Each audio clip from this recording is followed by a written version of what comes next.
as awesome as Friday night was, because that felt like a culture win. Mm-hmm. Everybody's contributing, the bench, season on the line, on the road, you see what you're made of, only to turn around in Game 7 and get run off the court. Mm-hmm. Biggest game in almost 20 years for the Pistons. And that place, no show. Ghost town by the end. It just was so disappointing. What happened? What did we just witness? Because here's the thing. Losing the game, okay, right? It goes Game 7. Teams are relatively it's a coin even. Toss. Yeah. Everyone's going to be bummed if you lose, but okay. To a degree, you could handle losing. Losing that way? Yeah. No showing completely? John, it's also one thing to tell me, Pistons could have a cold shooting night. And we've watched them enough this year. We know that was, some of the issues offensively. They didn't play defense from the jump. No. Cleveland's getting to the hoop. They're getting offensive boards. They're getting to the free throw line because they're going downhill, because the Pistons aren't offering enough resistance. And that combination can't happen for this team. If you aren't playing high-level defense, you're not getting the freebies in transition. You're not staying in the game. You're not giving yourself a chance. For them to go down that way, for a team that built themselves on effort and defense, to go down with no effort and no defense? What the hell was that? I thought when Asar Thompson had the block in the first quarter, I thought this is going to be the trigger, right? Because they had started off, they missed a bunch of easy bunnies, they missed some shots, nothing was falling, but they were still within 3 or 4. And Asar had the block, his only block of the game. I thought this is good because you were there. Mm-hmm. What was the response in the stadium when he had that block? Like, awesome. Yeah, you could feel everything coming across the TV. Like, I thought this is the moment where, hey, it just launches them, and it took them 4 or 5 minutes to get going, but it just didn't. There was nothing that they ever put. It felt like there was never a back-to-back play. Yes. They couldn't go on any runs, and the defense has been the thing that creates runs. The crowd, look, I've been to 5 playoff games in this postseason. Yeah. Clearly, the Game 7s were the best atmosphere. And pregame introductions, this was the best one. The crowd was on their feet. They were ready to erupt. When you start the game cold, you don't get the crowd into the game. When you never really mount a true comeback, the crowd stays out of the game. Yeah. There's a moment, a play, a pop. You didn't get the crowd into it. You let your fans down. So, I'll ask you guys the question. I'll ask our listeners the question. 248-539-9797. What the hell happened last night? Why? Why did that happen? I'm going to start with effort and defense. The things that this team was built on, they didn't have enough of last night. You want to go beyond that?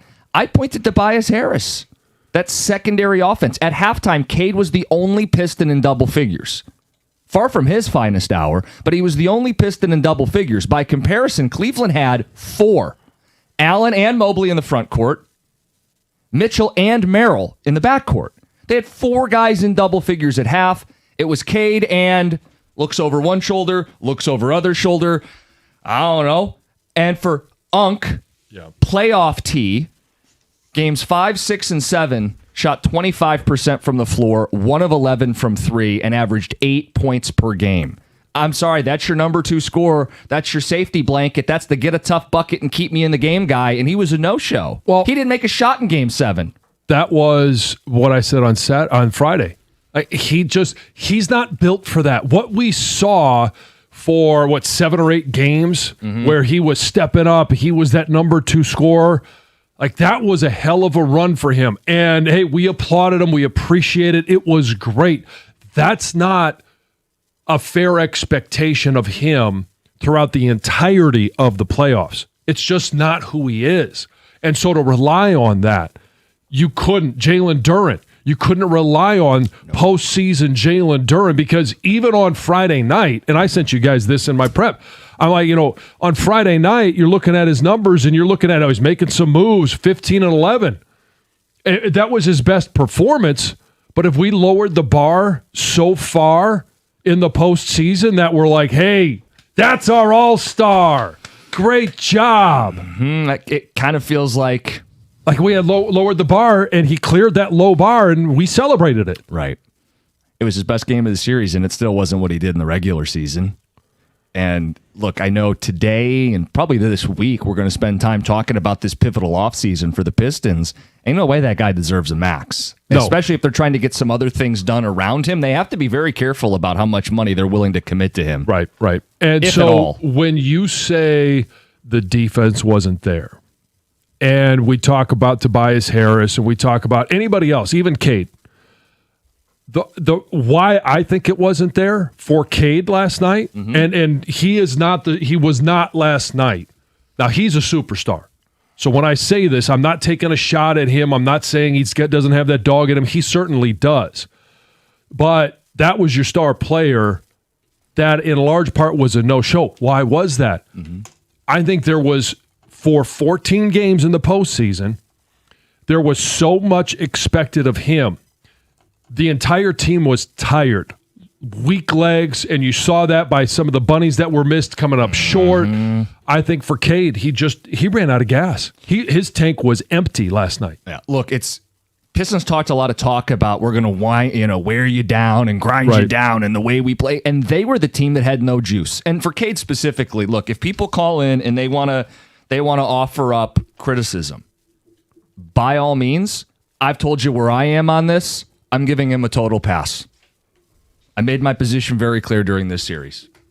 Right. You can't expect him every game in the postseason. At some point, he's going to have a game like that. And who do you have to step up in his stead? Right. And you were hoping it would be Tobias Harris. It wasn't him. You were hoping Jalen Duren. It wasn't him. You were hoping, and in a little bit, you got a chance to see Duncan Robinson, but you can't count on that. You certainly can't count on Asar Thompson to score. Your lead scorer is Dennis Jenkins, a guy that started the season in the G League. I'm sorry, you just don't have enough. Look, as a team, they shot 35%. You go through individuals. Harris, 0 of 6. Cade, 5 of 16. Asar, 2 of 7. Dennis, 4 of 12. Like, those are guys in your starting lineup. Yeah. And offensive issues had been well documented. My point is, if they had played their brand of defense, Cleveland doesn't have, was it 64 points at the half. You stay in striking distance, and you probably get another 5 to 10 off of turnovers. Yeah. And suddenly it's manageable. You keep the crowd in the game. But when you don't defend, especially this team with their issues offensively, when you don't defend, you don't have a chance. That thing was a laugher. It was 26 points for the fourth quarter. Got texts coming in. We'll take phone calls, 248-539-9797. We failed to save America from Flopathon. Now it's Harden, Brunson, and a totally unwatchable Eastern Conference Finals. The finals start tonight, right? The NBA Finals? The NBA Finals start tonight. It's San Antonio and OKC. Look, if you live in New York, if you live in Cleveland, enjoy the ECF. Everybody else in America is going to loathe to watch Harden and Brunson try to outflop one another for 48 minutes. Basketball fans lost last night. Can I ask you guys one question? And I want to do it earlier, couldn't get it in, but just you were talking about Game 6 and then how it was so great, and then it turned into this. Yeah. Are you guys glad you didn't do a show between Game 6 and 7? Yes or no? Yes. No. I wish we would have had that opportunity. I'm not. Because it was just a total false read. I mean, I think he would have pushed the button. I think I would have made a fool of myself. Absolutely. Which is why I say, yeah, I wanted to do that. You imagine I come in and I'm talking about locks and we're coming home. Oh, and I man. can feel it in my bones. I didn't look at social media. I just, on the weekend especially, I'm not that in tune to social media. Was there any posts that you look back and you say, I probably shouldn't have posted that? You were. I feel good about my record. You can go back through and scroll all right. and You peruse. didn't go back and delete anything? No, I don't do that. Like, people dunk on stuff. I mean, it's fine. It's all fair Okay. game. It's how I felt at the time. No regrettable posts. You said it was a culture win. On Friday night, And yeah. I agree with you. And then you would question, where was the culture last night? No kidding. You give up 125 points. Yeah, I think it was 99 through 3 quarters. Yeah. What? This team? With everything on the line? It was a tough one, that's for sure. All right, we got phone calls to get to. Pistons for most of the show. It's 97.1. Hey, if you're thinking about a new truck this month, you know and I know a Ram truck should be right there at the top of the list. The Ram truck lease deals at every Metro Detroit Ram dealer are exceptional right now. I've seen a Ram side by side with the other trucks, and I've driven a Ram. For power, there's really not much of a comparison. You could choose from Ram's legendary 5.7 Hemi V8, or you got two choices if you want to go to the Hurricane engine, the 420 horsepower or the high output 540 horsepower Hurricane engine. And for the competition, why would you trust any full-size pickup at any price with only a 4-cylinder engine? Plus, the full-size Ram 1500 is built right here in Sterling Heights. With Ram's 5-link coil suspension, all it's going to take is one test drive, and you will feel how much smoother a Ram is. For comfort, just go in and sit in a Ram, and you're going to feel the difference. Right now, lease payments on a new Ram truck at every Metro Detroit Ram dealer are phenomenal. So what are the financing offers for well-qualified buyers? Pull into your Metro Detroit Ram dealer today and tell them I sent you.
hard to keep track of all of their and ones and plays at the rim, but I think Gator looked over to me and started pointing at his watch right around that moment.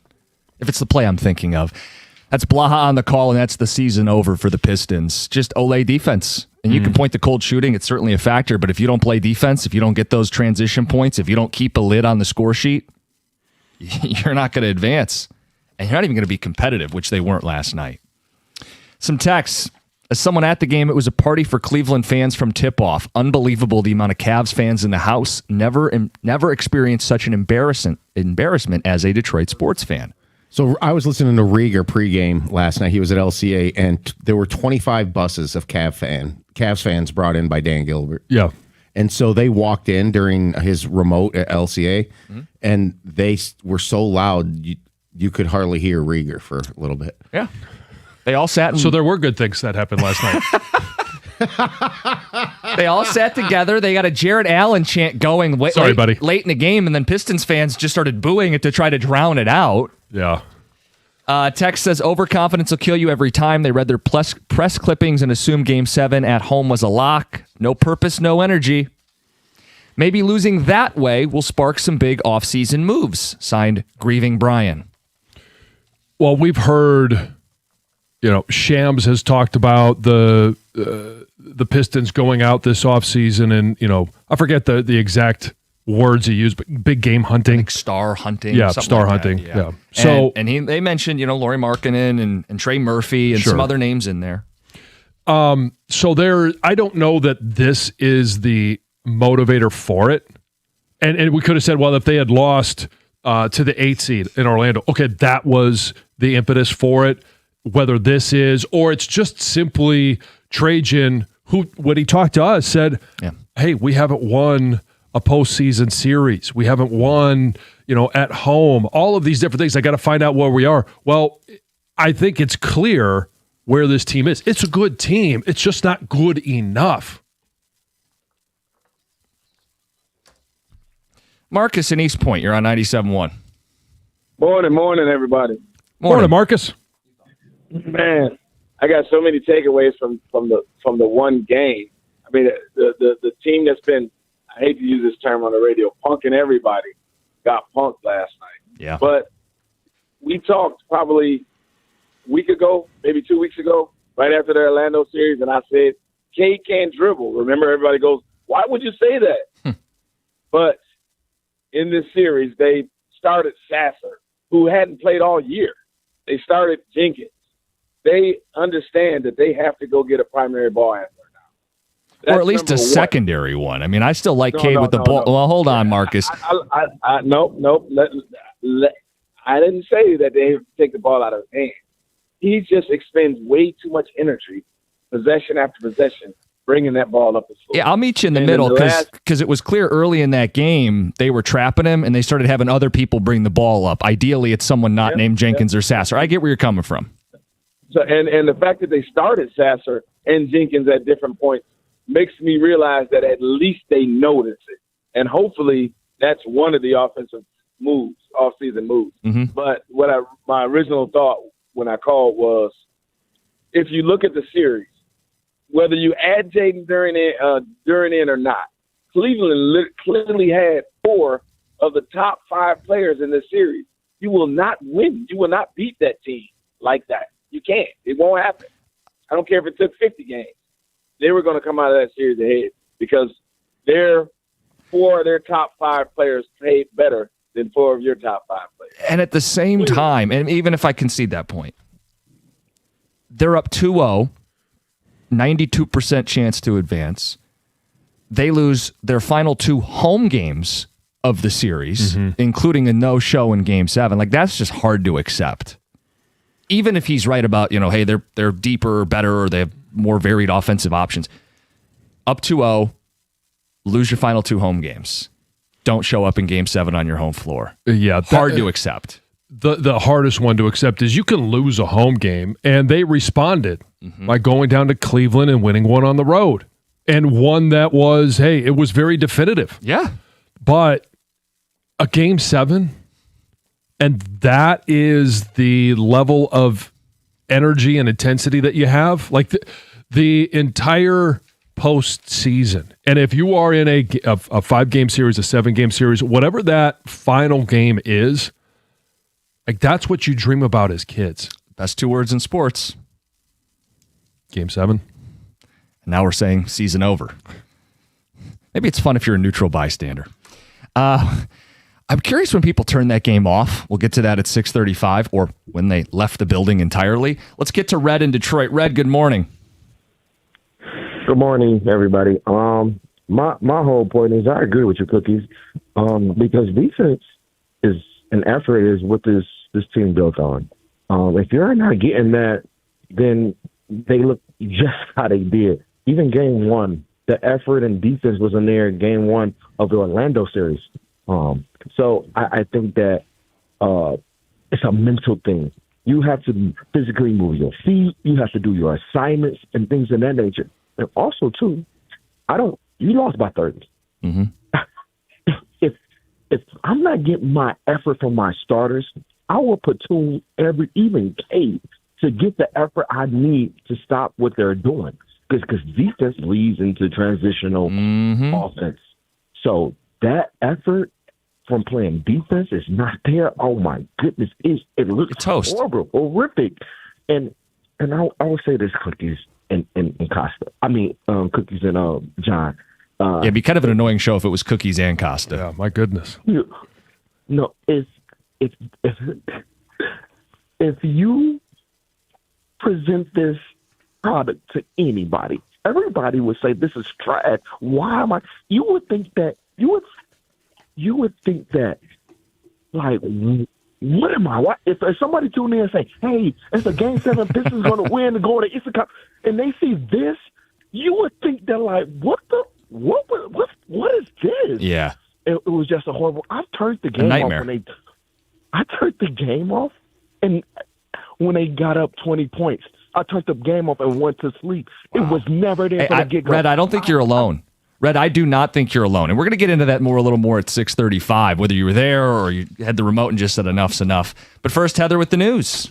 Heather, good morning. Good morning, you guys. So as the Cavs and Pistons were preparing for Game 7, ABC was preparing for a completely different matchup. So ABC is catching some heat after accidentally airing a promo for the Eastern Conference Finals featuring the Cavaliers before the Cavs had even won against the Pistons. So the commercial ran during NBA playoff coverage and promoted a Cavs versus Knicks matchup in Game 1 of the conference finals.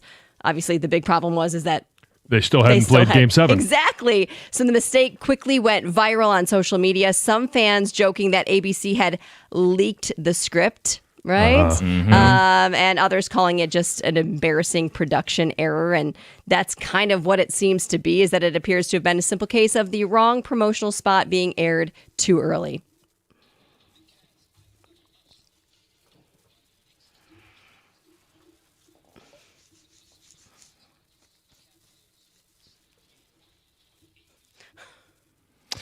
Oops. I know there's a lot of people conspiratorially, this is the script, it's rigged. If you know anything about how this stuff works, they cut multiple promos ahead of time, especially going into the weekend, and someone just had the wrong one in the system. Yep. It was for yesterday's date, by the way. It's for Game 1. Game one was supposed to be yesterday. Yeah. If it was rigged, we would have had Game 1 yesterday.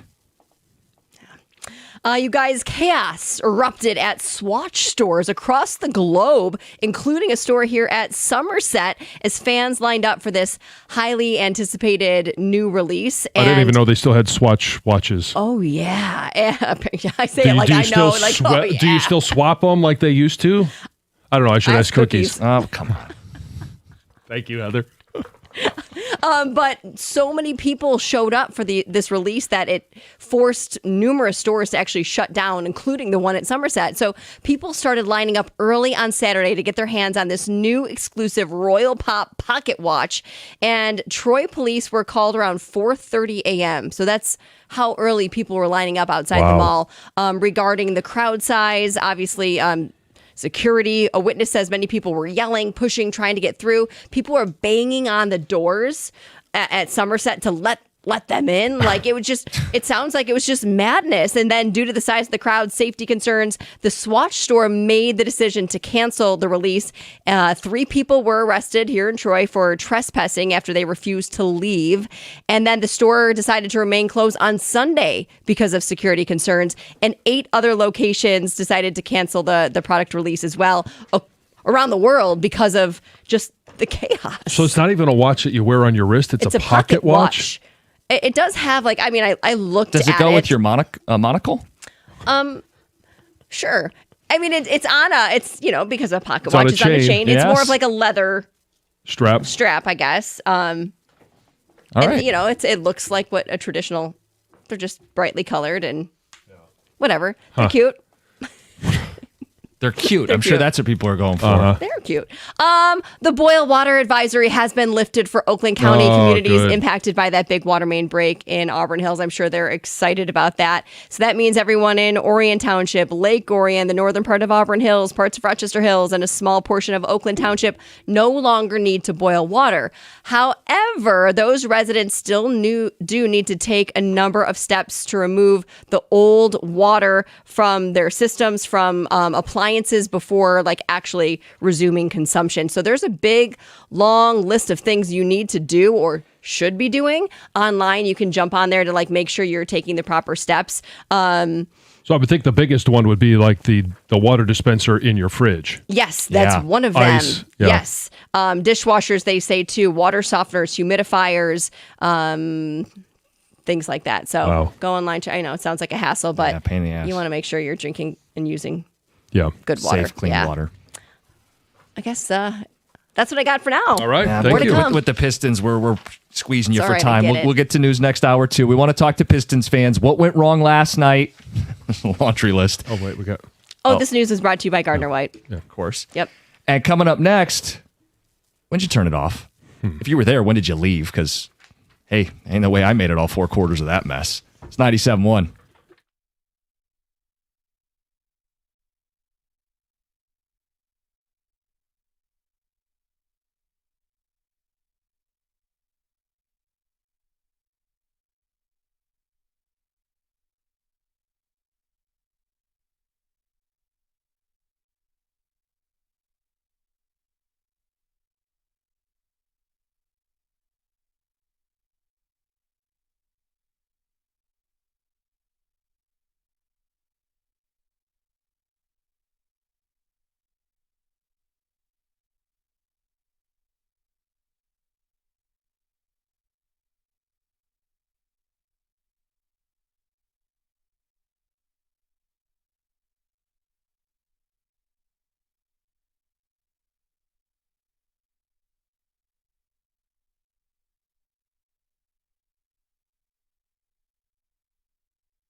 Ouch. Tex says, I literally fell asleep watching. Turned it off with 3 minutes left in the third. Another says, switched it over in the second quarter. It was clear they didn't come to play, didn't come to fight. I was on Netflix. Guys, last night was very irritating. The rough ride of both series falls on Duran. Dude turned into a ghost when the playoffs started. Name on his jersey should read Casper. Brian at work. Another says, imagine if the Cavs made their free throws. They missed 16 of them, and they still won by 30. John, when did you turn it off? Because no one's making it to the end of that game. No. And I kept looking at it going, you know what? I don't want to start my week off behind the 8 ball. I don't want to start off trying to catch up with sleep all week long. No. Halftime, I'm out. It was 64-47. And I understand, and I fully admit that they could have had a second half like they did in Game 6 against Orlando. Mm-hmm. I didn't see that happening against Cleveland. And I thought for the second half, first of all, I'm not going to waste my time. Mm-hmm. I'm not going to waste losing sleep. And for the half, if they come back, maybe we all do the jinx thing. I don't believe in the jinx, but hey, maybe if I turn it off, if I mute it, like I had tried everything else, nothing was working, so I'm out. I really debated going because of what we do. Like, it's a quick turnaround. You're not leaving in a timely manner. But I said, hey, you know what? It's Game 7. I'm going to go to game. And every game I had been to in this postseason, they won, including the previous Game 7. So I'm thinking, hey, I'm feeling good after Game 6. I want to be in the building. This is going to be great. I bump into Stoney at halftime. He said, go home and get some sleep. I didn't. I stuck around for another quarter and saw them go down 26 points before saying, I'm out. Gator and I, he looked dejected too. Just, this isn't worth our time. Let's go home. So you text us that you were leaving after 3, and I text back, I'm going to bed. Yeah. So I stuck to the third too. And the reason was the Orlando Game 6, but also I didn't trust the Cavs to come out and play that way in the third quarter. Like, I thought they were a very Jekyll and Hyde team all series long. And they basically continue to do exactly what they did in the first half. Listen, people don't want to hear this, but Donovan Mitchell probably played the best thorough game of his career last night. He came out and was facilitating, and the Pistons weren't ready for him to dish it off. They thought he was going to take the shots, and it opened up everything. Sam Merrill, he was phenomenal early when they started Strus, and that didn't work for him really. And then it just opened things up from there. They got downhill early. They went to the rim, and that's just not acceptable for a Pistons defense. You can't be Matadors. All of a sudden, they get 2-on-1s. They're going downhill, and he's able to get that second defender and throw it to a big or throw it to a shooter. Mitchell was very sharp. Pistons didn't defend well enough from the jump. Both things are true. You start giving up offensive rebounds. You start giving up drives to the paint. You start putting them at the free throw line. You don't get anything in transition because you're not getting any stops. That's not the Pistons defense that won them 60 games. That's not the Pistons defense that put them in this position to host Game 7 of the second round. And instead, I get low effort, bad defense in the game that ends your season. Plus, you saw last night when there was absolutely zero help for Cade, what it looks like. Well, Tom, at the half, I'll go to the half. Cade's got double digits, 4 Cavs in double figures. That's a great summary of it. Yeah, the legend number 2 had 0 field goals. I will say this: I won't give Cade a complete pass for last night. I think a superstar shows up in a moment like that and makes it happen at least early for a little bit, but their double teaming killed him. I was just gonna say, is this like the Chris Paul meme? Like, Cade cuts it to 25. Hey, great performance in a bad loss anyway. They were losing that game because they weren't defending and they don't have enough options offensively. Maybe remember the game he had this series where he was 10-27, but really didn't play very well. Yeah. Maybe at least that's last night. Yeah. No, I'm not. Nobody's going to look at that and say that's what he's capable of. It's certainly not. 248-539-9797. We'll get to what Bickerstaff said after the game at 7:02 because I don't think you should be afraid to call it what it is. But let's get back to you guys. What went wrong? And when did you turn it off? Let's get to George. You're on 97.1. George, good morning.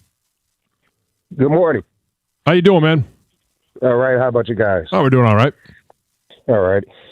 Yeah, I was calling my take on the Pistons. First of all, I want to start with Cade. I can't really take too much of Cade slander. We called this weeks ago at the trade deadline, rather.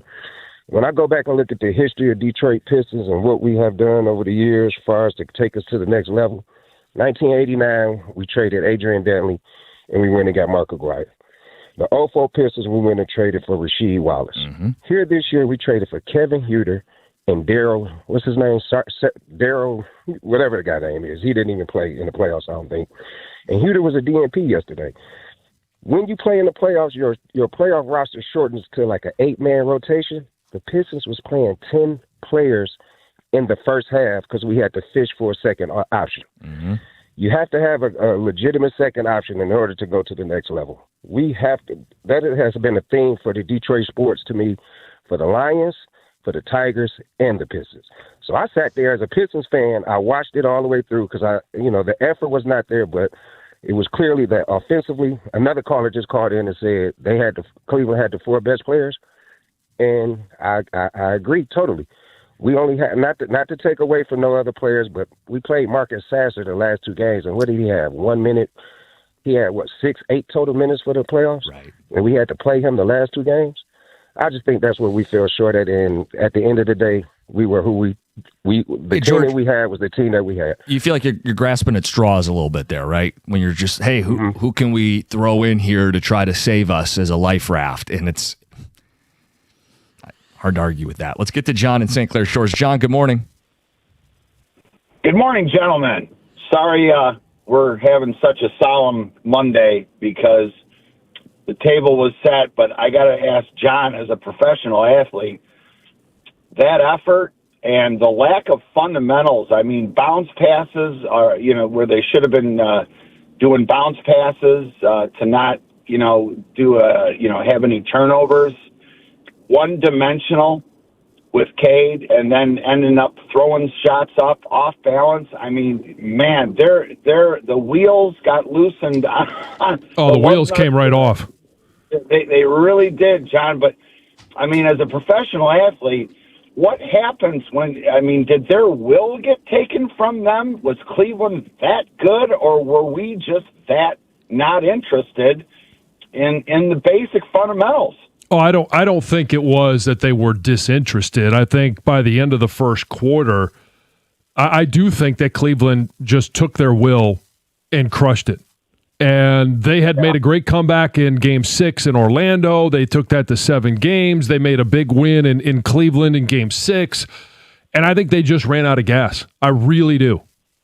They're a physical team, and I'm proud of those guys. I mean, we've made a lot of major steps in the franchise, so let's not throw the baby out with the bathwater. But I will say that they're an athletic team, and fundamentally, I think the playoffs now have gone back to a half-court offense, and at a half-court, you got to have post-up players that got some moves and can generate offense instead of just one guy.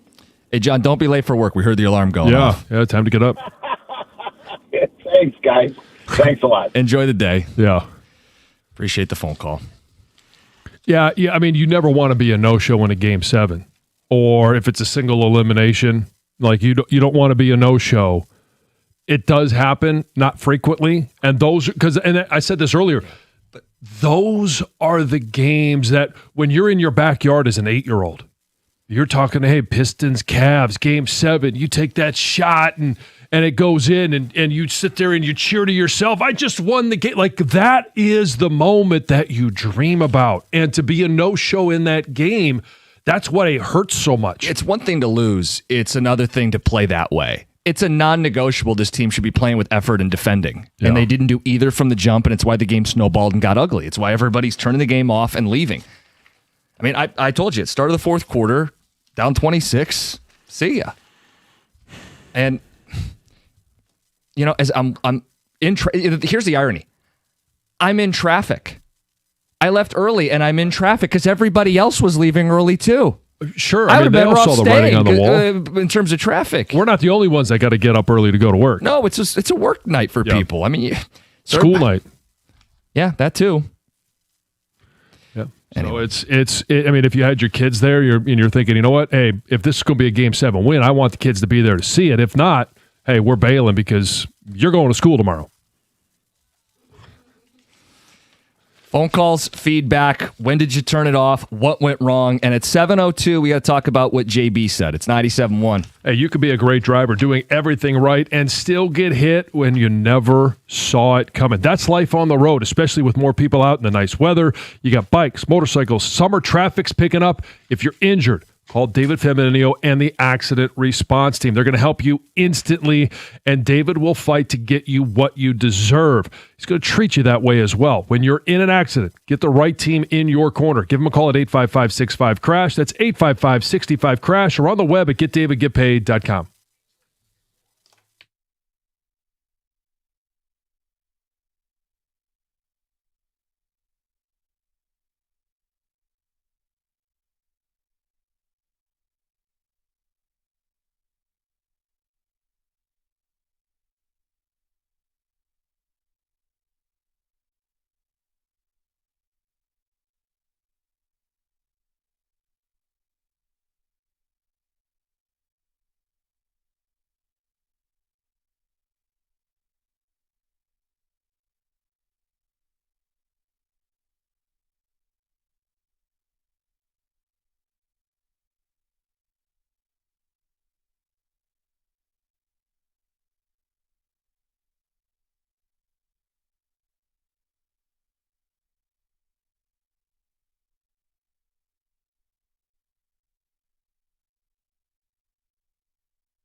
Ugly. No show in Game 7. Call it what it is. We'll get to that at 7:02. Want to hear from you guys. Dee Dee in Harrison Township. Dee Dee, good morning. Hi, good morning. Thanks for taking my call. Yeah, I wish the game would have been a little bit earlier because I can't get that sleep back now as I'm on the way to work. So they just looked sloppy, missed passes, missed rebounds, missed baskets, missed layups. They just looked sloppy. They didn't look like they came to play. It's definitely not the Pistons from Friday night. I kept trying to turn it off, but I couldn't look away, like a car crash. And I turned it off after Asar and Strus cleared the benches, but then I turned it back on because I kind of like the end when they let the third and fourth string players get out on the floor because those guys were so excited and had fun the last 2 minutes. But it was embarrassing. It was an embarrassing showing. Yeah, very sloppy. No doubt about it. And you're right. Game 6, they had this heart and hustle mentality. They went deep to the bench. They got damn near 50 points from their bench. That was a culture win on Friday night, and it felt like, okay, now you carry that home. Harden and Mitchell will break under the pressure, and the Pistons will move on. We've seen this movie before. They showed a backbone in the opening round, and John, I didn't see a spine last night. No, and I mean, I obviously was fast asleep by the time a Saucer and Max Strus got into it, but at that point, it's 114-80. Yeah. And that's when you're going to show a little... Like, I understand it was more frustration for Asar at that point, but I mean, come on. It's over. Let's get to Omar, Clinton Township. Good morning. Hey, good morning, gentlemen. How's it going? Doing all right. Yeah. All right. So let me get to it because I know I've been listening to all this morning. I see everybody's been dodging the whole thing. So I'm going to call it like this. If it looks and quacks like a duck, then if it's not a duck, it's got to be a goose because they sure enough laid the egg on that last night. But this is what I want to say. Last night, it looked like they just was passing the time. They was not themselves, And I know I know you guys are gonna play it down like you always do with the conspiracy theory, like it's being rigged or anything like that. And by the way, shout out to Heather Park for bringing that ABC debacle up because I saw it this weekend and then I kind of just not paid no attention to it until I watched the game and see how their demeanor was last night. And after looking at how everything, you mean to tell me Tobias Harris, who's a 13-year pro, can't even score a point? All his points came from the free throw line. All Cade could do was put up 13 points. Now, Cade, I'll probably give him a pass because this guy had been giving it to him the all time, all through the whole entire playoffs, and he's probably exhausted. But Cleveland Cavaliers just played as many games as the Pistons played, right. And those guys are older. So Omar, let me ask you this question: it sounds like you're going down this was scripted that the Pistons were going to lose last night. Is that correct? I'll put it this way: they deserve an Emmy for that game last night. So if you're going to go down that road, you think Tobias Harris, who is looking for another contract, looking to stay in the league, Jalen Duren looking for a max contract, that they were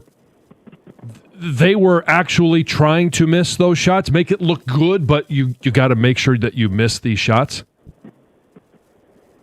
I'll put it this way. There's a gambling investigation going on in the NBA right now. So for people to say, oh, no, there's no investigation going on. So you mean to tell me that's not what it looked like to you last night? But I think people are conflating the promo with it being rigged. If it was rigged, if the script was... They would have lost in Cleveland. Yeah. They would have had game 1 yesterday. Yeah, the script that was leaked was the Pistons were already eliminated. Yeah. So the Pistons violated the script by winning on Friday night. They just weren't good enough to win yesterday. I don't believe they're on the take that this is all part of some grand scheme and everybody keeps it on the low. No. Hey, JB, I want you to go out and get embarrassed by the team that fired you. Right, exactly, yes. Hey, Tobias, when you shoot, it doesn't matter where you are on the floor, unless you're at the free throw line, because that'd be too obvious if you went 0 for 6 on the free throw line. But we want you to go 0 for 8 from everywhere else. Yeah. No, I don't buy into the whole script. Look, it was good for a rallying cry. Maybe they just overacted. I thought it would have been fun for a rallying cry, right? Like, they've already in the media moved on, but we're not done over our dead body. And then it literally was over a dead body. I mean, lack of respect, sure, but no. Script. I'm not going. It was not literal. No, I don't think so. Terrell, I can give you 1 minute. Good morning. You're on 97.1. Good morning. Thanks for accepting my call. I'm wondering, I guess in the NBA, coaches are not allowed to yell at the players anymore. I don't know. I just think, I mean, there's the during issues and all these things, but when your starting five are not producing, you have to go deep into your bench. I've seen it in the beginning of the first quarter. With the effort that they were giving, I knew that Bickerstaff was going to ride his starters and try to turn the game around. But at some point, you have to make those adjustments to try to get the team going in some type of way. And as far as Cade is concerned, I remember going back to Michael Jordan when they created the triangle for him to conserve his energy. They created the triangle offense for him so he wouldn't have to bring the ball up length to length. That's what created the point forward and Scottie Pippen. And if you look at Steph Curry, how he flourishes with Draymond, he's the most energetic person out there the last 10 minutes of the game. You cannot expect Cade to bring the ball up length to length for most of the game, to penetrate and get to the basket, to score all of his free throws and three-pointers, and then set everybody else up in their sweet spot. It's too much, and I knew it was going to wear and tear on him. It was going to break him down, and it showed in the last in Game 7. Terrell, I'm with you. We got a hard out here, so I think it's a good point. I know people are going to kill Cade for last night, but I think you're making a good point. On JB Bickerstaff, he said after the game that was not a disappointment, the game, and he rejected the idea that the season was a disappointment. Want to play the audio for you to start the next hour. Want to have that discussion with you guys as fans. 248-539-9797. Pistons season ends. It's 97.1.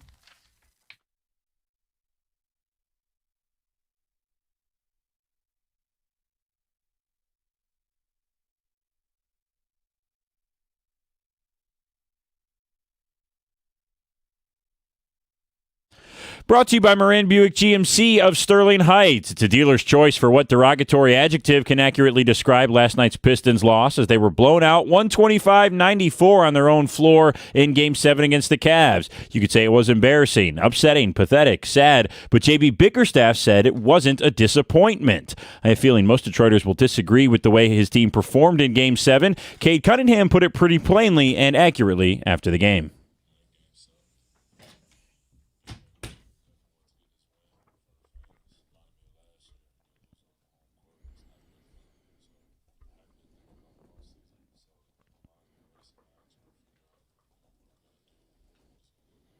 Yes, Cade, that game did suck. Cade himself did not play great in the second Game 7 of his career. He had just 13 points, which was a playoff career low. Only one of those points came in the second half, as he was 0 for 6 from the floor in the final 24 minutes. He was also 0 of 7 from deep in the entirety of the game. That contributed to the Pistons' single worst shooting night of the entire season. As a team, they were just 30 of 85 from the floor at just north of 35% shooting. It was a season low in field goal percentage over all 96 games played this year. And how about this stat? The Pistons made 30 shots. That was also a season low. Their 4 games with the fewest made shots in the entire season all came in this playoff run. At least the Tigers are back against the Guardians for a 4-game series tonight. At the Coldwell Health Sports Desk, I'm Brendan Shabath. For more, go to 97.1 The Ticket or Odyssey.com.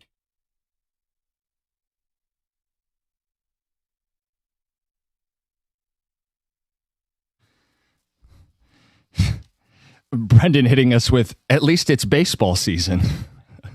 Right. Yeah, that's been exciting. We'll put that off for a day. A lot to talk about with the Pistons. Good morning, Jim Costa, John Jansen, Heather Park, Gov, Greg behind the glass. That's a no-show on your home floor in Game 7. That's a team that was built on defense and effort, showing none of it with their season on the line last night. That's a bitter pill to swallow, and it's a game many people didn't even finish. Go to bed early, leave the game, get home. But now we unpack it this morning. We shouldn't have to sugarcoat this. I think we can just call it what it is. Last night was a disappointment, and the season was a disappointment. And you can highlight that it was a step forward and how far they've come, but let's not sugarcoat being the 1 seed and only winning 1 playoff series. Being up 2-0 with a 92% chance to advance and losing. having an MVP candidate and not getting out of the second round. Losing back-to-back games on your home floor, including a no-show in Game 7, is a disappointment. JB Bickerstaff rejects this in its entirety. Starting with the game itself, he says they gave what they had.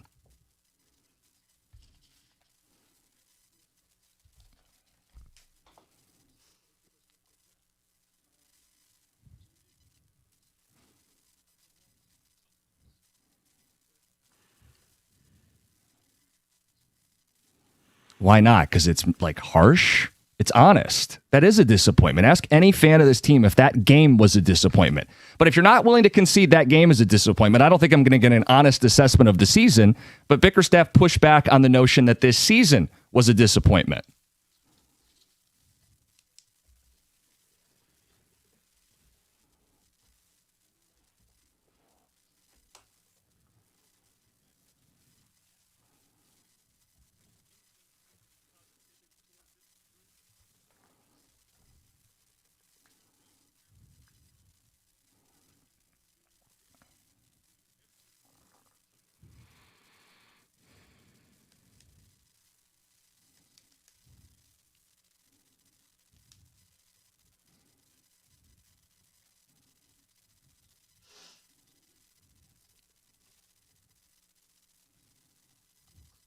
Nothing but positivity today. John, can we say this was a disappointment? Certainly the game. The season, I'm willing to admit it's a disappointment because it's a missed opportunity. And you have no idea. Like, nobody has the crystal ball to look in and say, well, Boston's going to be eliminated. And Tatum is, we knew at the trade deadline he was coming back, but we didn't know what it was going to look like. There was no Halliburton. But the crystal ball is Boston was eliminated. You weren't going to have to play them in the Eastern Conference Finals. You were eventually going to play a team, not that you didn't make it, but in the Knicks that you handled in the regular season. I've already said the regular season's a fraud. So what's that look like? We will have no idea to ever know what the answer is to that question. But Halliburton being out for Indiana, and then, hey, you're playing Orlando. Then all of a sudden for the final 3 games, no Franz Wagner. Mm-hmm.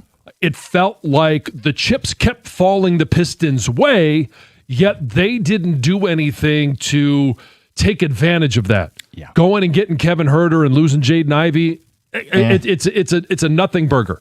But But what is something you could sink your teeth into is that they didn't go get a complimentary score to Cade Cunningham, somebody that could take the pressure off, or if Cade has a bad game, that you have somebody else to turn to more so than Tobias Harris or Jalen Duren or anyone else on this roster. It's a disappointment to me because it was a missed opportunity. When you come out as the 1 seed and win 60 games and don't win beyond 1 playoff round, what are we supposed to call that? I found Bickerstaff to be Pollyanna after the game. Like, well, golly gee, we tried really hard, and as long as my guys try hard. This isn't 8th grade CYO. Like, you were the best team in the regular season. You were up 2-0 in this series. You have the best player in the series, an MVP candidate. You lost your final 2 games on your home floor, including a no-show in Game 7, and only positivity should be spouted. It's coach speak. I'm not going to kill him over it, but I'll ask Pistons fans if they agree with him. The game, no argument there. Right. The season, I think there's a discussion, and I'm willing to put this in the category of disappointment. I mean, we said, what did they have to do for it to be a success? Make the Eastern Conference Finals.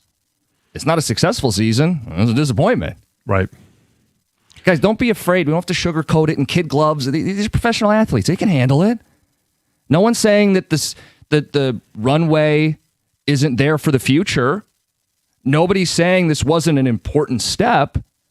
But to bow out in this way, in this round, is a disappointment.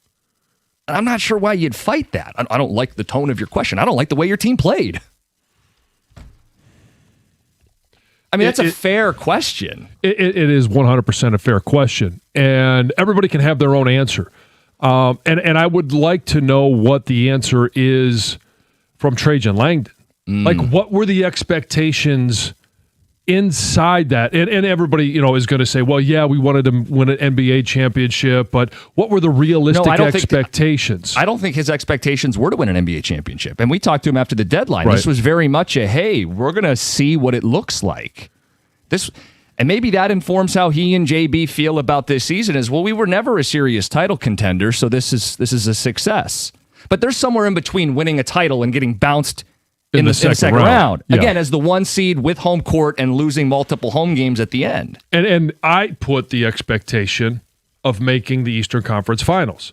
And if they made the NBA Finals, it was the cherry on top of the dessert, all of those different things. But to fall short of that, to me, it's a disappointment. Yeah. I'm just curious as to what it is, not the players, but you heard from JB Bickerstaff. What was the expectation, the realistic expectation from inside this organization? So I've seen the pushback of this team wasn't expected to do this. Are we giving them credit for being a 60-win team and celebrating the 1 seed? Because there are fans doing that, but then not willing to hold them to that standard. I feel like it's talking out of both sides of fans' mouth. They get the credit for being the 1 seed, but they don't have to hold those expectations. Well, which is it? And we didn't say title or bust. I don't think there's any dispute. The Pistons were not in a title or bust mentality coming into the season, at the trade deadline, or when the postseason started. But I do feel like in a watered-down East, which is the backdrop we discussed preseason, when you go out and have the regular season you had when you were in the position you're in the second round, you need to get to the Eastern Conference Finals. You tell me that's a successful season.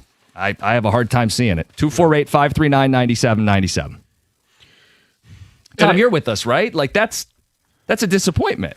Okay. Well, a little bit different for you because your expectation going in was that they were going to get bounced in the second round. Right.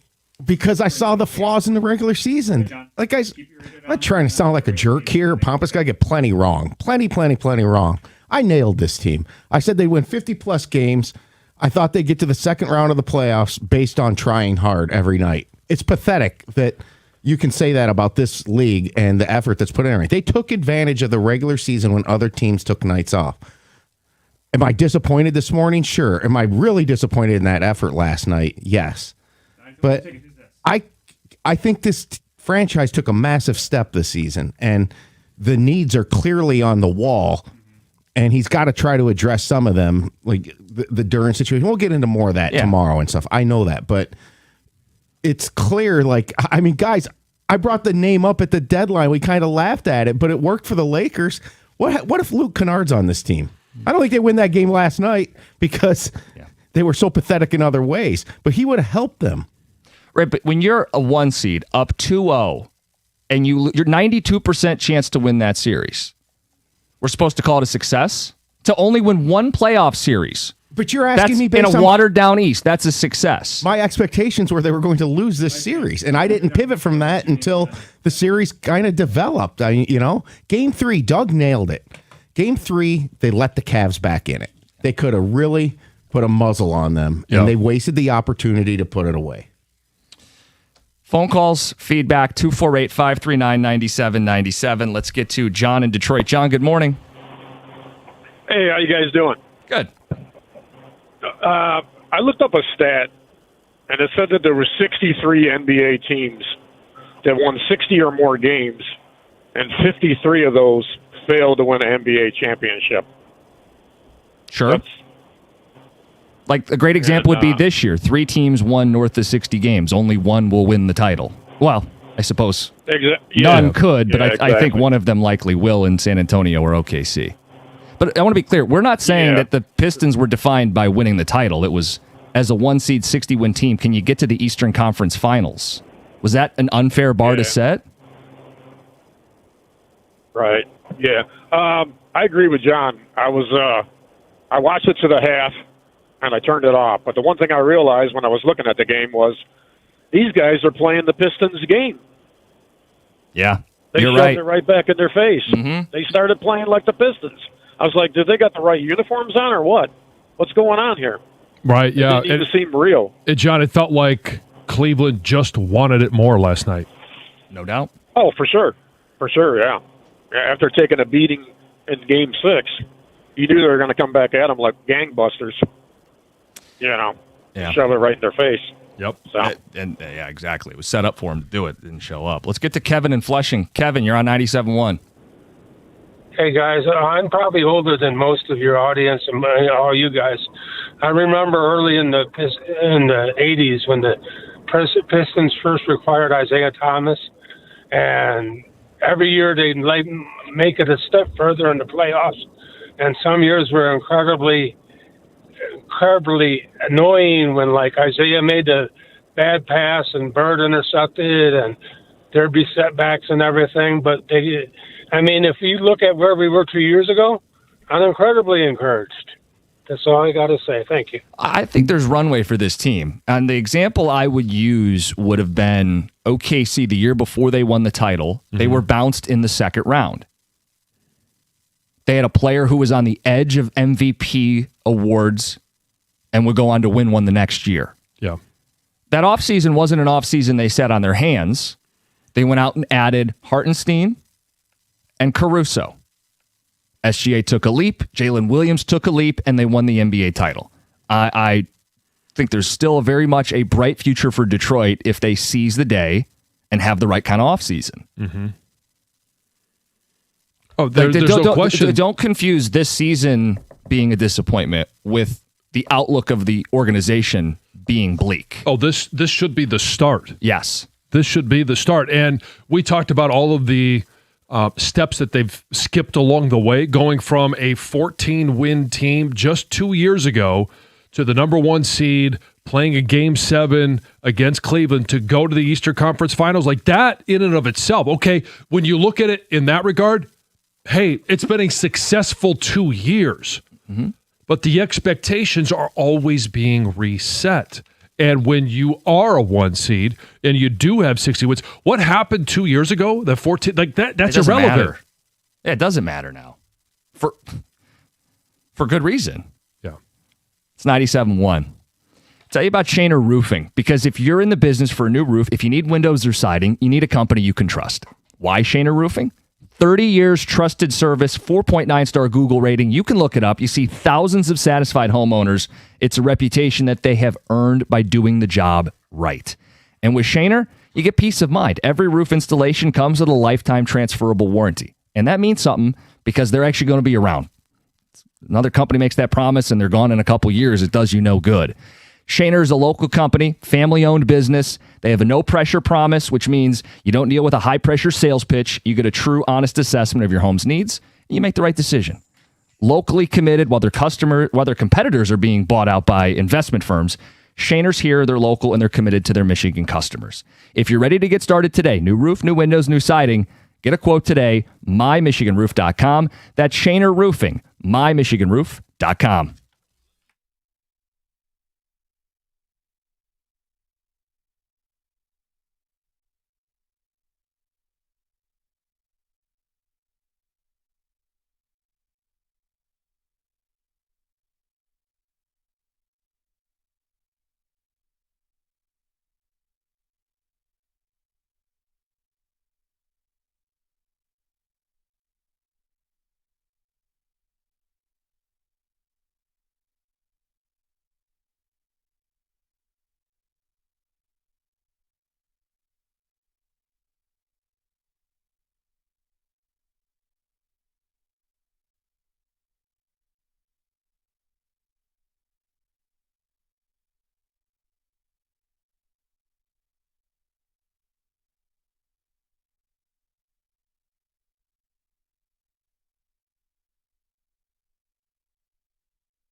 Hey, with all the amazing NBA and NHL playoff games, I'm guessing you're staying up a little later than normal. And if you are and you're feeling a little tired today, don't keep pounding the coffee. Go to 7-Eleven or Speedway and grab a can of Fusion Energy. It comes in so many great flavors: Cosmic Cherry, Rockin' Rainbow, Galactic Citrus, Paradise Pulse, and the new Strawberry Lemonade. And it's got good-for-you ingredients like Cellflow, Chromax, and Cognitique for your brain. So go ahead, stay up late watching the NBA and NHL playoffs. Fusion Energy is there for you the next day. Available at 7-Eleven or Speedway.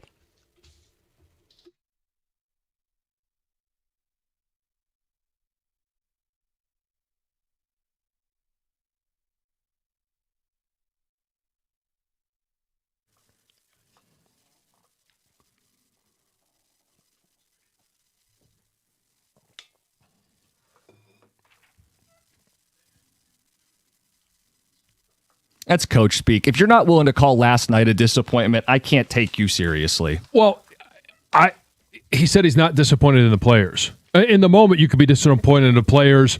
I would like to know, is he disappointed in Trajan Langdon that he wasn't given more to work with at this point? Doesn't matter. Don't lose by 31 points on your home floor. I agree with that. You should be disappointed last night. Yeah. To suggest that wasn't disappointing, you're either delusional or dishonest. And I like JB, but I'm not buying what he's selling. That's a disappointment. The season, I think, is it's a debate. Some people are happy with the season. I feel like as the 1 seed to only win 1 round of the postseason is a disappointment. I feel like when you're up 2-0, 92% chance to advance, when you lose your final 2 home games, when that is game 7 on your home floor and you lose this series, John, they were good enough to win this round. Let game 3 get away, let game 5 get away, and had a golden opportunity in game 7, just didn't show up for it. I do not think you can look fans in the face and say this is a successful season. This was a disappointment. That doesn't mean their future is bleak. This was a necessary step, but we don't have to put the kid gloves on. These are professional athletes. You don't have to sugarcoat it or soft pedal. This was a disappointment. And I don't know why people are afraid to say that. Game 5 is probably the most disappointing to me. With a 9-point lead, 3 minutes left, you don't score another point. You get the 24-second shot clock violation. You've just, what was a 4 of 17 with the final 8 minutes of playing time. That to me was the most disappointing because it didn't even have to come to a game 7. And that was a lot like game 6 against New York last year. Yeah. Yeah. Guys, I completely agree with Bickerstaff. No disappointment. Cade and Tobias were just gassed at the end. Yeah, but they talked all the talk about we're the tougher team. We'll outlast these guys. They'll have the tired legs over there. We're deep. We defend. Yet they're the ones sputtering. Don't call it a disappointment. I don't know. When I listen to JB, I wish he would have said tonight was certainly a disappointment. If we were a no-show. And saying that, he's not saying he's disappointed in his guys. Like, these are guys that he's gone to battle with for so long, and they did put up a good fight. John, you can only talk positively about this group. No. I'm not saying talk positively. That's what he said, which is ludicrous. And so that's why I disagree with what he had to say. Last night was clearly a disappointment. He doesn't have to be disappointed in the individuals. You could be disappointed in the performance. Yeah, that's all. No one's saying he needed to call anybody out by name or walk anybody out of the building and take their key card. Nobody said, I mean, he has a relationship with these players and they trust him and he's gotten a lot out of them. But don't Jim, call a spade a spade. Last night was a disappointment. I have a tough time calling a season a disappointment when we had a team playing on May 17th in this freaking town. So out of these two teams that we haven't seen this since when? When's the last time a team played until May 17th? So because the bar is so low, anybody jumps over it just barely? They're young. They're showing growth. They have critical decisions to make. So the potential's there. There's no question about it. Yeah, correct. I'm disappointed this morning about last night. I thought that was a F of an effort, How dare you? Only positive things should be said about this team. I'm disappointed in you, Tom. Only positive things should be said about this team. Last night was awful. The season, I can't say this quite the same thing. Did they fail based on their seeding? Yes. I didn't think they were truly a 60-win team. Yeah, but what I'm noticing, you're not doing this, Tom. There are fans saying, look, we were the 1 seed. Look how successful we are. Look, we had the But then you don't hold them to the expectation of a 1 seed. If you didn't think they were really a 1 seed. But people are willing to champion it today. People are willing to champion it today. I said this going into the playoffs. I know you will remember it. They were an example of you aren't what your record is. The regular season's a fraud. To a degree, Then yeah. then fans better not call in and claim it then. As part of a good season. I don't think any fan wants a number 1 seed banner hanging in LCA. Well, I think there are fans who are going to call in and say this team deserves their flowers. For what? If they're willing to give them the hey, this team was a real, that 1 seed 60 win, then this is a disappointment.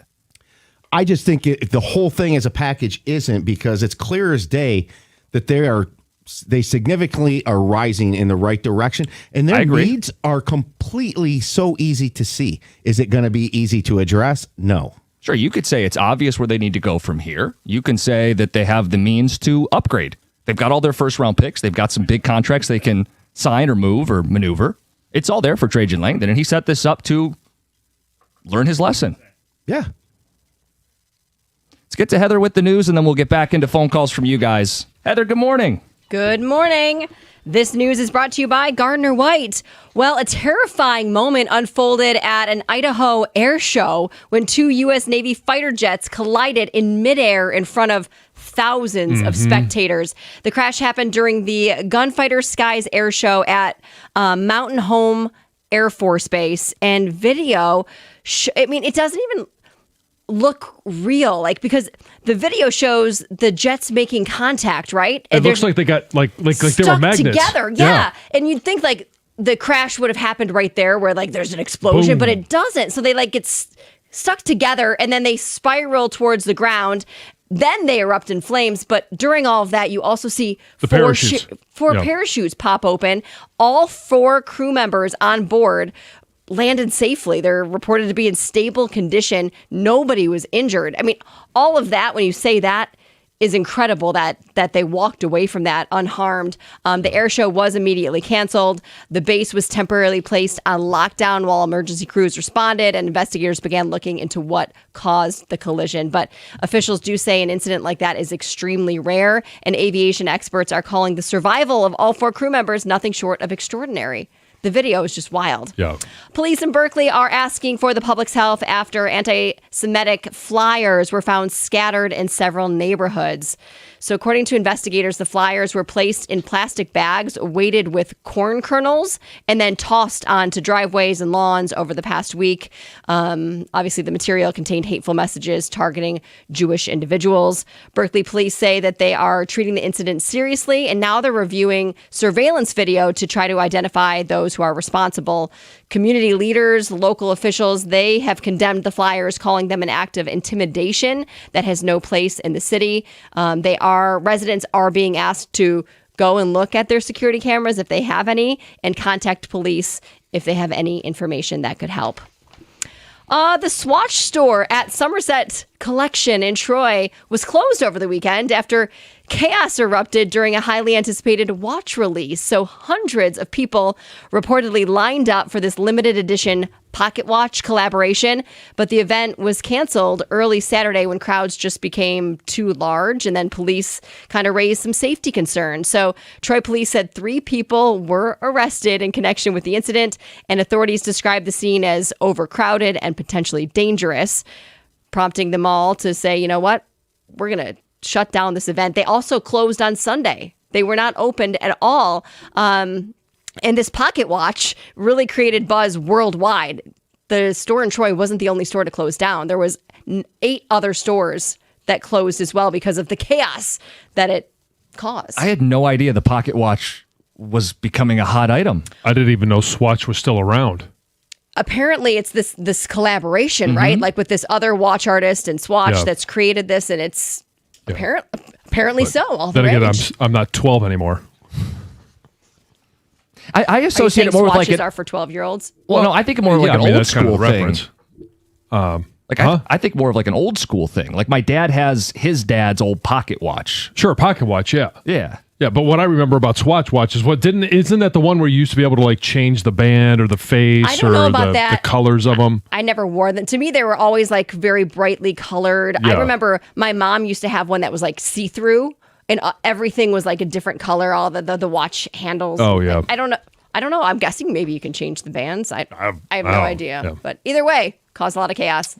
Finally, somebody at ABC hit the wrong button on Saturday, you guys, because ABC is catching a lot of heat after accidentally airing a promo for the Eastern Conference Finals featuring the Cleveland Cavaliers before the Cavs had even won their second round series against the Pistons. So the commercial ran during NBA playoff coverage, and obviously it was promoting the Cavs versus the New York Knicks in game 1 of the conference finals. So the mistake went viral. People were calling it like that ABC had like leaked the script, was a quote somebody said. And no, what clearly happened, they had 3 promos made because it's a Friday night going into the weekend. The Pistons could have forced a game 7 that could have been played at 5 o'clock or 8 o'clock. Or game 1 would have started if they lost, and someone loaded the wrong promo. Someone did. If it was scripted, they never would have made it to Sunday because it would have aired without a hitch. Oops. Heather with the news. Coming up next, we'll get into last night a little deeper. What went wrong? It's 97.1. If you're thinking about a new truck this month, I know, and if you're honest with yourself, you know a Ram truck should be at the top of the list. The Ram truck lease deals at every Metro Detroit Ram dealer are exceptional right now. I've seen the Ram side by side with other trucks. I've driven a Ram, and for power, there's no comparison. You can choose from Ram's legendary 5.7 Hemi V8, or you've got another couple options, 420 horsepower Hurricane engine, or if you want more, they've got the high output 540 horsepower Hurricane. Why would you trust any full-size pickup from the competition at any price with only a 4-cylinder engine? Plus, the full-size Ram 1500 is built right here in Sterling Heights, creating our own jobs, and Ram has the 5-link coil suspension. All it's going to take is one test drive, and you're going to feel how much smoother a Ram is. For comfort, just go sit in one, and you're going to feel the difference. Right now, lease payments on a new Ram truck at every Metro Detroit Ram dealer are phenomenal. So are the financing offers for well-qualified buyers. Pull into your Metro Detroit Ram dealer today and tell them I sent you.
Pistons no-show in Game 7. We're talking about it.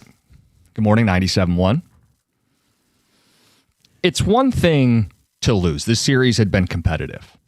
It's one thing to lose. It stings to lose on your home floor. Stings to lose that way. Yeah. That's a no-show. And, John, all year, the thing we highlighted with this team was effort and defense. You want to know why they lost the game last night? You can focus on the cold shooting if you'd like. It certainly didn't help. They lost that game because they didn't play with enough effort on defense. From the jump, Mitchell's getting to the rim. He's forcing 2-on-1s. He's facilitating. It was too much Matador defense. So you start giving them high percentage looks. You give up offensive rebounds. You let them get to the free throw line. And you don't have anything going the other way in transition. The faucet gets turned off. It's over. That's the recipe for getting blown out. I could handle much better if this game went to the fourth quarter competitively and they made a couple more shots than you. I can't. I'm having a hard time knowing this team went out like that.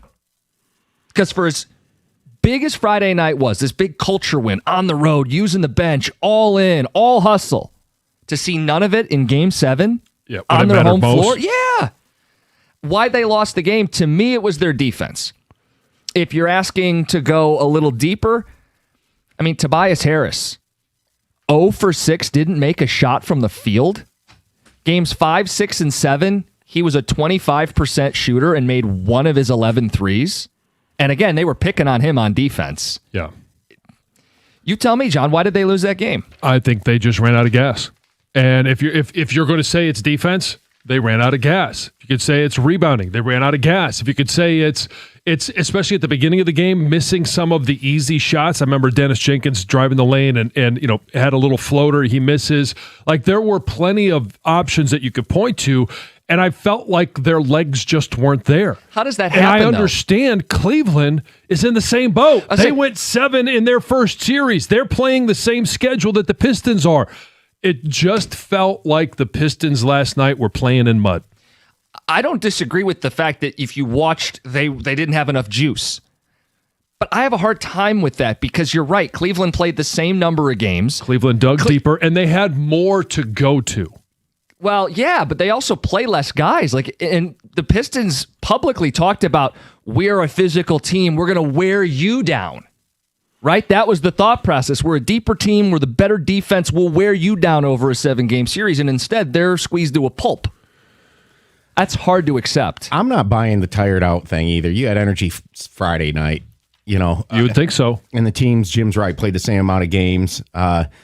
Talent won last night, I think. I mean, Donovan Mitchell played one of his best games in his career. And it's because he facilitated and was getting others involved early.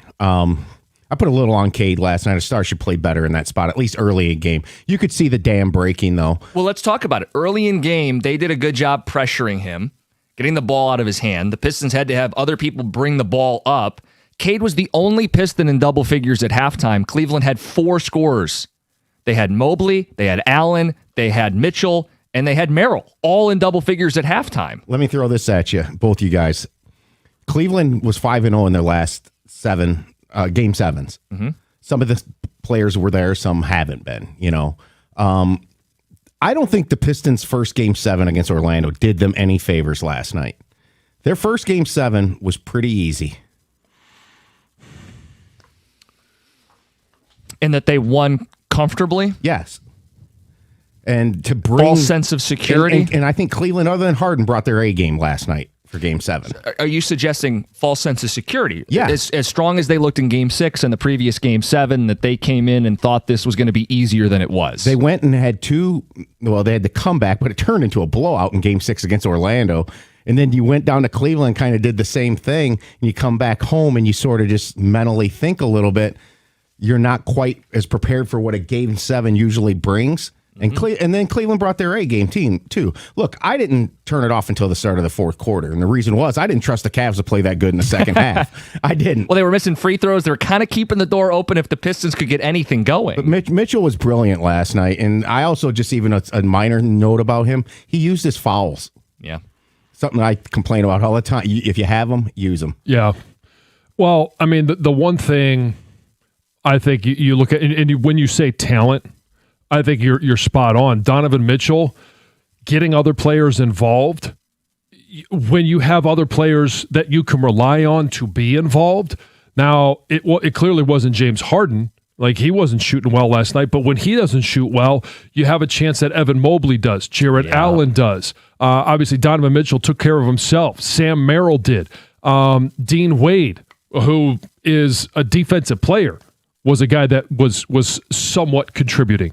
Like, that's where you look at the Pistons and you say, okay, well, if Cade is going to try and get other players involved, who was he going to try and get involved? Number one is Tobias Harris. Well, he went 0 from the floor. And then it's Jalen Duren. And I know Jalen Duren was trying to create more. It was kind of capitalizing on what he did in Game 6, but he wasn't able to get anything going. Yep. I mean, look down the roster. Like, Dennis Jenkins is a starter on this team. He shot 4-12. Lassard, not known to be an offensive player. Was he 2-7? Yeah. Duncan Robinson actually shot fine. He just wasn't getting enough shots. Yeah.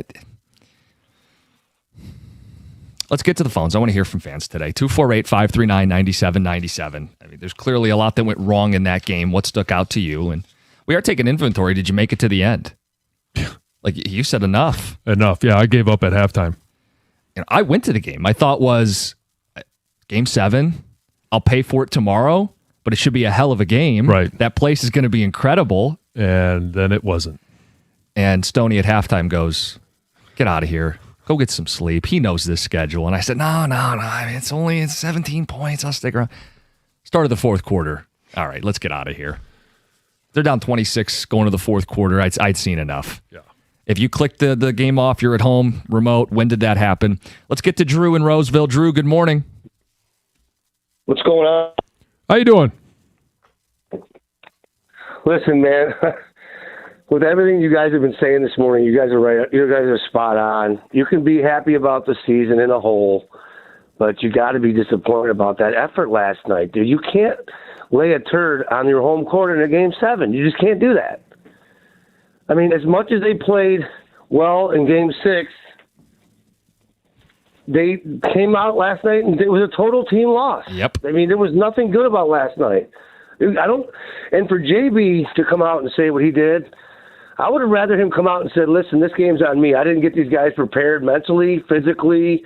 We just didn't. It was my fault. This game's on me. Instead of saying, I can't be disappointed in this crew. That's BS to me.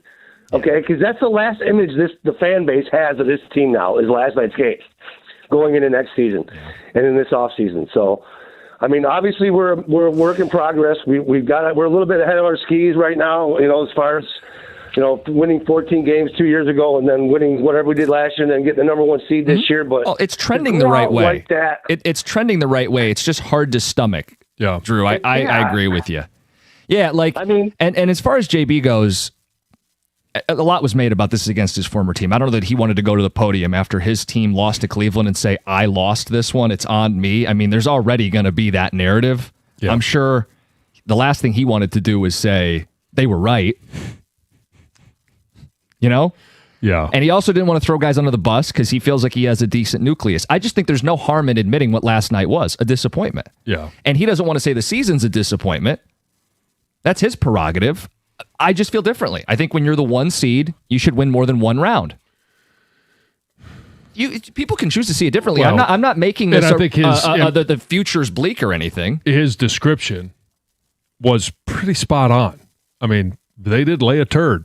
It was a stinker. And I mean, last night, I wonder how many, between friends and you're texting your buddies, like how many poop emojis were sent back and forth last night. Flush. Yeah. Flush it from your system. But now the season's over. And look, this is going to be a fascinating offseason. I don't think we're going to get to all of that today, but we will be spending a lot of time talking about the future of this Pistons team because it's pretty clear what this team needs. 248-539-9797. We got a ton of phone calls. We're going to get to you guys coming up next. It's 97.1. And as we get to summer, it's here sooner for the basketball team than we wanted. You start to think about summer. Let's talk about upgrading your ride. Moran Chevrolet, Michigan's #1 selling Chevy dealer 2 years in a row. And it's for good reason. Moran makes car buying simple. They're not going to waste your time. You're going to get the best prices on inventory that's actually available. Imagine that. Like the 2026 Silverado or the Equinox. When your current vehicle needs service, Moran's the place to go. Free loaner cars with a scheduled certified service appointment. And because I know you got places to be. Shop online, shop anytime, MoranExpress.com, or stop by. They're on Gratiot, just north of 15 Mile in Clinton Township. That's Moran Chevrolet. You always get the best price, period. Chevrolet. Together, let's drive.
He didn't like that word. He didn't feel like last night was a disappointment. JB Bickerstaff doesn't feel like the season was a disappointment. You can use a different word if you feel like it suits them better.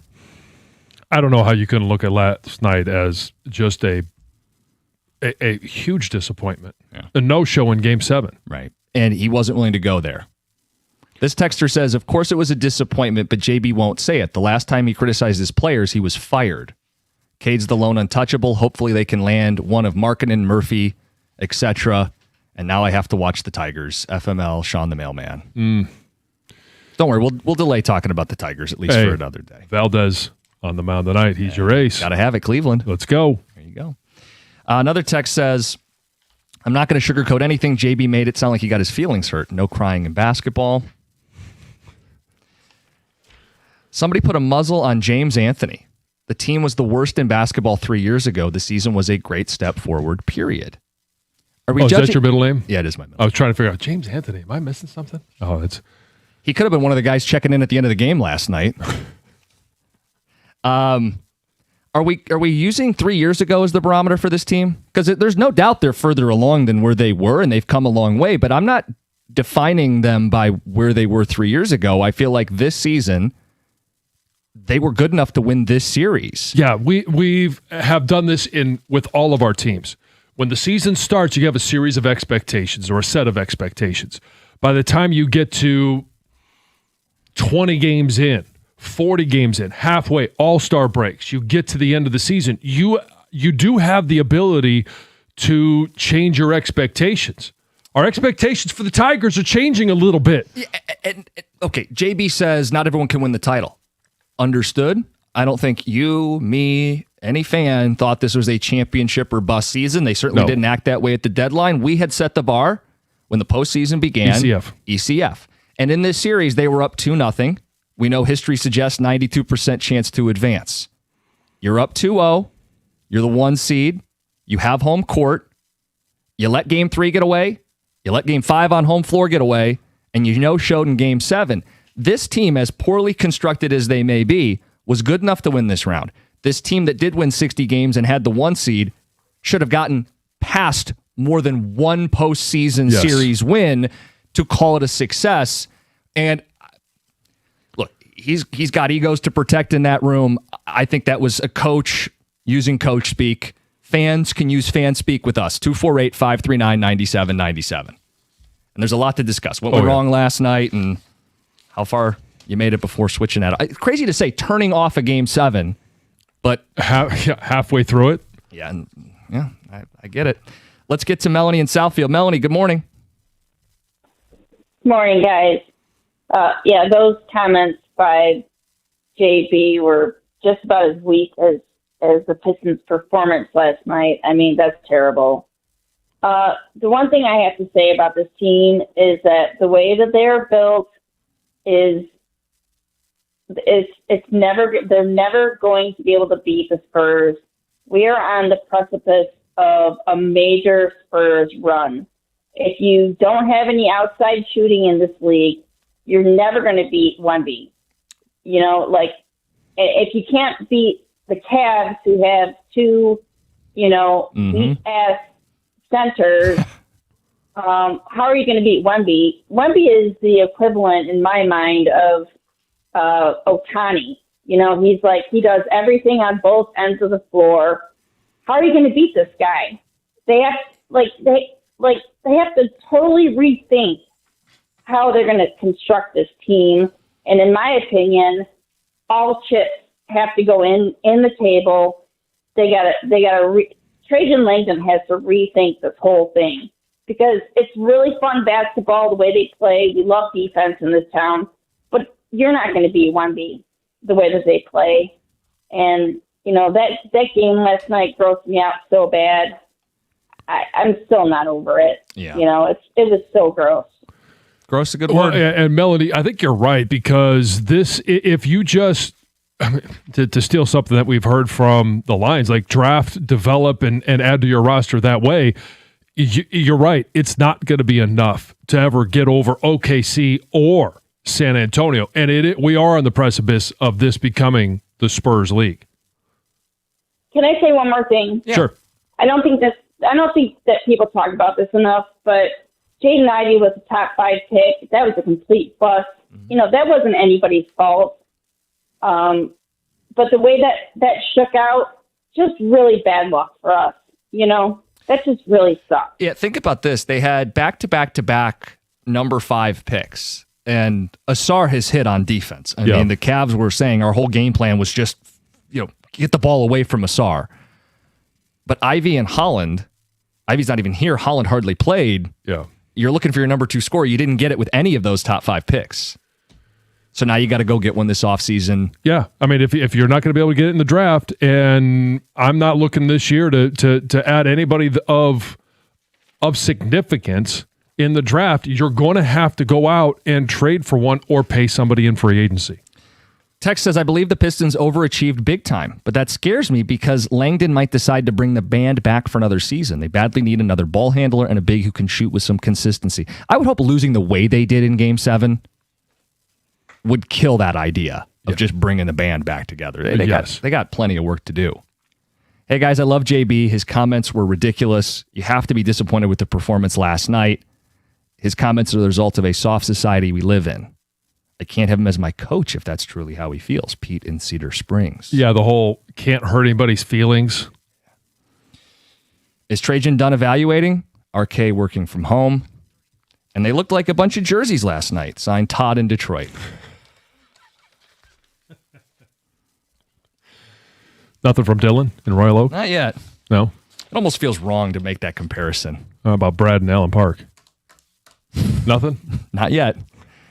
We'll get the phone calls in right after the update. We want to hear from Pistons fans all morning long. We'll get to the offseason a little bit today and for a good chunk of this week. Talking about last night, it's 97.1.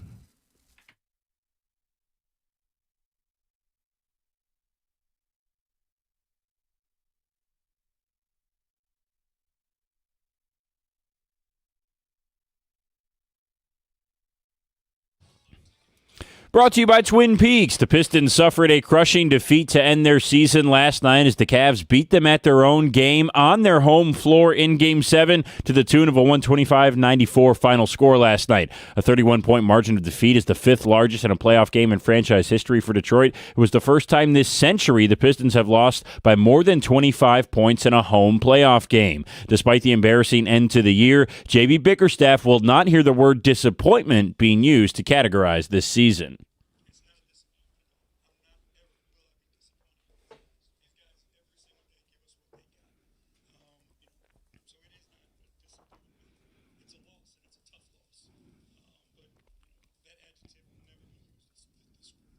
Bickerstaff's contract was extended for an undisclosed amount and duration just before the postseason began. He led the Pistons to a 3-1 comeback against the Magic and a 2-0 choke job against his former team in the Cavs. The Pistons' loss last night was the first ever home Game 7 loss in franchise history as the team was 5-0 before last night's game. Now the focus shifts to the offseason for Detroit, and getting another player or players to help Cade Cunningham chase a championship will be priority number 1 for GM Trajan Langdon. NBA free agency begins June 30th. If losing to Cleveland on the hardwood wasn't bad enough, the city's baseball franchise will try to pour salt on the wound this week as the Guardians are in town for 4 games against the Tigers. Game 1 tonight at 6:40. At the Caldwell Health Sports Desk, I'm Brendan Shabath. For more, go to 97wintheticket or Odyssey.com.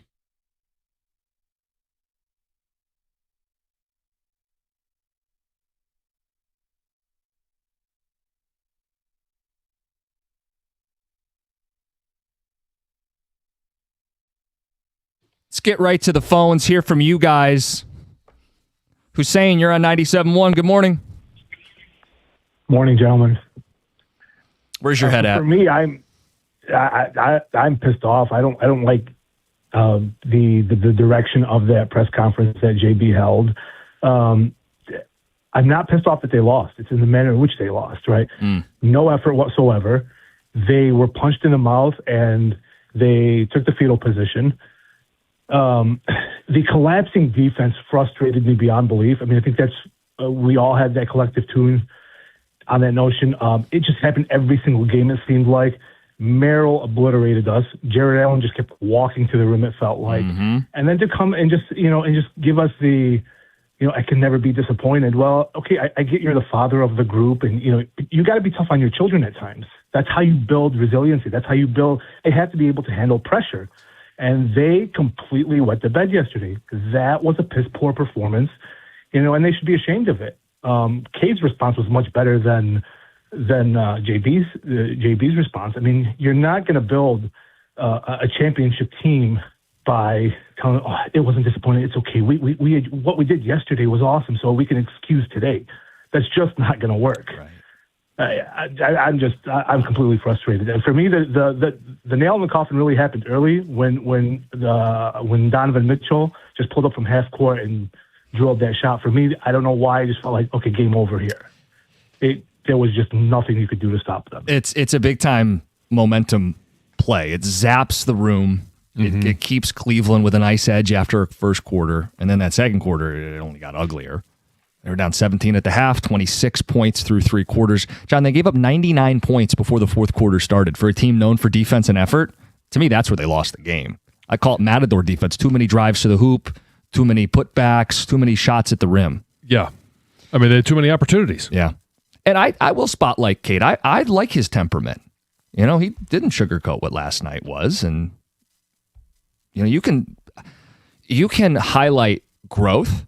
Sure. While not excusing that performance. Exactly. Yeah. There's no question about it. Like the growth, when you take it, the aerial view, going from 14 wins to 60 in 2 years, being the number one seed, finding a way to fight back, even if you want to sit there and talk about the Franz Wagner injury, but fighting back from a 3-1 deficit, like there's a lot of good things that this team has done.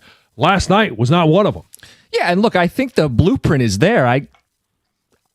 Oklahoma City, the year before they won the title, were bounced in the second round. They weren't the one seed, I don't believe. Are you making a prediction? Hold on. They had an offseason where they added a couple key contributors, Hartenstein and Caruso, and they got SGA up one more level from an MVP finalist to an MVP winner. Jalen Williams stepped into that Robin role for them. They had Chet Holmgren ready to step into a bigger role. Like, it's not a given, but the runway's there if they conduct themselves properly. Right. And if we take Trajan Langdon at his word, like he had to learn what this team needed, what this team is, what they have, so he knew what to go out and get. All right. I think you should have learned. Mm-hmm. Now we'll see what the offseason brings. Let's get to Eugene and Canton. Eugene, good morning. Yes. I live in a shelter, and we was all watching the game. And first on my tablet, we watched Michael. Then when the 8 o'clock came, we watched the game. Somebody hooked it up. The TV Pass is an app where you can 3-day free trial, and we couldn't hear the commentary, so we was watching the game, just the game, like we was there. Mm-hmm. So when the first point came, Cleveland made the 2 point. I said, and then they let us go to bed at 10. We supposed to go to bed at 10 o'clock, but at 10:40 or 10:30, my internet, the free app failed. So we was listening to it on play-by-play. I was sleepy as hell, but I was letting everybody look at the game, listen to the game. I'm up here falling asleep on the table. Yeah. So when we started playing the app, play-by-play, everybody left because the internet went off. I said, okay. And they did you a favor anyway. It wasn't good. It was 114 to 80 something. Yeah. Now this season isn't a disappointment. It reminds me of the late 80s with Chuck Daly and the Pistons. The first round they played Atlanta. They lost that at Joe Louis Arena. I mean, then the next year they played Boston. Then they who was that? Benny Johnson and Adrian Dayton bump heads. Okay. And the next year we went to the NBA championship 3 years straight. Yep. So we can just keep growing and keep growing. Now, if we don't make it this far next year, then that'll be a disappointment. Now, who would you marry? Kill, marry, or divorce? Kill, marry, or date? Chuck Daly, Larry Brown, or the new coach?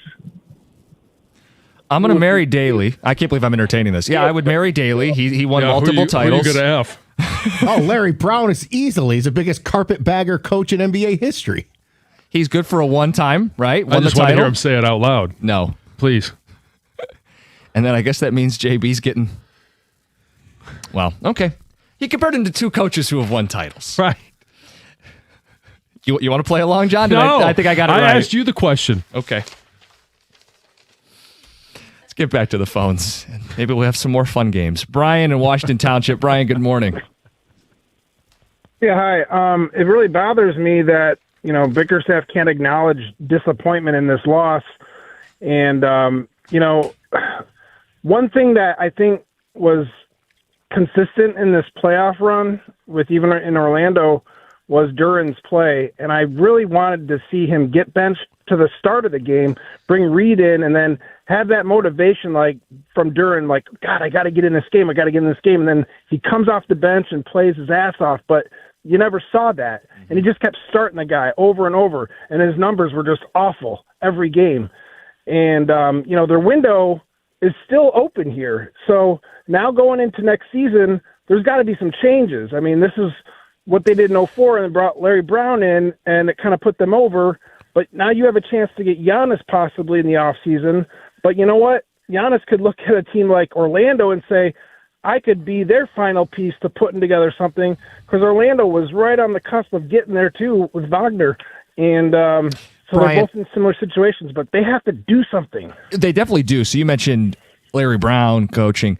They added Rasheed Wallace. Right. I think that's as big a move as any that they made.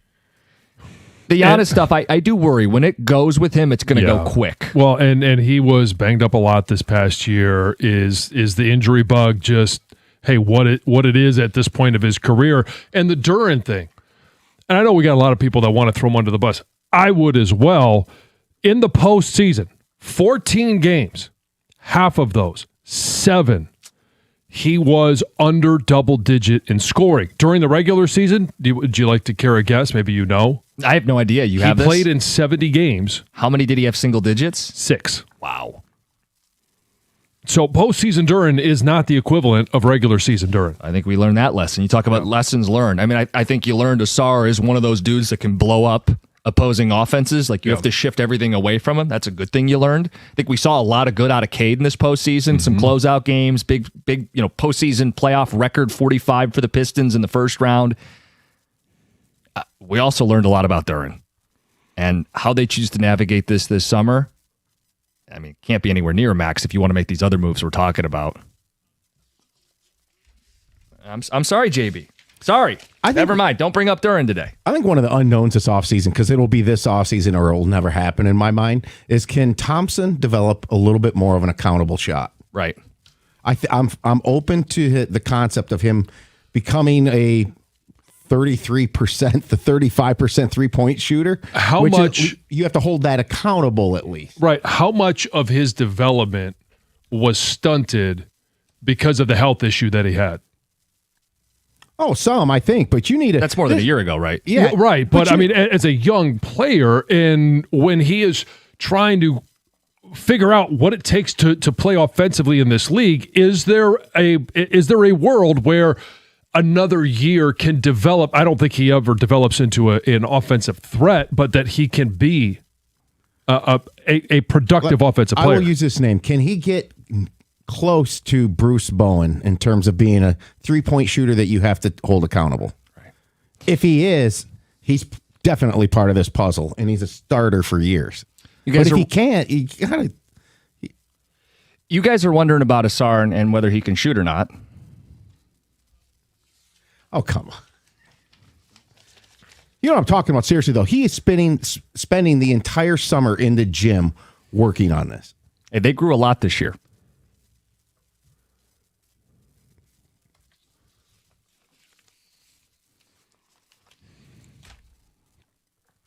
See a lot of potential with that one.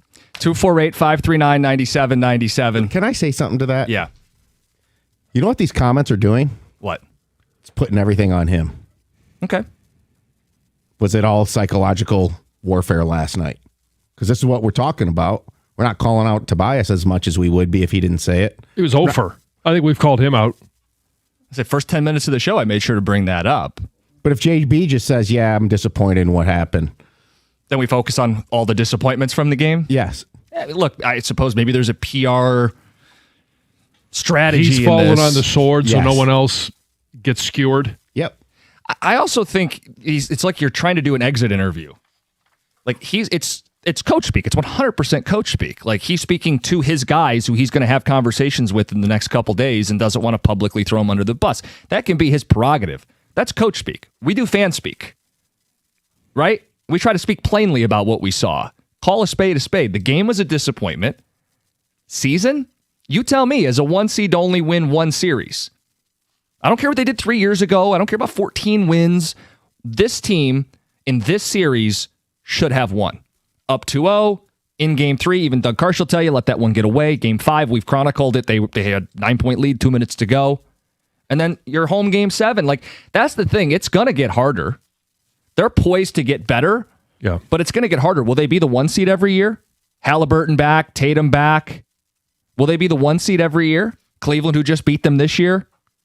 No gimmies on that. No guarantee you're getting a game 7 at Little Caesars Arena again. Does Giannis stay in the East? Right. Probably. Does LeBron come to the East? I'm coming home. Do you think he goes back to Cleveland? No. Please. If they come up short, maybe. Talk about worlds I don't want to live in. That's one. You can go anywhere else. Phone calls next, 97.1.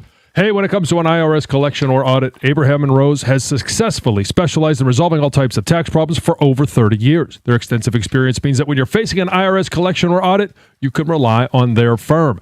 Many law firms have come and gone, but for 30 years of experience, it's a true testament to their success. Their experienced team is ready to evaluate any underlying federal or state income taxes or payroll taxes.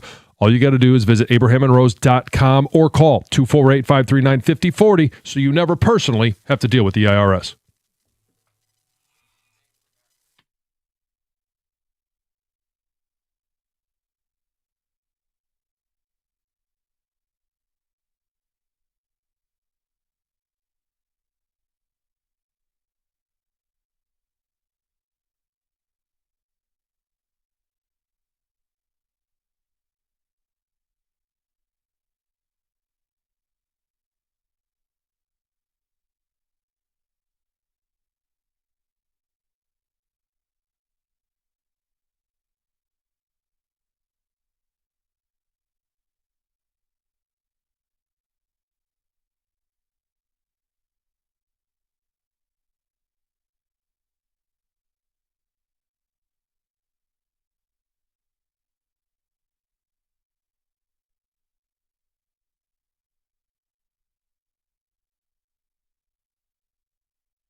All right, tell you about Brightside Dental. We got to talk about your teeth. At Brightside Dental, community dentists, the people I go see, fillings, cleanings, whatever I need, build a relationship with a dentist you can trust.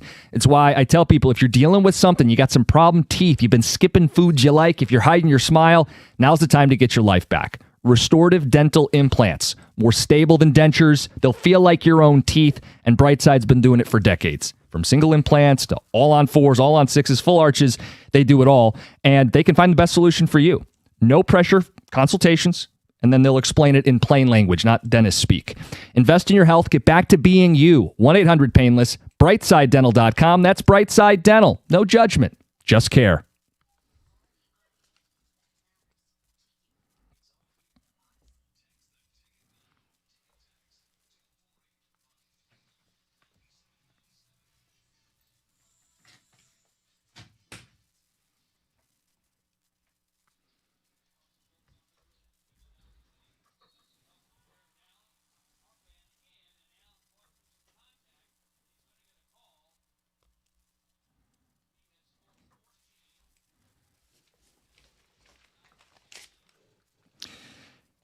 I made it to the start of the fourth quarter. And I think everybody else had the same idea because I was stuck in traffic anyway. Stuck on Temple Street listening to Blaha on the radio as that thing ended horrendously.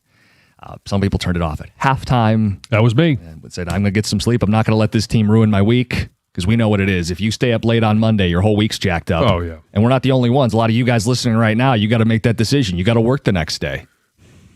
Kids got to get up for school. I know there was a lot of families there last night. They showed the crowd. I thought it was awesome to start the game. We had one text bashing the crowd. It's not the crowd's fault. The crowd didn't have a chance to get into the game. They were loud for the intros, loud pregame. I have a question, though. 25 buses came up from Cleveland. I don't know how many people are on each bus. How does an opposing fan base, specifically the owner, get access to 25 buses worth of tickets? Yeah, I was wondering about that too. And they're right behind the Cavs bench. I don't know how it works. Well, secondary market. You can buy them all up. He can afford them. But it felt like he grabbed them before they were. Yeah. Sure. An allotment. I mean, but here's the reality. Let's call it 1,000 people. The place holds 20,000. 1/20th of the place is Cavs fans. That shouldn't be enough to take over unless Pistons fans are forced to sit on their hands because their team's struggling. Then you notice the Cavs fans. Leave early. And by the end of it, it's... Or you leave early. First bucket, you heard them. Yeah. They got a Jared Allen chant going in the second half. 248-539-9797. And so Pistons fans started a Jared Goff chant to counteract it. Hey, we got a guy, and you made this note, John. He's been waiting a very long time to talk about Jalen Duren. Matt, sorry to make you wait. Good morning. You're good, man. I love you guys' show. Thank you. First, I don't know if you guys noticed this, but JB's voice reminds me of Matt Foley, Chris Farley's motivational character on SNL. Maybe it's just me. He sounds like him, living in a van down by the river. I know the sketch. I don't know if I agree, but I think I agree. But, John, I'm with you. I cut it off at halftime. I knew it was over at halftime. Wasn't going to waste my Sunday. And, yes, Jalen Duren has got to go. I don't care how good he does in the regular season. Postseason is all that matters. And not even just the Pistons. I don't know what it is with every team in this town that they can do nothing in the postseason, not counting the Red Wings. They don't even make it. Lions, Pistons. Yeah, they get to the playoffs and then they fall short every time. I don't know what it is with the teams in this town. Yeah. Hey, let's talk about positivity. What was positive about last night? Harris going 0 for 6. Yeah. Jalen Duren's crap playing during the playoffs. He's got to go. Well, it's a complicated formula because you don't want to just let him walk and get nothing for him. But how? You know what? Yeah, you do. Why? Because there's a certain value. If there's a free agent that is better that we could use those dollars for, then yes. Right. There's going to be 4 or 5 names that come up a lot this offseason. And if you he's a restricted free agent. Yeah. If somebody pays him more than you're willing to pay him, then hey, let him go. Or you work out a sign and trade to get something small back. Right. I mean, the variable is like, what will the market say he's worth? That's going to be I'm very curious as to see what the market says he's worth. And there's an argument, if it's low enough, you can bring him back. You can always fold him into a bigger trade in the future. I'm trying to keep all the variables in mind here. Right. You don't want to handicap yourself. Right. If it's an affordable price, then you bring him back, but you still have to go trophy hunting. Right. And everybody knows. I mean, we've called it from the jump. He just hasn't been good enough in the postseason. No.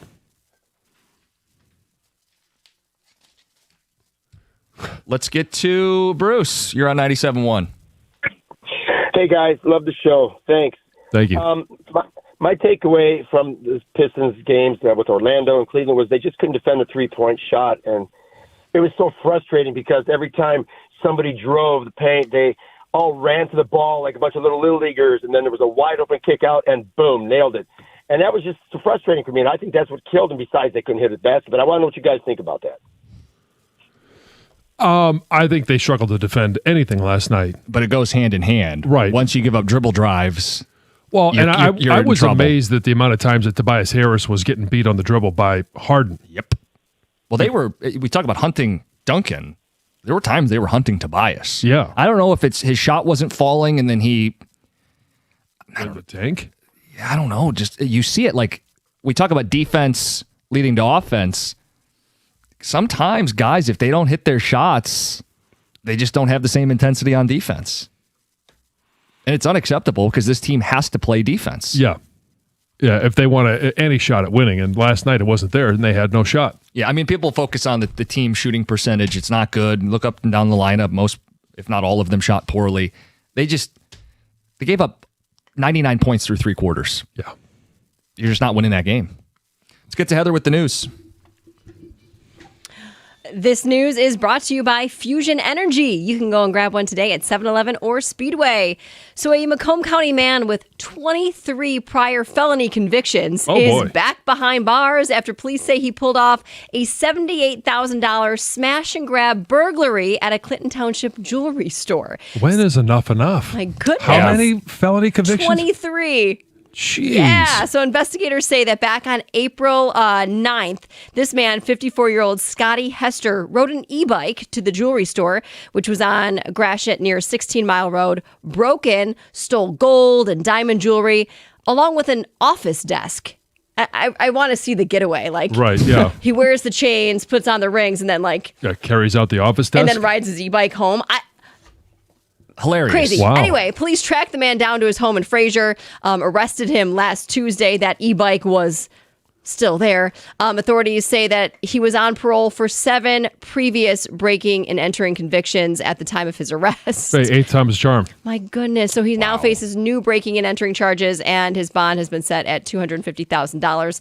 Police are also investigating whether he is connected to similar burglaries in Warren and Sterling Heights. Jeez Louise.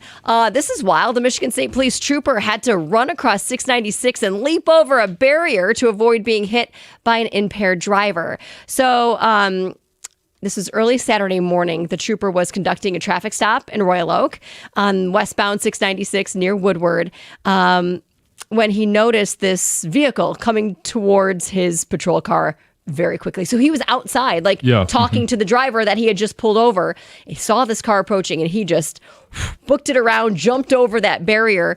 The car, driven by a 28-year-old man in a Kia, rammed into his patrol car, which then hit the car he had just pulled over.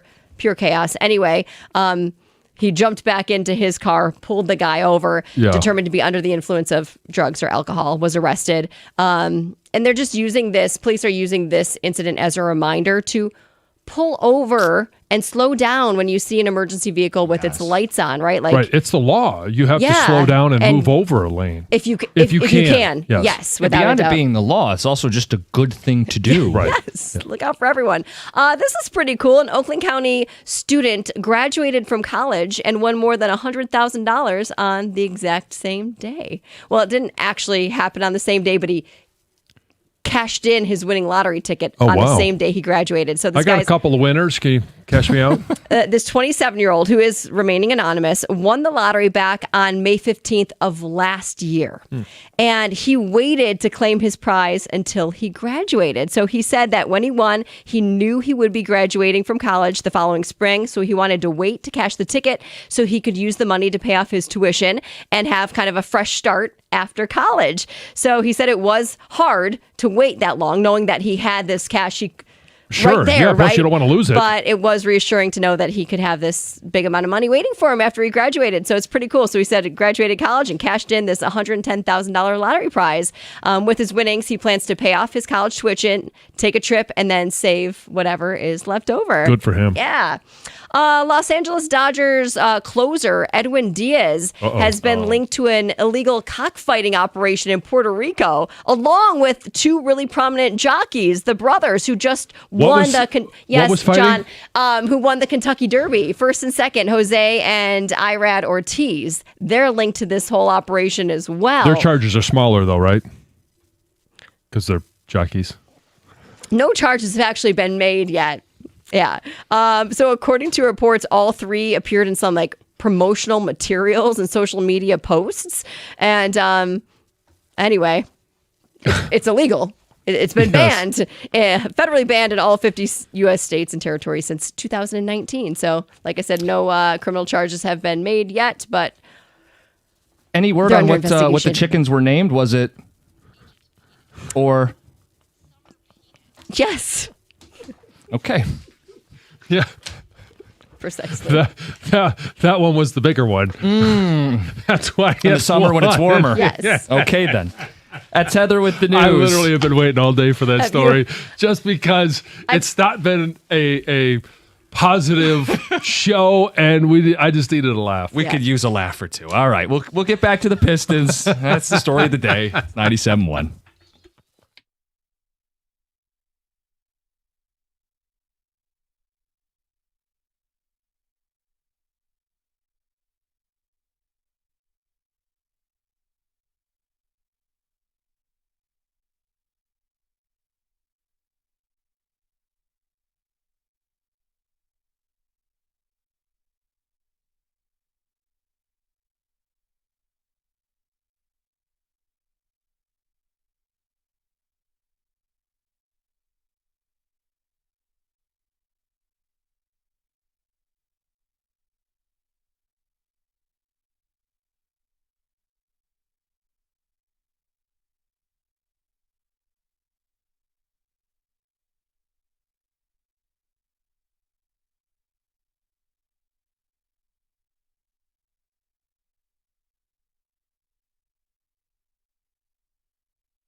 Yeah, ugly. Text says, guys, enough Pistons talk. How about those Tigers? Lions? Never mind. I got text coming in, says, man, Trajan whiffed at that trade deadline. Far too conservative. Signed Brad in Allen Park. There he is. Another text says, guys, I'm concerned about Cade Cunningham. He's not a good leader. Comes up short in crunch time. Signed Dylan in Royal Oak. I would disagree. He didn't come up clutch in this crunch time. 45 in, what was it, game 4? Game 5 of the opening round. Yeah. Pistons playoff record. Yeah. Yeah. I mean, he's come up pretty big. More times than not. You look at postseason scores, assists, minutes. When you're talking about last night, certainly that was a disappointing performance by Cade. There's no question about it. It doesn't mean, okay, we've gotten the text messages and the calls, get rid of Duren. Okay, I can understand that sentiment, but it doesn't translate to Cade. Like, just because he came up small last night, it's not, he's not going to get it done. It's far from a referendum on Cade. I've made my position, though. I think going to war with what he had in this postseason, I'm totally cool giving him a pass. Going to war, I'm glad you put it that way. Going to war with what he had, do you think he maximized this team's potential? Yeah, he's got how can you be disappointed? He's got a toothpick and a thimble. Yeah, he got them to a game 7 in the second round. He wasn't going to do it alone. It was very clear late game, even early in this game 7. Trap him, get the ball out of his hands, make other people beat you. And Tobias had been the co-star. Right. 0 for 6 from the field, didn't make a shot from the floor. He averaged 8 points per game in 5, 6, and 7. Miscast. That's not him, but he had to be that guy. Okay, I'll give you this. If he's a free agent, if he's back, it's in a much different role next season. Yeah, I agree. And he's a guy that I'd never disputed chemistry and culture and unk and a vet, all that stuff. It was just that they felt so strongly that they couldn't upgrade that position. And I think they've learned. They have to have learned.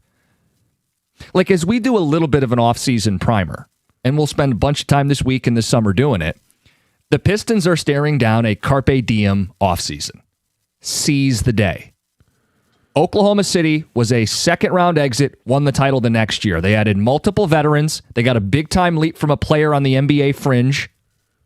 SGA would go on to win the award. And Jalen Williams took a big leap as his co-star. They also had Chet Holmgren take a big leap as another co-star. Some's internal, some's got to be external. They made all these picks in the top 5. Asar, Ron Holland, Jaden Ivey, none are going to be the team's number 2 scorer. So this is a seize the day off season for Trajan Langdon. They clearly need another ball handler and another scorer, maybe both in the same player.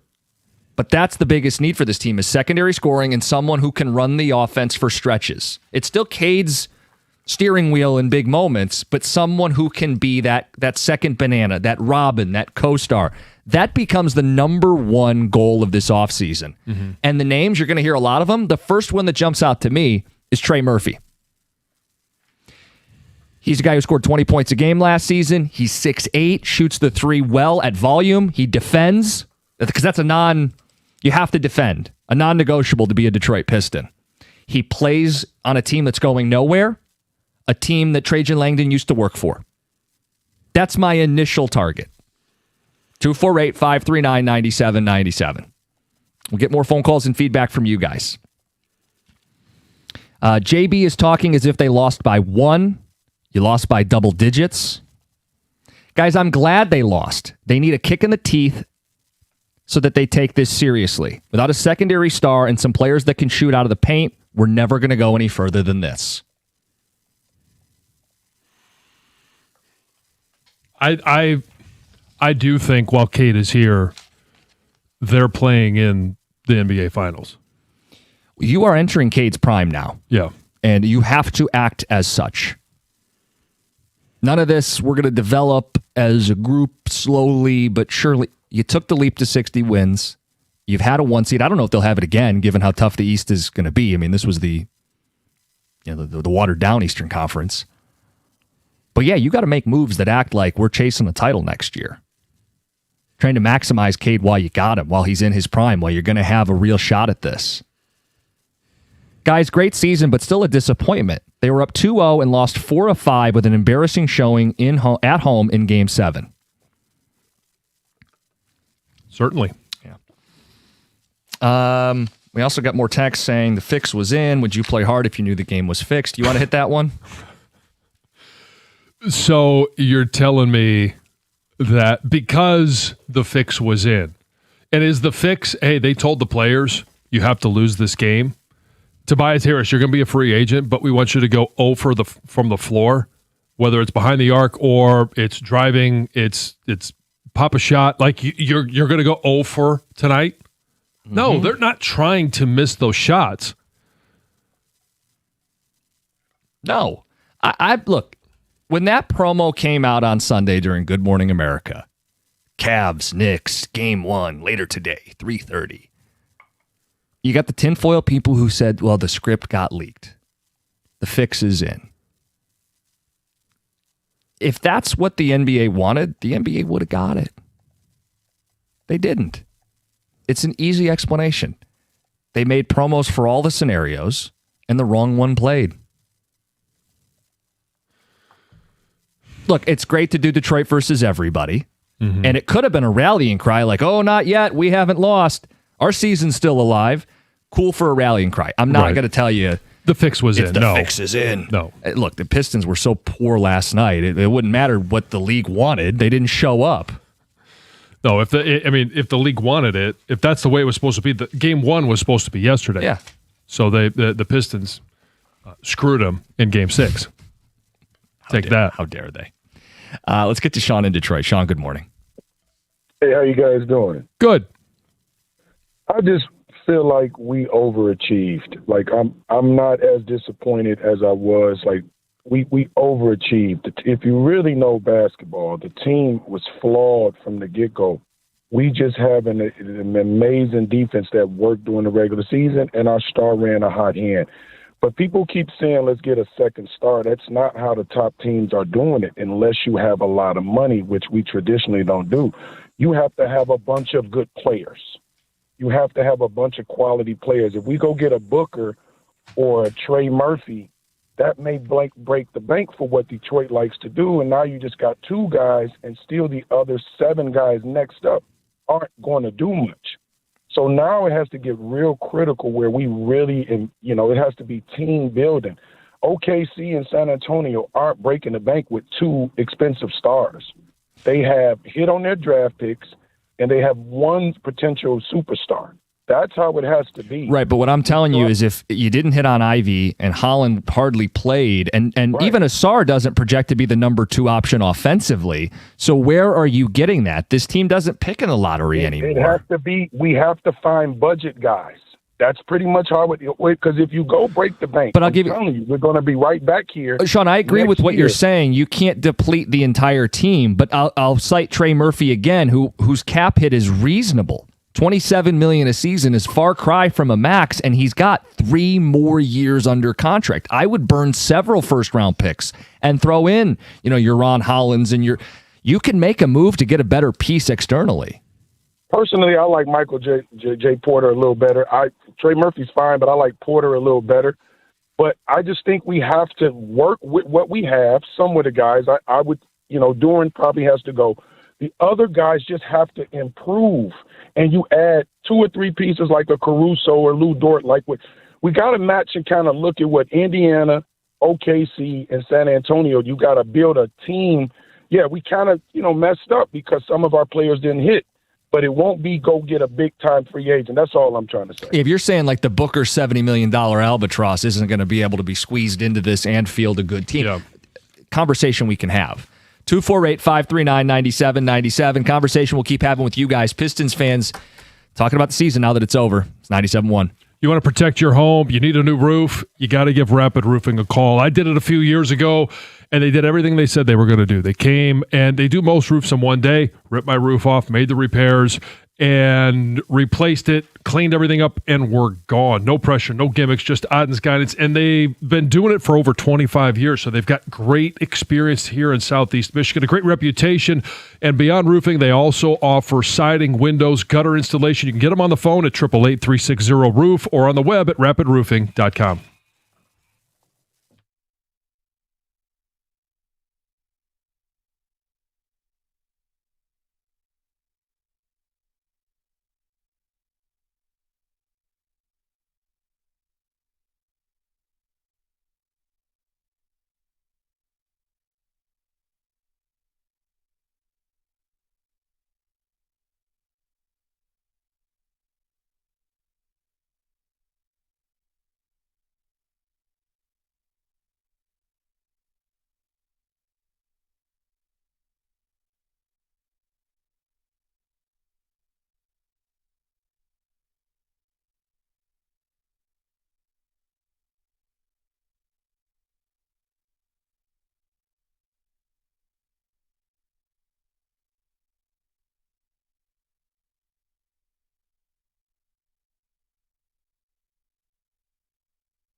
We'll get to the phones, talking Pistons Game 7 dud, a no-show on their home floor with everything on the line. Hard to fathom a team that was built on effort and defense put out that performance. One thing to go cold shooting the ball. I think we've seen enough of that this season. But to run Matador Olay defense from the jump, like Mitchell getting in the lane, 2-on-1s, kickouts, Cleveland starts hitting shots. If Detroit's not getting stops and turnovers and points off turnovers, you see the recipe for it to get ugly. I just didn't think you'd get that effort, that lack of defensive intensity. The Cavs were far better from the jump. Yeah, I mean, they hit the ground running. Like they were hitting some shots early, and there was a little bit there where the Pistons were getting back into it. Asar had the block, and I thought that was going to be the moment where, hey, it all clicks, and now all of a sudden, hey, you got the crowd in it. It's still early in the game, and there was never any rhythm to the Pistons game. There was never any run. There was never any back-to-back moments. You guys have listened. You know, these days after Pistons games, we're taking phone calls on all of it. So what went wrong? When did you leave or turn it off? Was the season a disappointment? Bickerstaff has pushed back on that. We'll play that audio again for people. Vanessa, you have an issue with the fans. You're on 97.1.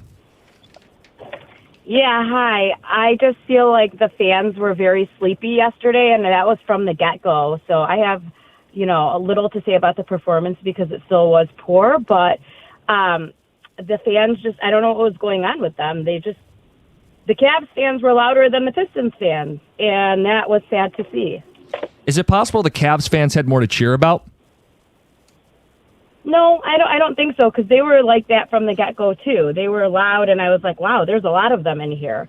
And there was more Pistons fans, so we could have really done better with the fans. But it seems like everyone goes there and just watches and doesn't really, hype them up like we used to back in the day 20 years ago when I used to go. So I think that the fans just need to be more excited next time.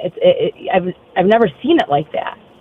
I was there. I disagree. I mean, I welcome phone calls from other people who were there to settle this, but I thought the fans from the Mason intros to the start of that game were much better than any of the 4 other playoff games I'd been to this year.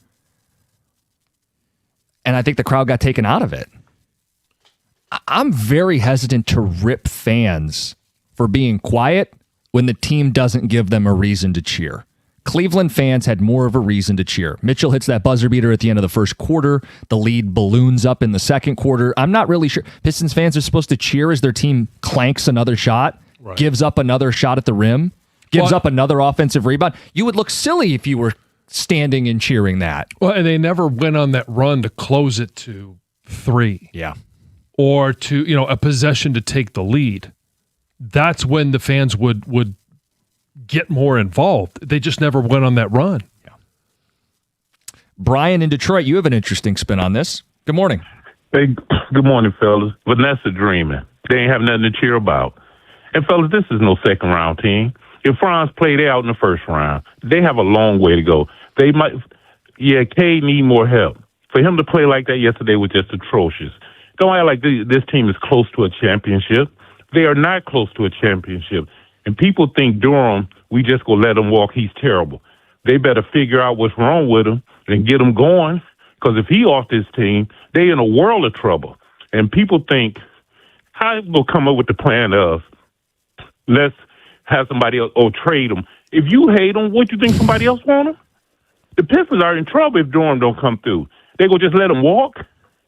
Then what they have? I'm a little surprised, Brian. Brian, you can be a very vocal critic, and yet you're stumping and sticking up for Duren? Listen, the kid played, he played great all year. Something went wrong. You better figure out what it is.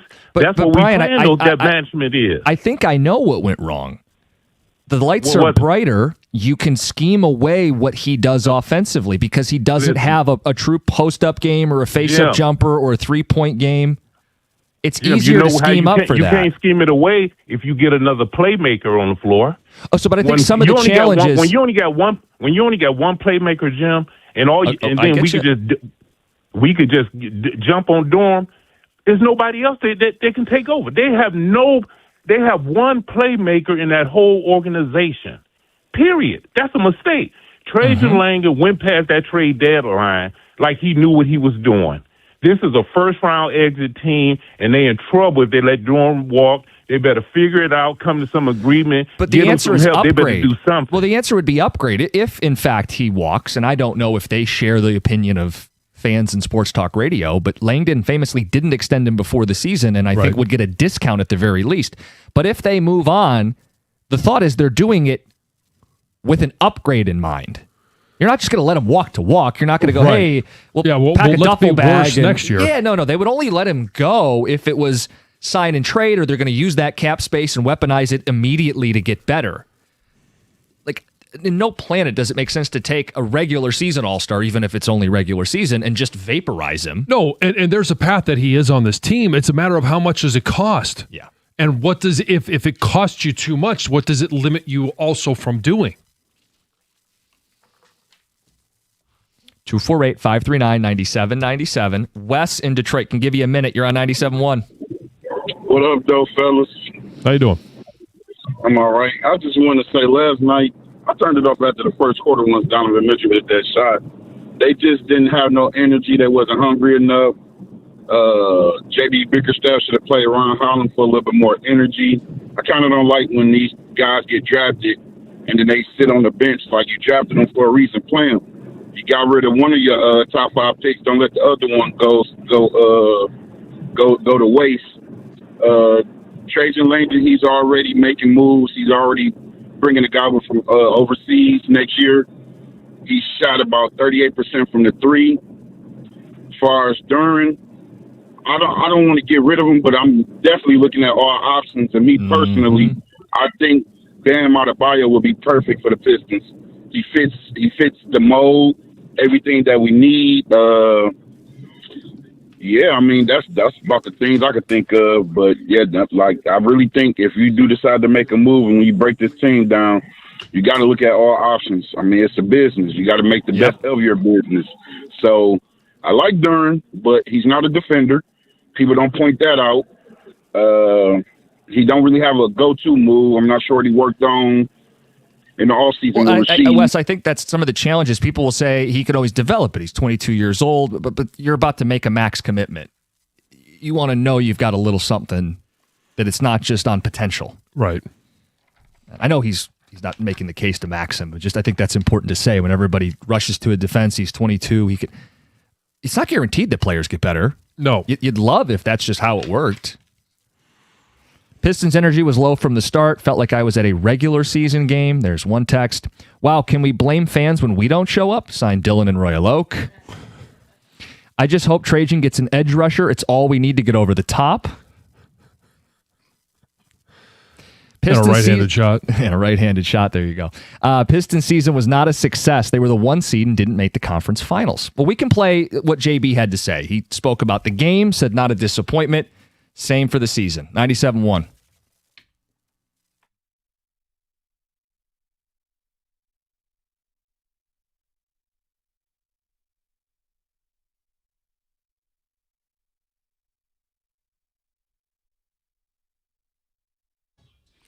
Brought to you by Summit Place Kia. The Pistons got embarrassed at home by the Cavs last night, 125-94 in Game 7 of the Eastern Conference semis. The game was never really close beyond the first quarter as Detroit suffered its worst home loss in the playoffs of the last 35 years. Duncan Robinson supported that fact last night when he mentioned post-game how the Pistons just weren't ready.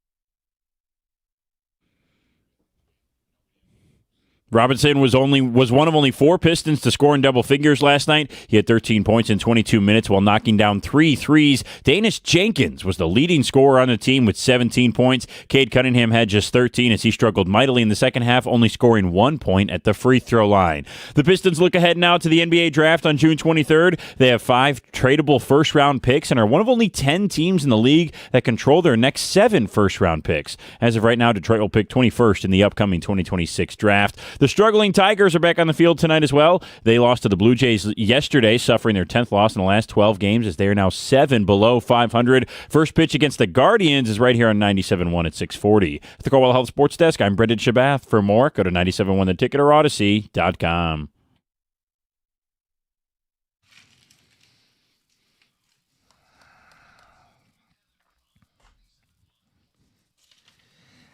It's wild to me that we've legitimately asked, when did you leave? When did you turn it off? We're talking about a Game 7, but it was that bad. Yes, it was. You got to halftime. Yep. I was at the game, and Stoney told me go home at halftime. Yeah, there wasn't. I mean, when you're down 64-47, and I know that we all lived through and watched the Game 6, and I turned that one off at halftime. Mm-hmm. I stayed, in tune to, some of the updates, turned it back on to be able to watch the end of that one. But it just, there was no heart last night. Gator was at the game. We were sitting next to each other. He looks at me in the third quarter and does the looking at your watch gesture. Like, hey, you got to be up in the morning, guy. He and I both left at the start of the fourth. And he's an hour away. He'll be in and he can kind of take you through his perspective. But I think it's similar to ours. Just disgusted. Yeah. Pathetic. Embarrassing. Disappointing. Yeah. Well, it was for us. Yeah. So Bickerstaff, I want to play 2 clips and then we can sound off and react and want you guys to put your 2 cents into it. JB Bickerstaff on the game, he did not want to use the word disappointment.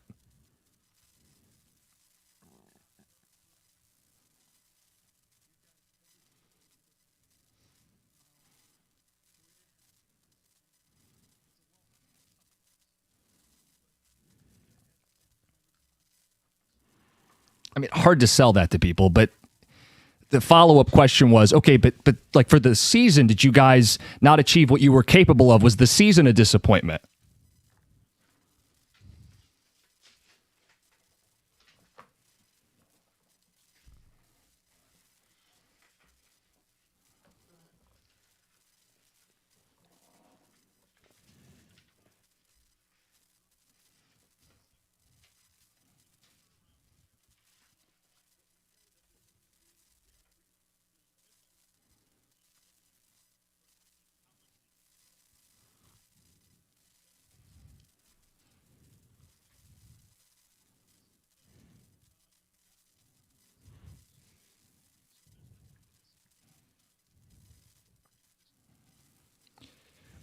What Bickerstaff said post-game is coach speak, and he's a coach. Okay. As a fan, someone who wants to just call a spade, this was a watered-down East, yes? Yes. We talked about that preseason. They went out and won 60 games. They were a 1 seed. They only won 1 series. Plainly, just call it what it is. Disappointment. That's a disappointment. And then if you dig a little deeper and I tell you you're up 2-0, 92% chance historically to advance. You let them off the hook in Game 3. You blow a lead at home in Game 5. You no-show in Game 7 on your home floor. Disappointment. Say it. You don't have to walk on eggshells or worry about egos. If he wants to do that because he's got to face those guys and coach those guys, so be it. But as a fan, I don't accept that this is a successful season. I will call it what it is, a disappointment. The disappointment for me is that it's a missed opportunity. You're going into this season with no Jason Tatum, no Tyrese Halliburton. So instantly, Indiana, not the team that they were playing for an NBA championship last year. Boston, while still good, number of talent, they still had Brown, they still had and they added at the deadline. They got Tatum back, but he wasn't your classic Tatum, right? And so. Yeah, the opportunity was there, but what you can't see is the opportunities that are in the future. And I'm going back to the trade deadline where, in large part, we did nothing. You bring in Kevin Huerter. Again, you did nothing. But what you didn't know was eventually you would be the 1 seed. You'd have home court throughout the course of the playoffs. That Franz Wagner, when your back is against the wall, he wouldn't play for the final 3 games. That Boston would be eliminated. You wouldn't have to play them in the Eastern Conference Finals. Like, there were just a number of things that presented themselves that you had no idea of seeing. But you You have to prepare for the toughest situation, and then you take some of those gifts and you capitalize on them. If you don't want to say disappointment, use a different word. You like missed opportunity. 248-539-9797. I'm not telling you that the future's bleak or anything but bright. You have an MVP candidate in Cade Cunningham. There are moves to be made. They own their first-round pick in perpetuity. They could make moves this offseason. They have cap space that they can utilize creatively. Oklahoma City bounced in the second round, titles the next year. SGA became an MVP. Cade could do the same thing. They added players. Trajan could do the same. They got leaps from guys in-house. They're going to need that here in Detroit. The future, there's still a runway for this team. They've clearly made progress.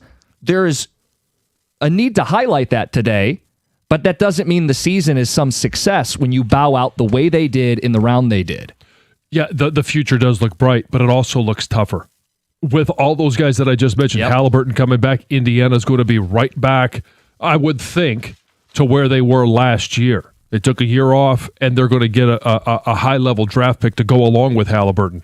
And the same thing. And then you look on the other side. Wembanyama's not going anywhere. He's only in his second year. He's going to get better. OKC, do we think that they're just going to fall off the map? Nope. They're going to be a problem for a very long time. And so and Boston is going to be more at full strength next year. A Cleveland team they didn't beat this year is still going to be hanging around in the mix. 248-539-9797. I just, the idea that last night's not a disappointment, you immediately lose every fan when you say that. And then when you say that only positive talk is acceptable, you're going to lose the rest of everybody. Yeah. How is a no-show not a disappointment? I mean, they no-showed last night. ESPN just showed the stat. It's the third largest Game 7 home loss in NBA history. Wow. The one before it was a few years ago, Suns against the Mavs, and I vividly remember that. That was an embarrassment. That was 33. And then the other one was like 48 points. It was, I can't remember the points. It was 1948. Do you even count that? No. It was wasn't it the Philadelphia Warriors that they went by back then? Against somebody called the Bombers. We'll have to ask Stoney. They bombed last night. Yeah, no kidding. 248-539-9797. Dante in Detroit. Good morning. Hey, guys. I'd like to add another team to that list, actually, for next year. The Wizards are looking pretty scary. They got Trae Young, Anthony Davis, and they're looking at the number one pick, so that's just another team we're going to have to compete with. The main point I wanted to bring up is that, when you kind of take a step back and look at the bigger picture, this team ultimately, you could say, overachieved. But when you look at the season kind of in a vacuum, there's no way to say that it wasn't an 100% disappointment. For me, when I look at the series, I look at Game 3. Late in that game, we were up either 2 points or it was tied. Cade Cunningham threw a lazy pass that got intercepted by Max Strus and didn't get back on defense. Followed that up with 2 more turnovers in a row. And it's hard to put all that blame on Cade because I think that is a side effect of ultimately not having another ball handler. Yep. When you have a guy with a usage rate as high as his, he's bound to turn the ball over. But the making lazy passes and just getting lazy on defense, that is just unacceptable. Going to last night, though, I think it was noticeable that Cade was just gassed early on, that he just didn't have it in the tank. That was an extremely embarrassing loss. The season was 100% a disappointment. As far as what I'd like to see going into next year, my kind of dream acquisition would be Kawhi Leonard. I think he's kind of the perfect guy to take some of that offensive burden off of Cade while also kind of fitting in on defense.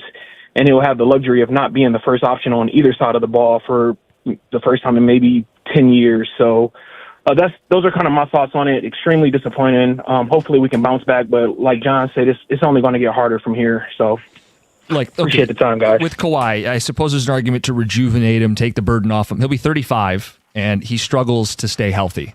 If that's the guy you're putting all your chips in on, yeah, that's the issue. Health is that major issue, and it's the same thing with Giannis. Yeah, I think for Giannis, when it goes, it's going to go. Yeah, because there's not like a jumper to fall back on. He's a big explosive athlete. If he's not that guy. Again, you're emptying out a lot to get one of these dudes. Look, we're dealing with a first-time GM here, and he played it conservative at the deadline to see what he has. What I hope he doesn't do to make it worse is make a move where you trap yourself and go get a name that might look like it'll work, and then now you've tied your hands. Right. Like, that's the thing. People are going to want something big this offseason, I think, to a degree. I love your Trey Murphy. I think it's the perfect idea. Trey Murphy's the guy that jumps out to me. He's 3 years left on a fairly friendly deal, $27 million a year. It's far less than any max. He shoots threes. He defends.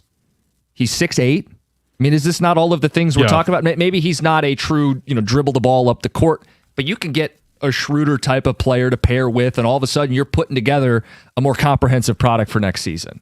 And no, maybe that doesn't when we say star hunting, I don't know if the average fan thinks of Trey Murphy. But, the average fan, fits what they need. The secondary Piston fan, that when Giannis gets traded, he doesn't come here, and they get mad. I just say, be careful. I wouldn't go after Giannis either. I know we're going to dive into more of this stuff this week, but same thing. I know Kyrie Irving's name might come up. No, thank you. And it's just you better be careful. 248-539-9797. Hey, text says, I don't know if I missed this. John, the Pacers don't have their first pick this year. I don't know if... I don't. Maybe I missed that. Yeah. They don't? Oh, no, okay. because of the lottery. Remember, they got jammed up. They traded for Zubac. That's right. Yeah. Yeah. Texter says, can't keep leaning on Cade to carry them. That has to be the biggest thing they address in the offseason. You can blame everyone on the team except the guy who had a collapsed lung a month ago. Bickerstaff coaches like he's leading a daycare, holds nobody responsible, only concerned with feelings. That's from Gary. Great, now we have to watch the Cleveland Guardians kick our ass in baseball. I honestly hate being a fan right now. Hey, Valdez is on the mound. Time to be an ace. It's weird to say a series in May means a lot, but... It does. It means a when lot. You're 5.5 back at this point. You lose 3 or 4, and all of a sudden the shoreline is getting further and further away. Right. That concludes our Tiger Talk. We'll get back to the Pistons next, 97.1.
Take a second and think about all the businesses that keep Detroit moving. Retail stores, restaurants, warehouses, offices, and job sites. They can't afford break-ins, they can't afford fire damage, and they certainly can't afford downtime. That's where Guardian Alarm comes in. Security cameras, fire protection, access control, live, local monitoring backed by real people 24/7. Guardian Alarm has been protecting Michigan businesses since 1930. If you run a business and you want real protection, not guesswork, call Guardian Alarm. You can give them a call at 1-800-STAY-OUT for a free quote. That's 1-800-STAY-OUT.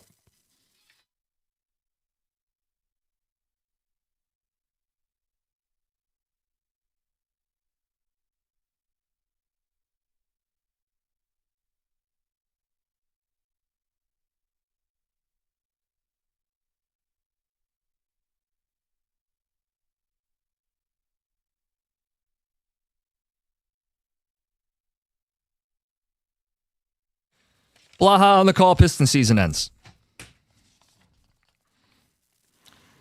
Looking on the bright side, at least the officials didn't blow the game for the Pistons this time. Unnamed texter. You've been asking one guy to beat 5 for how long? How long did you think that would last? Another text says, where did you actually think the Pistons were going to go? They have one person that can score. That's Cade. Did you actually think they would win a championship? No. No, I don't think any of us made that statement. You know, we talk about this team enough. We set this up before the postseason even started. We asked where that line was, that success marker. And you and I said the same thing.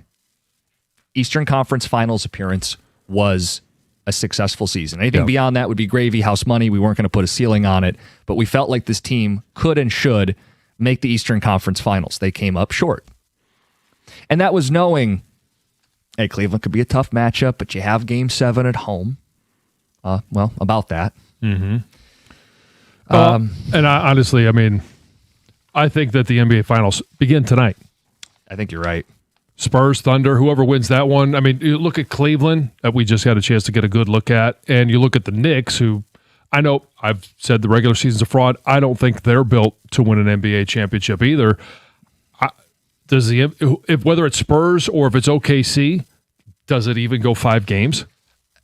I don't know. Can I make a statement? It may come across as a bitter Pistons fan. Actually, I know it's going to come across as a bitter Pistons fan. Oh, okay, well, say it anyway. Basketball fans lost last night from other cities and other markets because now the Eastern Conference Finals will be a flop fest between Brunson and Harden. It'll be and maybe largely unwatchable. I get it. It comes from a Pistons perspective, but I feel like Cade is a star that tries to play the game the right way. And clearly the Pistons weren't good enough to advance, so I guess I have to live with it. But if I'm a fan in any other city, in any other market but New York and Cleveland, I don't want to watch these two jump into the defenders and beg for calls for 4 quarters. No, that's why you're watching Spurs and OKC. I know. And that's it. That's it. Mitchell proved you don't have to. He said, what do I need to do? Start flopping? He didn't start flopping.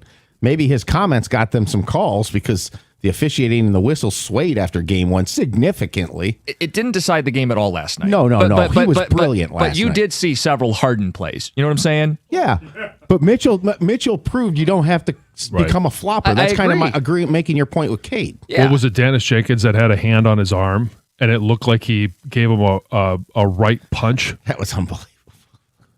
It just, or even like the first one that wasn't called a shooting foul, but I forget who was guarding Harden, and it just like put a hand on him, and then all of a sudden he throws up the shot from 8 feet behind the 3-point line. Now, thankfully, they didn't make it a shooting foul, but they still called a foul. Yeah. I mean, how much did you love when Duncan sold a foul on Harden? Oh, yeah, that was great. I mean, a little taste of his own medicine. And on a night where not a lot to be happy about, I at least got a chuckle out of it. It was actually one of those few moments I thought things might start swinging their way. A little momentum changer or something. Yeah, that just never was going to happen. It just never happened. There was no momentum shift. I was just stunned that they never did anything in the third to get it to under 15. Do you agree with this text? If you turn the game off after the first quarter of a Game 7, you're not a Pistons fan. Brandon in Farmington. I think you're bailing early. I'm not going to say you're not a true fan, but you're bailing early after the first quarter. When is it, quote unquote, acceptable? It's whenever you want to change the channel and go to bed. Like, I've always thought it like this. When I was growing up and I go to games, I think, why are these fans leaving? They paid good money to be here. And now I think the money's already spent. You got to stay and get humiliated. You don't have to stay. No. The moment it stops being worth it to you, get the hell out of there. And for you would have left at the half. You used the remote at halftime. I left after 3. I'm not claiming to be a better fan because I stayed another quarter. I just hit my breaking point. I left after Jared Allen's me-bound fest in the third quarter. Oh, God. I mean, you just look at it realistically at some point, and you're down 26 after 3. And I went to bed at the time you left. Yeah. And I sit there and I'm like, are they really going to outscore them 38-11? Right? Are they going to miss 27 of their last 28? Like, Right. are we going to witness NBA history again? No. Here's the irony. Cleveland kept missing free throws, too. Like, just enough to Yeah. where, And then hey, if you you'd could have do anything. Yeah. Then you'd have one of your players follow them and give them another 2. Yep. The Isaiah Stewart incident.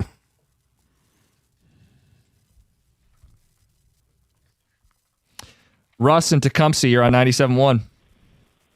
Hey, how you doing, guys? Good. What a terrible loss. Terrible, terrible, terrible loss. Vickerstadt needs to go. Cleveland axed him. It's time for us to axe him. Not to call last night a disappointment is a disgrace. You can't rely on Cade to win every game for you. Cade is MVP. Cade is great. Vickerstadt, as a coach, he's nothing. He didn't have his team ready, weren't hyped. They just weren't ready. They came out flat and stayed flat all night, and there was nothing Vickerstadt could do to get him up. So, in my opinion, he needs to go. Get rid of him. Find a new coach and get rid of Vickerstadt. Let me ask you this, Russ. Let me ask you this. Because we're talking about a professional basketball team, professional athletes, and yes, a coach that is coaching them, how much of that preparation and being up at the beginning of that game is on the coach versus how much of it is on the athlete to do your job and be ready when the moment requires? I'd say it's 50-50. So then the rest of the team needs to go then too. Well, there's plenty of people that want to move on from Harris and the rest and of the team Duran. don't need to go. Cade don't need to go. Stars don't need to go. Duran, okay, maybe put him up for something good, but as far as I'm concerned, Vickerstadt,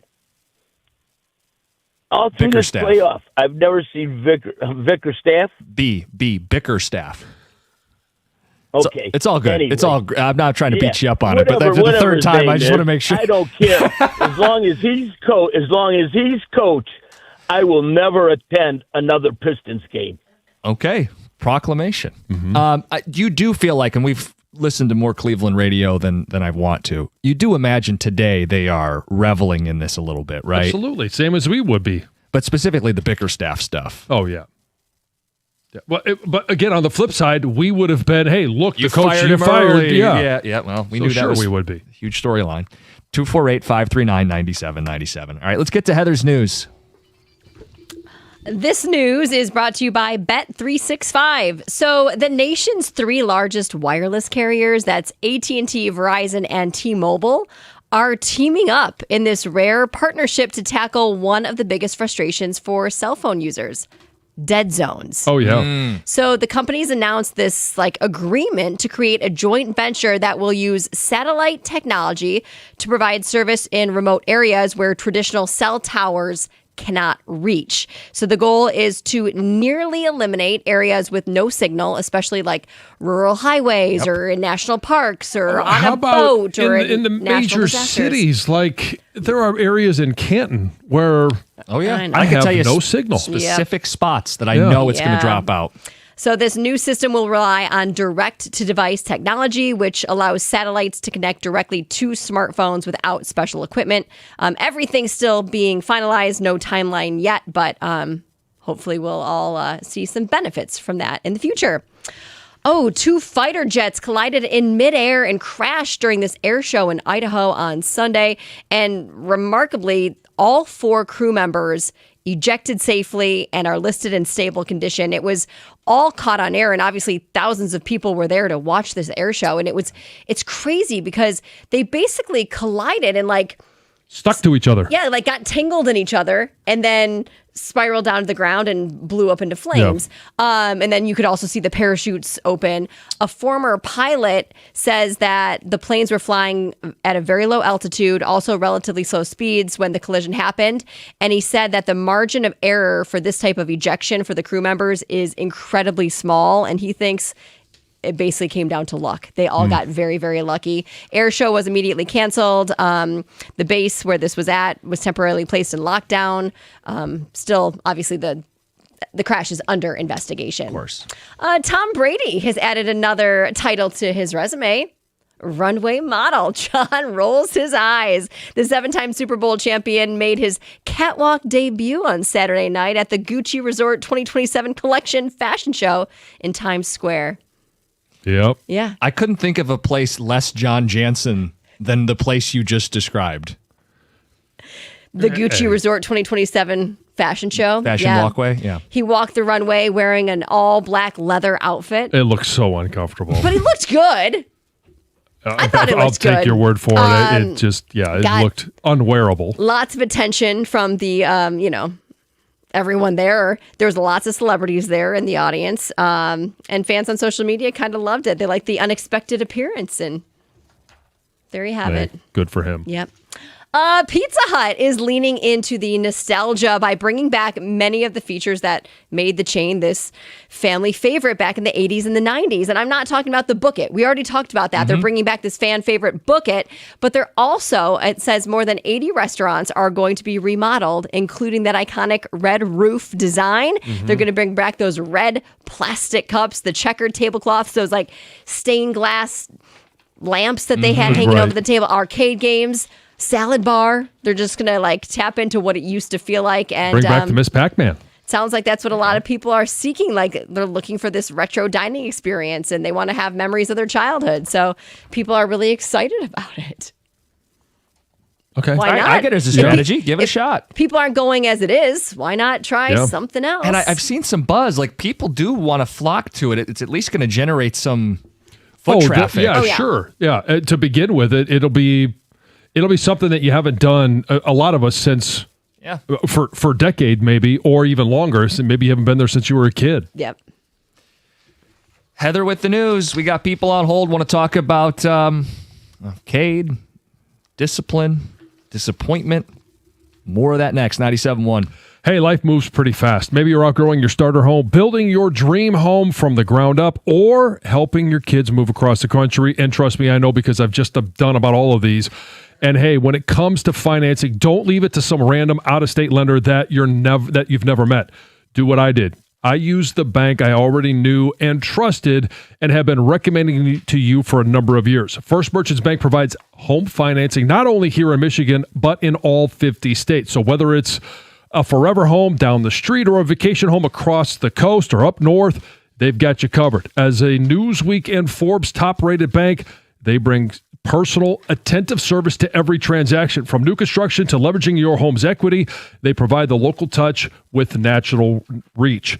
Call my friends at First Merchants Bank today for a free planning consultation. With over 130 years of experience, they have the strength to help you grow, just as they did for me and my family. First Merchants Bank, member FDIC, equal housing lender. Visit firstmerchants.com to learn more.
Do you guys think that Vickerstadt played Sasser too much? I'm not sure, but I think the guy who wants Vickerstadt fired might not know ball. Who's the better coach, Todd McDonald or JB Vickerstadt? Come on, man. We all knew what he was talking about. You think I'm mean to people. You should see these texts. 248-539-9797. Let's get back to the people. Stanley in Dearborn. Stanley, good morning. You're on 97.1. Hey, good morning. How are you? Good. Good. So, I think it was game 5, 2 minutes left to go, up by 9, less than 2, and we're shooting threes. That's coaching right there. You don't take low percentage shots to protect the lead, and that's a lack of discipline. That's reflective of the coaching. So everything else that's been said today is true, but I think we need to add this into the discussion if we want to be successful going forward. Thanks. Thanks, Stanley. Yeah, I mean, look, it's going to sting. There's no way of knowing if you win game 5 if the same game 6 plays out, but we'll forever look at game 5 with a 9-point lead with 2:31. I mean, it's one they should have had. It is. I mean, when you have that kind of lead at home and you don't score, or in some possessions, don't even get a shot off in the final 3 minutes, like that is a wasted opportunity. Joe in Grand Rapids. Joe, you're next. You're on 97.1. Hey, Jim. Thanks for having me on. So I do think we need to have an absolutely huge offseason. Obviously, disappointing way to end. I don't think the season was a failure because if you really look at the roster, was this really a 60-win roster? I mean, obviously, they were the 1 seed, but I think a lot of that was a lot of these teams don't try in the regular season, and I just don't feel like we got a true evaluation of how good the Pistons truly were. Yeah, you'll take the 1 seed, but it's clear this is a very flawed roster, and Cade can't do it alone. I do think I just saw that they are going to try to extend Duren, obviously, for a lower deal. You cannot give him the Supermax. I mean, he's just fallen off. But what would you guys think of a Tyler Hero type guy? I mean, he shot 48% from the field last year. He averages 20 a game. What would you think of him? It all comes down to price, right? Yeah. I mean, the idea of a shooter who can dribble and take some pressure off of Cade, these are a lot of the things we've talked about. Can he hold his own defensively, and what do I have to give up to get him? Pat Riley usually gets something in return. I'll leave it at that. There's certain teams in sports you don't want to be on the other end of a deal. Oh, no, I think you can get something equal. I think you can get what you want, but he's going to get something too. Oh, yeah. He's not taking Duren and picks, okay? We got to be very clear when we say this is an important offseason. Give to get needs to be emphasized. You can't send trash and get treasure back. 248-539-9797. Yeah, it's, my favorite is, well, hey, trade Jalen Duren for something good. Duren and a pick for something good. Best player on the market. Right. If you have a guy that has tanked his value, and I don't know what that means. Look, there's a team that, I don't know who, someone out there may say, we're not in contention, but we have a chance to get a 22-year-old player while we're figuring it out. We'll, quote, overpay while we're bad. Someone may choose to overpay Jalen Duren, at which point you have to let them. See ya. Or as some would say. Hey, Joe brought up maybe they weren't this 1 seed 60-win team. But people are using that to justify this as a step forward, right?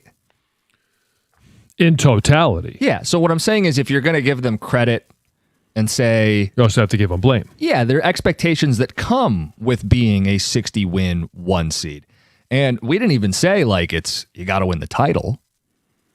It was, can you get to the conference finals in a down East with home court? Mm-hmm. And they didn't. So, look, I know disappointment... There's some words doing what we do that set people off. And if you call it a disappointment, it's someone's favorite team and they just don't like that word.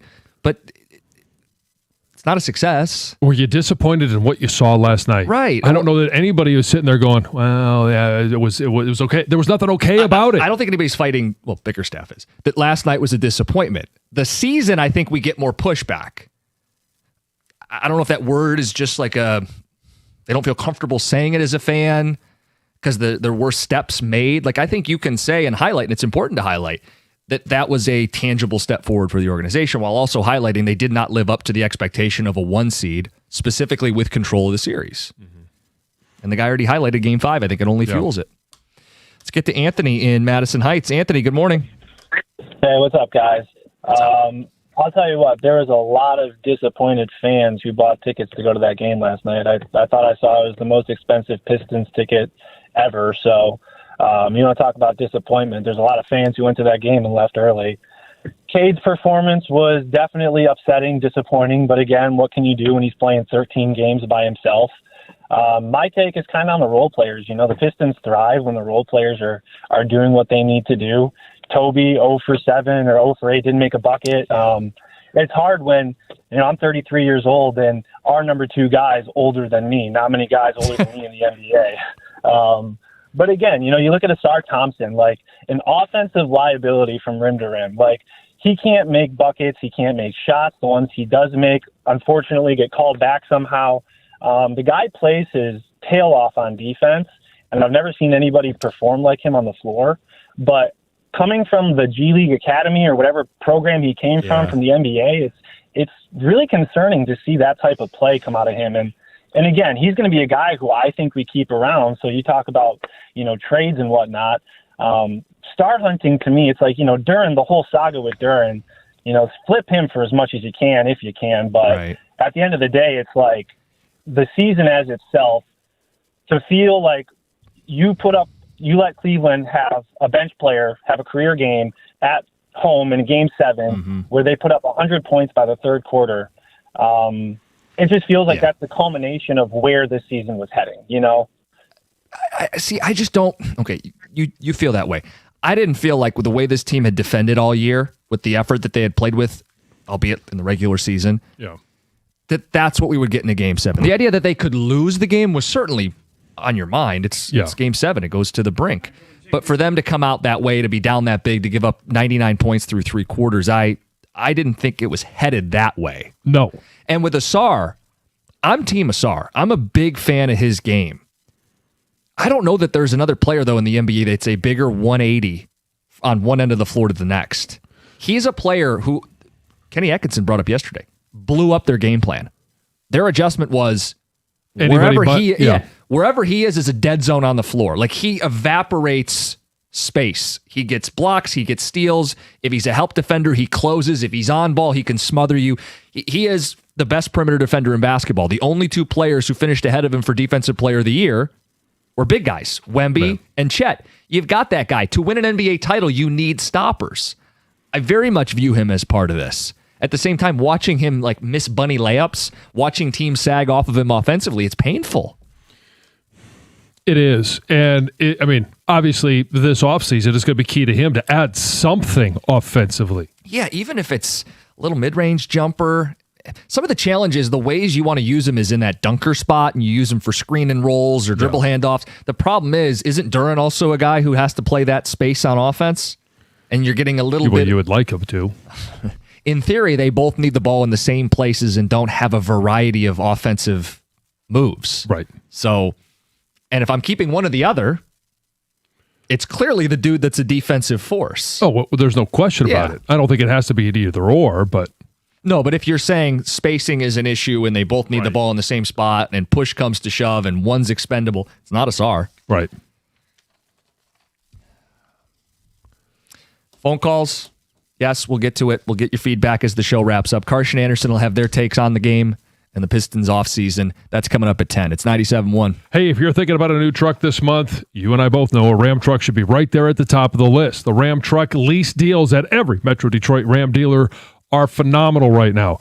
I've seen the Ram side by side with the other trucks, and I've driven a Ram. For power, there's really not much of a comparison. You could choose from Ram's legendary 5.7 Hemi V8, or you've got a couple other options, a 420 horsepower Hurricane engine or the high output 540 horsepower Hurricane. Why would you trust any full-size pickup at any price with only a 4-cylinder engine? Plus, the full-size Ram 1500 is built right here at Sterling Heights, and Ram has a 5-link coil suspension. All it's going to take is one test drive, and you're going to feel how much smoother a Ram is. For comfort, just go sit in one, and you're going to feel the difference of a Ram. Right now, the lease payments on a new Ram truck at every Metro Detroit Ram dealer are phenomenal. So are the financing offers for well-qualified buyers. Pull into your Metro Detroit Ram dealer today and tell them I sent you.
Evan and Livonia, good morning. Good morning. Good morning, Evan. Real quick, I'll be really quick. I think what hurt the most, especially after seeing a season that I think a lot of people had a lot of excitement that they would, maybe not in NBA Finals, but that they would definitely make Eastern Conference Finals. But the inconsistency, game to game, even minute to minute in the game, where they'd have spurts where they look like the Pistons and they just look lost. And I'm an old school fan, from the old Palace days of watching the away games on Palace Vision. And what really bothered me was that there's a quote from Remember the Titans where it says, attitude reflects leadership. Mm-hmm. And a good example would be, and everybody remembers this, the drive that Mitchell made, and then he dishes it off for a wide open shot. That it seemed like Cade had zero awareness of his players at all. I mean, if you watched him, especially in the second and the third quarter, he never looked anywhere but the rim, whether he was D, double teamed. He just had zero awareness of his players. And I wonder if that plays into the psyche of when when he has the ball, he's going to the rim. And even worse than that, they really didn't take the ball to the rim. They settled for a lot of jump shots that were really just kind of thrown up. Yeah, and I don't know. There's certain things you look for with the way the Pistons play or need to play to win. And when points in the paint are going the other way, when offensive rebounds are going the other way, those things are going to really come back to bite you. Mm-hmm. And in terms of Cade, is it the chicken or the egg, right? Like you're saying, tunnel vision. Well, how much of it is who's he passing the ball to? Right. Who does he trust? And who would you Tobias was they're not in this round without what Tobias did in the Orlando series. At the same time, in game 5, 6, and 7, he was a no-show. He was the player that Sixers fans would tell you about, that Stoney would tell you about. He averaged 8 points per game. He shot 25%, and he made only one of his 11 threes. He didn't make a shot from the field in game 7. So that's the safety blanket. That's the we can't get a bucket, go get a shot guy. Right. Now what? Well, and that's the thing. I just think he was miscast. You've got to have somebody that is a higher percentage shooter, somebody that's more reliable, that is cast in a better position to help Cade than Tobias. If Tobias is back, it's got to be in a much different role. He could be Uncle T. He could be the guy the glue that gets everybody to stick together at practice, on the bus, in the plane rides, as a guy that, hey, coming off of the bench maybe, is a guy that can contribute, but not as the number 2 scorer. And it may need to be at a lower number too, especially if you're going to be juggling these other players and moves that we want them to make. Right. Yeah, look, this is second stint. By all accounts, is a good dude. Good for the room, but you can't prioritize that over difference makers. And that was our gripe at the deadline. Not that he was a bum or irrelevant, miscast. Right. He was miscast. And the guy that you thought you could count on was a no-show the entire playoffs. That was Jalen Duren. Yeah. During the regular season, of 70 games that he played in, only 6 times was he held to single digits in scoring. In the playoffs, through 14 games, 7 times. That's wild. That's a great poll. I mean, it sucks, but it tells the story. It's just frustrating. Tony and Canton. Sure was last night. You're on 97.1. Hey, guys. Thanks for taking the call. I just want to give a couple positives, if that's okay. You guys touched on Star. He is a future all-star. And if he develops a shot, oh, my gosh. He's respected league-wide now. He was amazing. The Pistons played 14 games, 2 7-game series. And they ran out of gas. They had some great games. They had some bad games. But we ran into a Cleveland team that did exactly, we can kind of follow their script. They were the number 1 seed 3 years ago, I believe. Last year. Last year, okay. And they got stumped. And, Jared Allen is a 10-year vet who, when he was in Brooklyn, he was doing exactly what Jalen Duren did. Exactly. Maybe worse. Didn't show up in the playoffs, had some stars around him. Mobley is a stud, and he showed out, stuffed the stat sheet. And ultimately, has there ever been a team that lost 28 games in a row that went on to win the championship 2 years later? And the answer is no. And, setting realistic expectations is important. And just this team's future is so bright, and no team was going to go to the NBA Finals or win an NBA championship. Right. With Duncan Robinson. Where do you think was a reasonable expectation? Because I guess that's what it comes down to. Is I don't think anybody. I know nobody on this show said they're going to win it all. Championship. I think we said they would be in contention, but not the favorite. That was maybe at our most optimistic. And going into the playoffs, we said make the Eastern Conference Finals. Is that fair? That is fair. Okay. That is fair. Yeah, I'm not trying to set this team up to fail. I know sometimes in what we do, we move the goalposts and it's unfair. I thought we were very much trying to adjust as this team grew up and set a fair but firm bar for them, which was, hey, you're the 1 seed. You can't just win 1 series, win 2. And we thought maybe they'd run into Boston and that would be the end of it, but Boston didn't even advance. So it does feel like John's word, missed opportunity. Hey, real quick, I know we're up against it, and this is maybe something we spend a little more time tomorrow on. Hunter Patterson. Hunter Patterson is a beat writer for the Pistons, The Athletic. He has this note on Jalen Duren for the offseason. Quote, given his postseason showing, the widely held belief around the league is he has little to no leverage to negotiate for the max. Okay. Seems obvious. Seems obvious, yeah. But we'll see a little more of this unfold now that we're officially into offseason talk. Sure. Morning, Gator. Oh, good morning. How are you?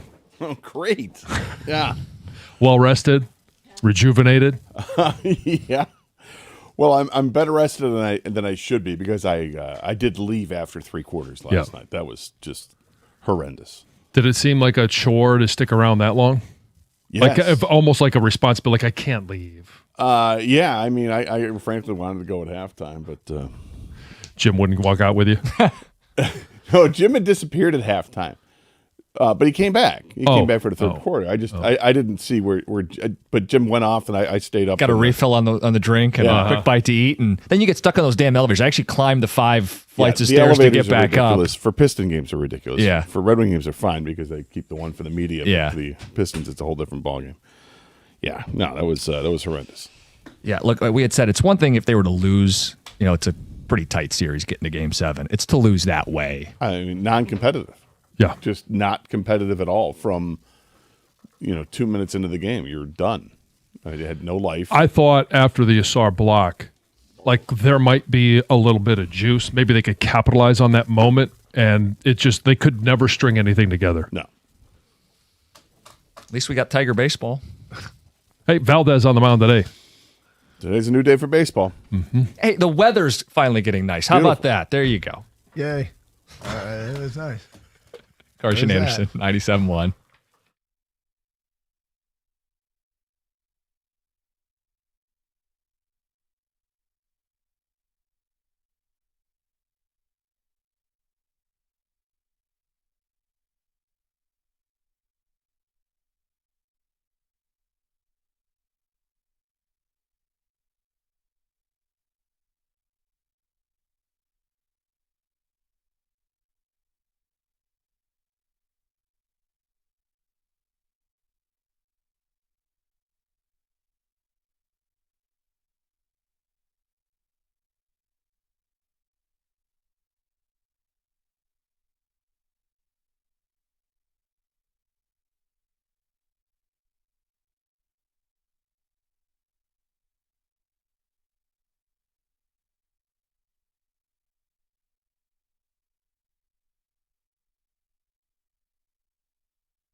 All right, look, as Cade said after the game, that game sucked.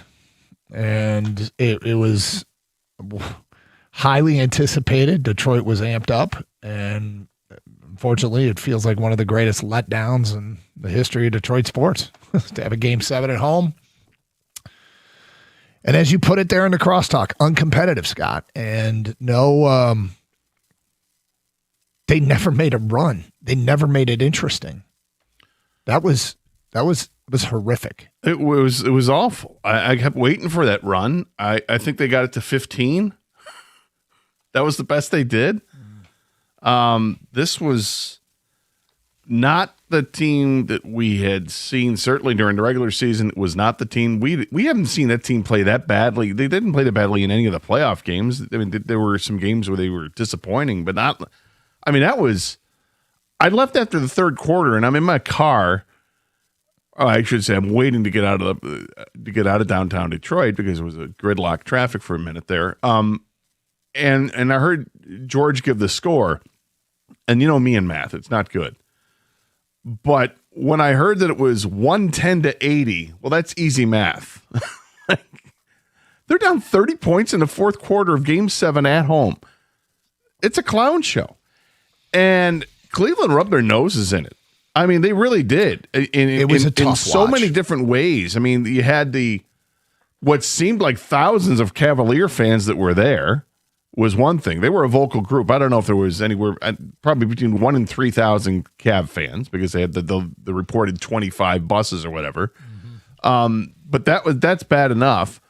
But then, you know, you're getting clowned on during the game where you're trying to make adjustments. You're giving people a chance, and no matter who comes in the game, it didn't matter. Guys dunking all over the place. They're flipping and flopping and getting the calls, and the Pistons can't shoot. And then you're down by over 30, and they're challenging calls on the court. I mean, did that happen? Yeah, they're putting in the walk-ons, and they're celebrating all their bombs. Like, it was just a nightmare. It was just an absolute nightmare. There was nothing. If you think of the worst case scenario, that was kind of it. Everything went wrong. And, you know, you think back to massively disappointing moments in sports history for locally, Detroit, Michigan State, whatever it is. And this one's right up there, a candidate for the worst. And, you know, there's this stuff can happen in sports, and it's happened before. It happened a couple of years ago to Phoenix. But at the end of the day, it's just it's massively disappointing. I mean, we've had series that have been disappointing, but for a single game, this is.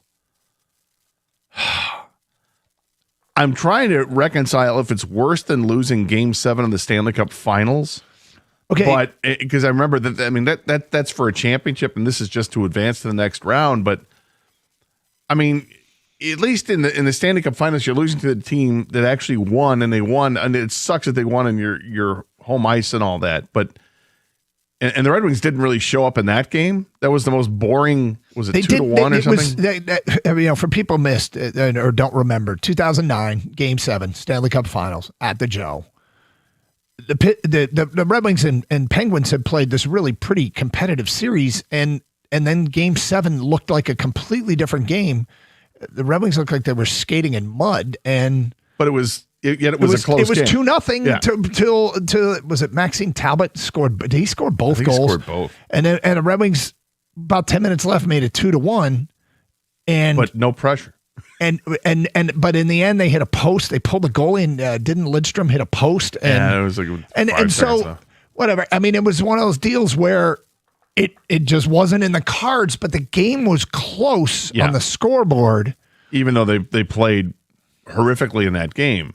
This one, I mean, like, how do you know show in games like this? It was, and everyone has a piece of the pie for the blame. You know, Dennis Jenkins knocks down his first 2 shots, they're 3-point shots, and then doesn't hit another one until halfway through the third quarter or whatever it was, or into the third quarter, doesn't score until then.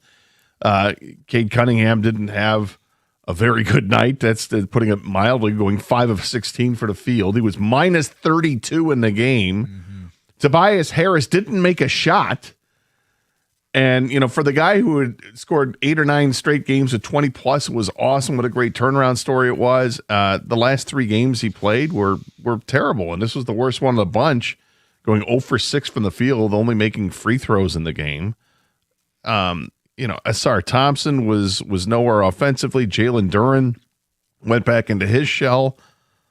It was so bad. There was just nothing to get you going. And then this was a confusing game. This is a confusing series to see who got playing time, who didn't. It seemed indiscriminate at times. And I get that JB's trying to find an answer from one game to the next, but it looked like they had an answer, and then they changed, and I don't know. It's a game that shouldn't have been played. Well, I'm not going to go there, but I understand what you're saying. The Pistons should have closed out the 9-point lead in Game 5.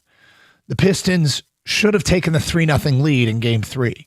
Like the tear of regret into the pillow of remorse today for me is about those 2 games. It's about those 2 games more than it is this one, because it shouldn't have ever got to this, and it did. And I don't want to. One of the worst things that you can do is not credit the other team.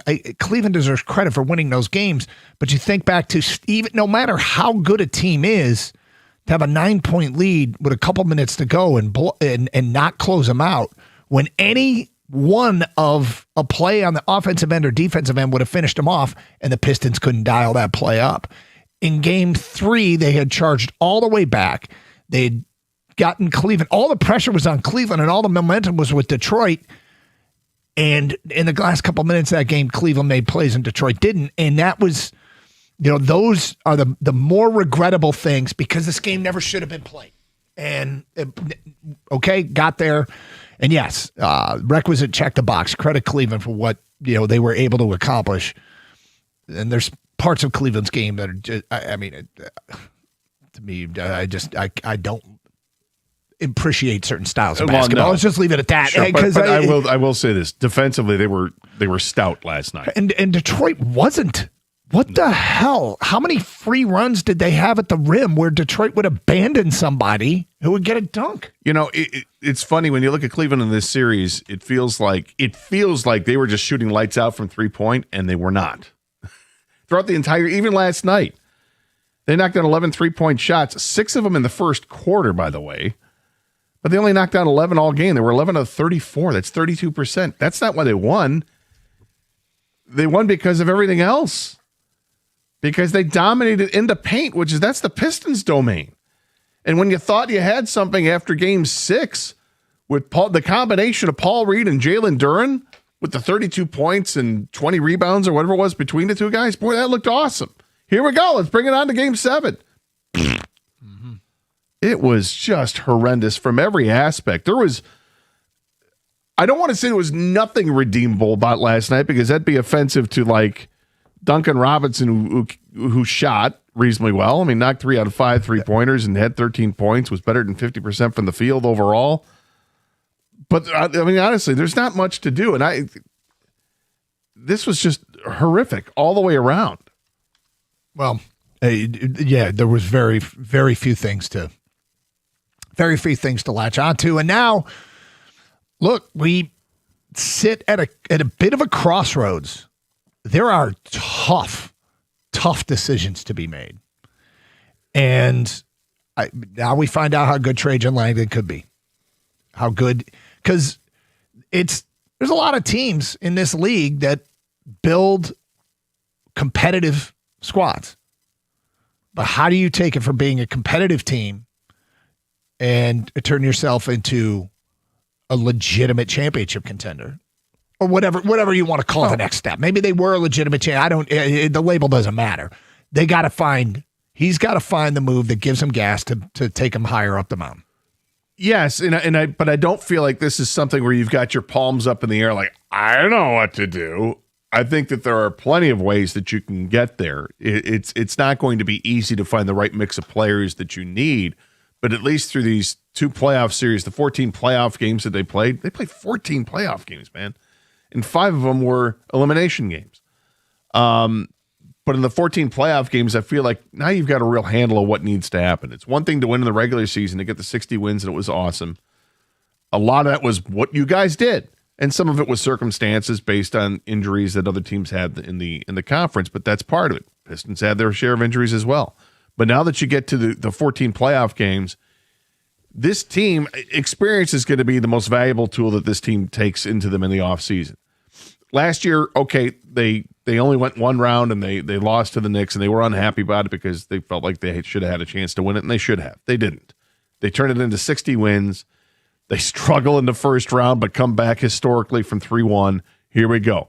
Take Cleveland to 7 games, had the chance to win it, and they don't. They fell short.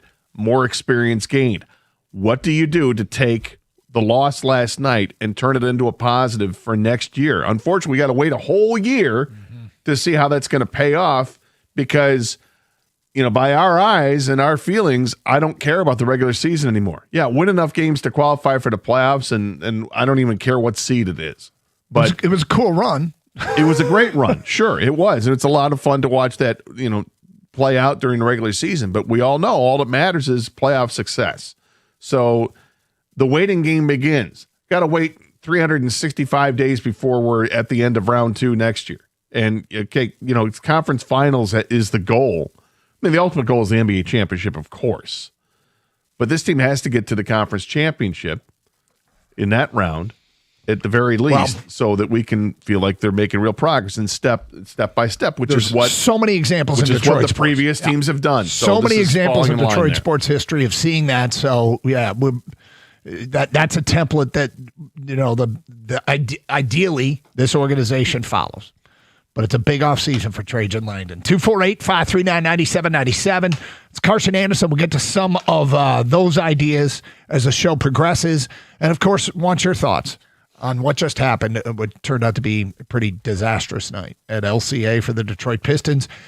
Hey, I know the Bernstein family personally, so I know this. They are the firm in Michigan that demands respect. For 50 years, they fought and won for their clients. If you want a firm that respects you and your case, there's only one option.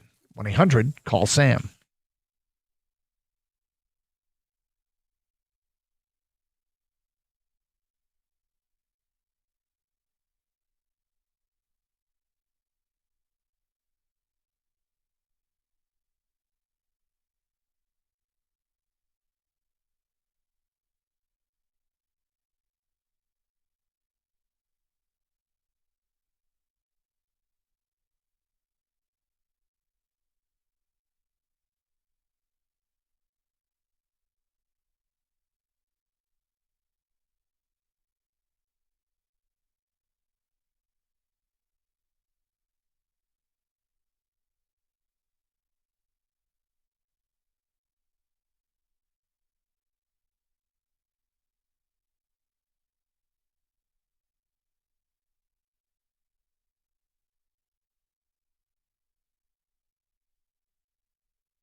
Doug Howard, Scott Anderson, and look, this is a disappointing day, and the Pistons have some real tough questions now that need to get answered. And let's face it, there's like a conundrum what to do with Duren. Now there might be some good news on that front. There's some interesting reporting, and I want to get to this that might make this Duren thing, the puzzle of what to do, a little bit easier to answer. But it's what an insider reported. We'll get to that today at 10:35. But the concerns that were there, that were acknowledged, that they played through and won in the regular season, those concerns are ones that the validity of them gets certainly amplified with what happened in the postseason and needing more reliable secondary scoring. And that's a fair. It was a fair criticism during the season. It was also fair to say, well, let's see what they can do because they're winning big games without that secondary scoring, or they were getting it from Duren. And I guess Duren, unfortunately, was a massive no-show, and that's on the offensive end, but really had a bizarre postseason. Like, it was weird. There were times he even disappeared on the defensive end, and it looks like he lost confidence. Just didn't look. He looked like a shell of himself. And so you take that away, and some others stepped up at times, but ultimately it was too big of a hill to climb. And other teams had just simply more reliable secondary scores, and Cleveland had multiple guys that stepped up for them. So, yeah, and the sad thing is, in the end last night, you need star power, and their star was not a star last night. It was sad and depressing watching it, and he couldn't get things going. Cleveland amped up their defense against Cade specifically last night. They defended him differently last night than they had all season long. They made a statement, and the Pistons did not adjust. Super disappointing. 248-539-9797. Let's go to Marvin in Flint. You're on 97.1. Hello, Marvin. Good morning, guys. How we doing? Okay. Yeah, I watched that game last night, and I was so thoroughly disappointed. I watched until about 8 minutes into the fourth quarter, hoping for something, and then I gave up on it. And at that point, I closed the door on the season. 60 wins, it was great, but now we got to do what we got to do for next year. And first thing we cannot do is give Jalen Duren a max contract, because that would be so detrimental to what we need to do. Let's assume they don't do that, Marvin, because there's no reason to. I think everybody would agree you're not going to. I feel like this is just a buzzword to say max contract, not from you. It's just all of us in total over the last few weeks. I think we've used those terms of max contract. It's not going to happen. There's just no way they give him a max contract. And the other thing we need to do is take a look at other pieces around. Tobias was great the whole playoffs, but where was he last night? Where was everybody else? Well, his last we need 3 to games. get somebody else. Tobias to get in to give Cade some help. Yeah, Tobias, since his last 20-point performance was game 3 against Cleveland, he went 16, 13, 6, and 5 are his point totals in the last 4 games. Mm-hmm. So we need to make a decision on him if the decision isn't already made. It's a tough one. I think the only two. The one thing Tobias said after the game, sorry, we'll give you your time, Marlon, because Marvin, this is a tough decision. But he did say, comment about how much he's enjoyed his time in Detroit. He might be at a point in his career where there could be a reasonable contract worked out for him to come back and be a role player. Because he is a hang another year on him guy. The term that we, he's just at a point in his career where he's probably not going to get better year to year. And the other person I really think we need to take a look at is Beefs, too. I don't think he added anything to these playoffs for more than 1 or 2 games. He was more with his temper and all the stupid fouls he was getting. It was causing more problems than it was anything else. I used to think he was untradeable because he was the heart and soul of the team. I don't feel that way anymore. Well, I just don't. He's got a contract, and there's no way he was healthy, right?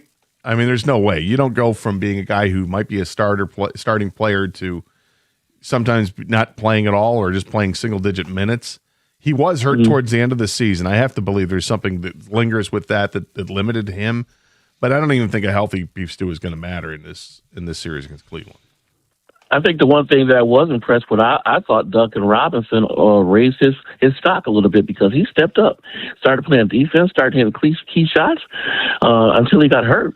So there's just some decisions that they need to make. A lot of tough decisions, but I'm ready to move on, and I hope they make the right decision. Well, moving forward. look, Thanks, Marvin. Trajan Langdon. Let's see what you got. Let's see what you got. He has taken some heat for not being more aggressive at the trade deadline or finding that more aggressive trade, which may or may not have been something he could or could not do, or the asking prices might have been something that everybody would have said no to. But their name is associated with a bunch of players. There's unsubstantiated reporting out there, and it's the same names, right? It's Lauri Markkanen, it's Trey Murphy, it's Michael Porter Jr., and these were all guys that were allegedly, there was access to them at the trade deadline. But these are big money players who all were, like leading scorers for their teams. And so these aren't deals that are going to come cheap, but I think Langdon needs to sit down and start piecing together lineups, because the Pistons have a ton of draft capital to trade. Now, people, that is a valuable thing to move in this league. And we see big deals made for 4 first-round picks. And that's the kind of deal you want to pull off, because the thought being, all right, I don't have to cut into the core, and you can add a valuable player. And if you do that, then the 4 picks you're giving up are going to be in the mid-20s anyway. Yeah, and now you're getting into, all right, so what current player do you throw in there? Well, it becomes easier now, doesn't it? Who also has to have value? Sure. But it feels like we go back to the trade deadline, and we were very uncomfortable with certain names that would be bandied about in terms of going the other way, along with first-round picks. Or any kind of draft capital to try to acquire players. Now, after going through 14 playoff games, it feels like the picture might be a lot clearer as to whom the Pistons would be willing to move at the trade deadline based on their playing time. Ron Holland? Right, which may or may not be the right decision. Well, I think he would have some value, but you're talking about a player. That's one of 3 I think that I could think of. Jalen Duren, obviously he's there's a contract type thing with him, but possible. And then Asar Thompson. I love Asar Thompson for what he brings. He's defensively, he's amazing. He's a block shot waiting to happen. He grabs rebounds, he hustles, he does all those things, but he can't shoot. But it feels like after watching the playoffs, I would have to imagine that his stock is going up a bit because of his defensive abilities, and teams want guys like that. But I'm not saying I want to move Asar Thompson. I'm just saying that's another name along with Ron Holland that could get you some value if that's what's being asked for. If you're another team, would you ask for Asar Thompson in a trade? Yeah, I don't think they're going to give up. Like Asar Thompson feels to me like he's right there with he's a core piece. He and Cade. Yeah, I agree with that, Doug. I don't think Cade's the true one untouchable. I think the second closest, according to this organization and the higher ups like Trajan Langdon, is Asar Thompson. I think they feel like he's a cemented core piece. You know what I mean? I wouldn't use the term necessarily untouchable because you never know what can come down the pipeline as far as trades is concerned. But I think they really, really want Asar Thompson as part of this future. I think those are the only 2 guys. Everybody else, I think they like certain players, of course, but I think everyone else is possibly, movable or they don't bring back. 248-539-9797. Oh, it's a Monday, which means Champ and Chump. We'll have our Champ and Chump nominations today at 10:35. We'll get yours in. Champ and Chump on a weekend. Who should be singled out for having the best weekend? Who should be called out for having a weekend that stinks? It is Carson Anderson here on 97.1. Hey, it's Doug Karsch for Sarah Chevrolet in Sterling Heights. Take advantage of Memorial Day markdowns on demo vehicles all month long. Pay just $199 a month for 24 months on a Silverado 1500 Crew Cab LT 4x4 with $999 down. $199 a month. Go now to 17.5 in Van Dyke and Sterling Heights. 87-SAY-SARAH or saysarah.com. Together, let's drive. With GM employee discount and Chevy lease loyalty in the household, 10,000 miles per year. Demo vehicles may have up to 2,000 miles, plus taxes and fees with approved credit. Offer ends at the end of the month.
Doug Harsh, Scott Anderson, 97.1, 248-539-9797. Tough day, a rough game 7, Pistons and Cavs.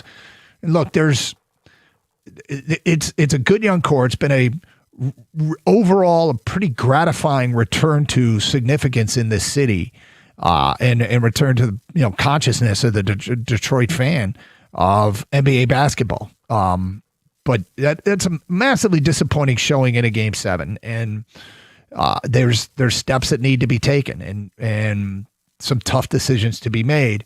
There was an interesting post from an insider regarding Jalen Duren that I want to get to because it could be helpful. We'll get to that after our Champ and Chump nominations, which come up here at 10:35. In the meantime, we go to Gary, who's next. Hi, Gary. Hey, guys. Good morning. Terribly disappointed in last night's game. And, I was talking to my son. I always have to compare it to something. And I was thinking the last time that I thought that a Detroit sports team went in with such high expectations, you're one win away from a conference championship, are the Lions Commanders 2 years ago.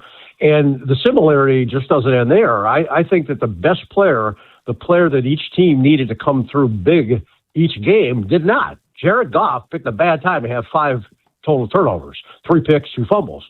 Cade picked a bad time, the worst time in his professional career, to have a bad game.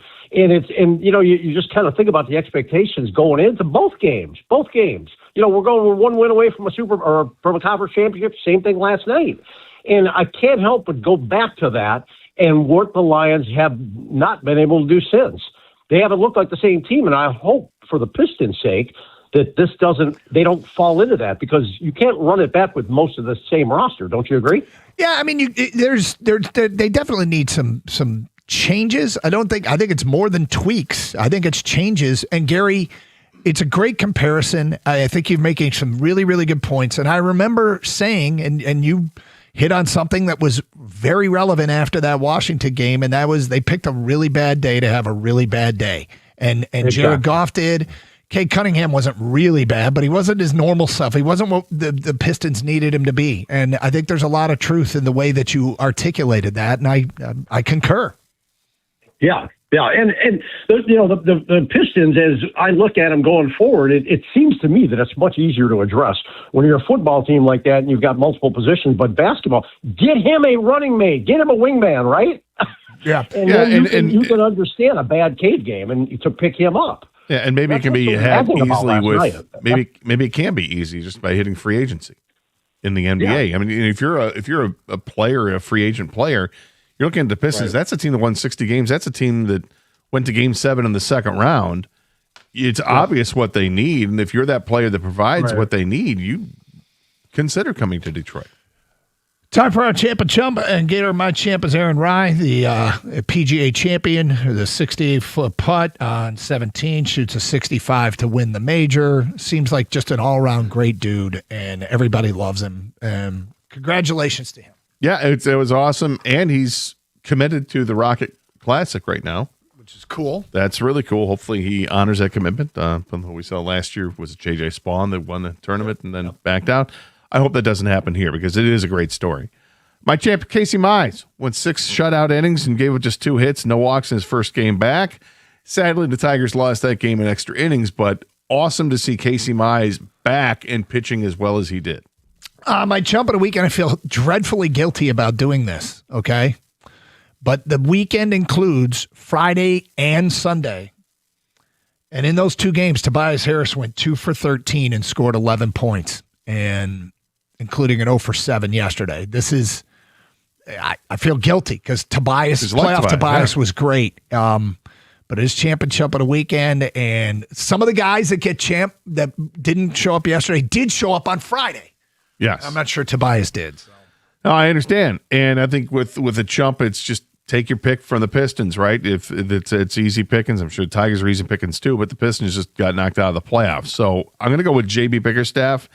He's the coach, and his team did not look like they were even close to ready to compete in Game 7.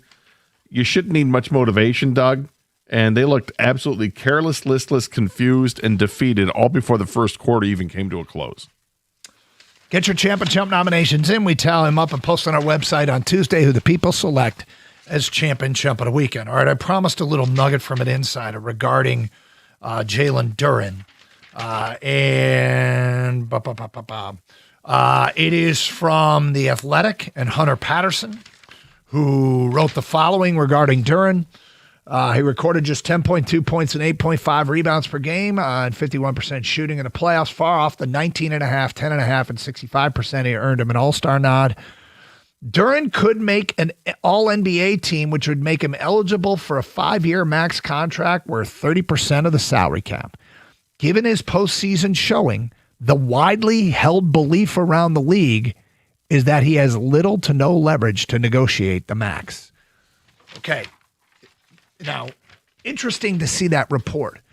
If that's a widely held belief around the league, that means that the offer sheets that other teams can sign him to, the Pistons can sign him to more, probably won't be there. And quite frankly, there isn't a ton of teams that could afford what the offer sheet would be to make it difficult. But I think there's a chance that Duren could come back on a contract that is far from crippling. And one of the toughest things about building a team is eventually you got to start. You got a good young core, but eventually those guys are due big contracts, and it makes it tougher to keep them together.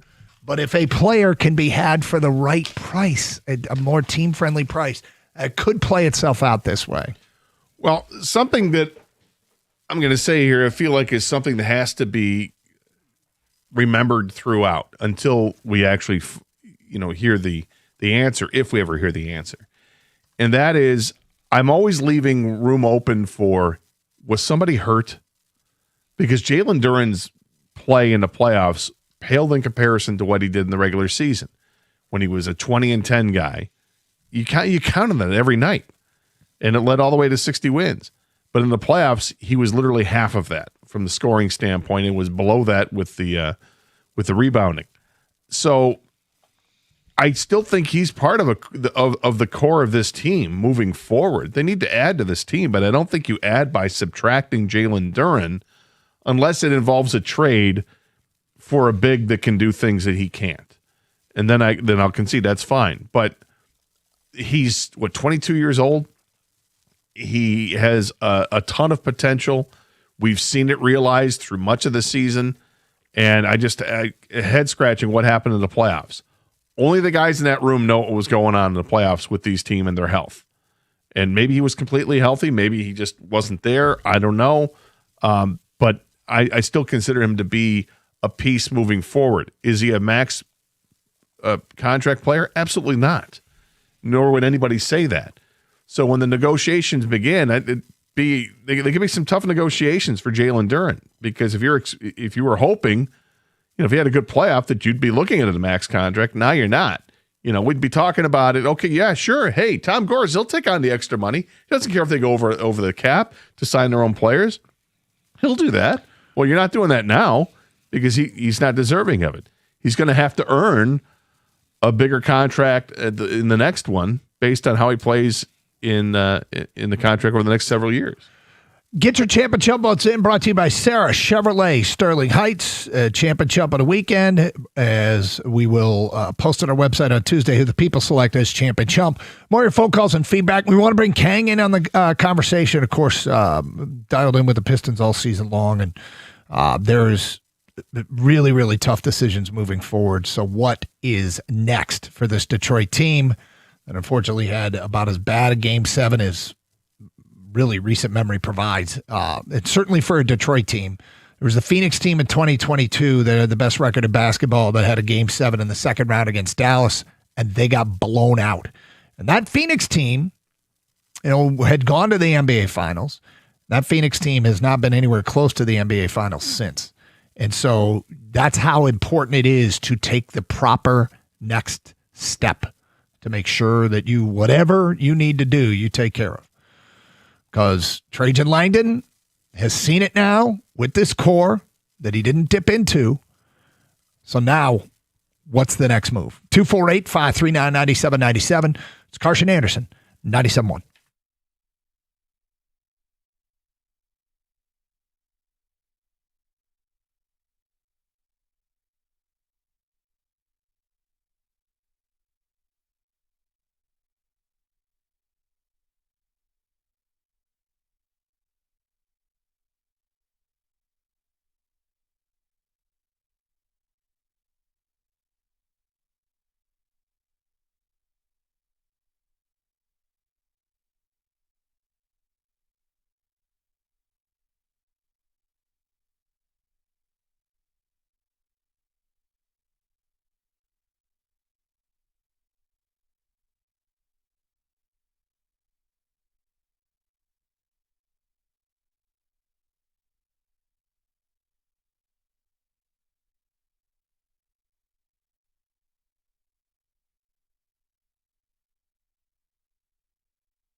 Let's go to Dave in South Lyon next here on 97.1. What's up, Dave?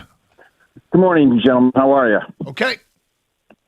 Listen, I'm stretching out a little further than the week, but my champ is Duran for the regular season, and I got two chumps. One is Duran during the playoffs, but more importantly, the Pistons front office. I am furious with them that they did not do what it took or make any moves during the trade deadline. Okay, and when I bring that up, what I get on the other side is like, listen, they were strong up to the end. This team won 60 games. Even at the end, there was no dip. Who could have foreseen this coming? Okay, well, I'll tell you, it wasn't like nobody saw this coming.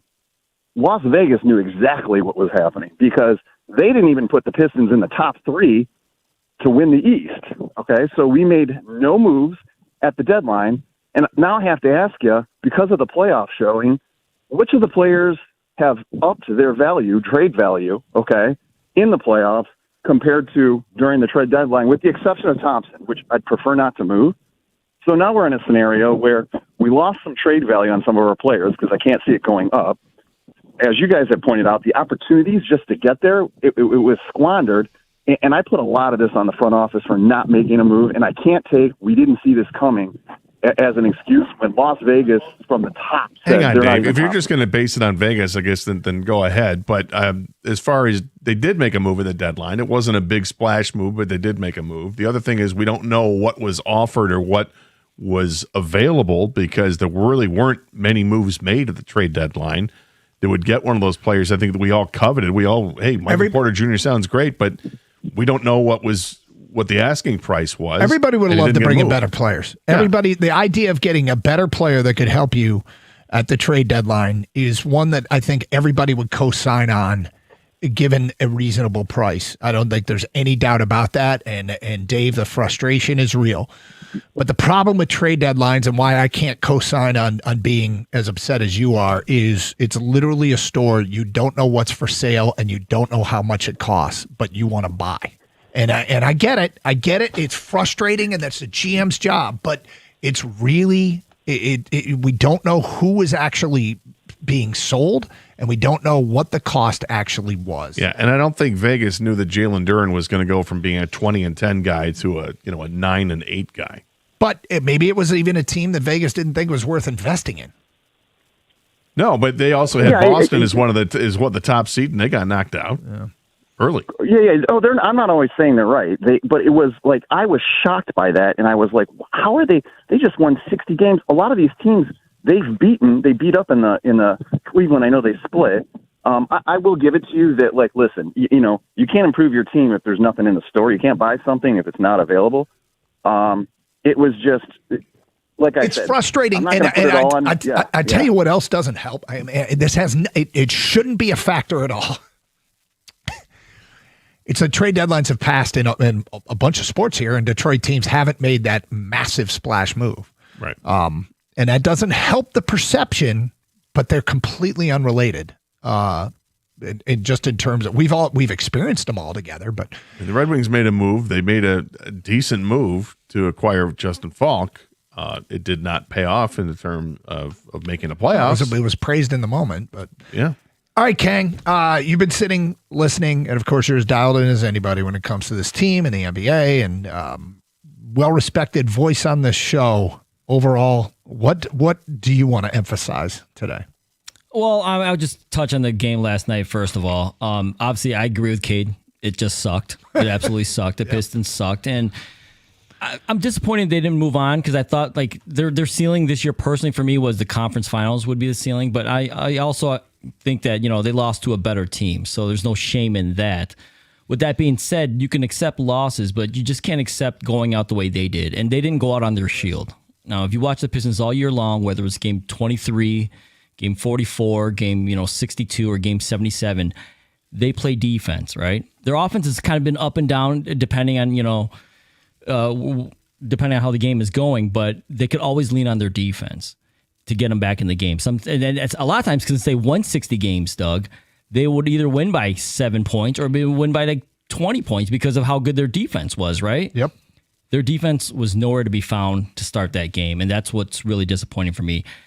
the Cavs were easy buckets, time after time, dunks, layups, nonstop in that first half. And so that just opened things up for the outside for them. The Pistons just offered no resistance.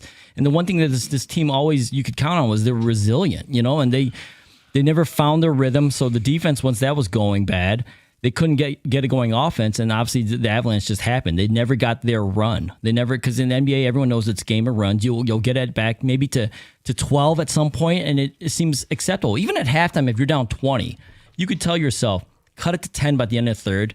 And then when you were within 10 by the fourth quarter, this is a game still. It doesn't matter. But they never got to that point, so that was pretty disappointing. As far as the offseason is concerned, kind of touching on that caller that just called in about the trade deadline. Mm-hmm. I'm upset that they didn't do anything at the trade deadline, but I do realize you have to have takes two to tango, right? You do need a trade partner.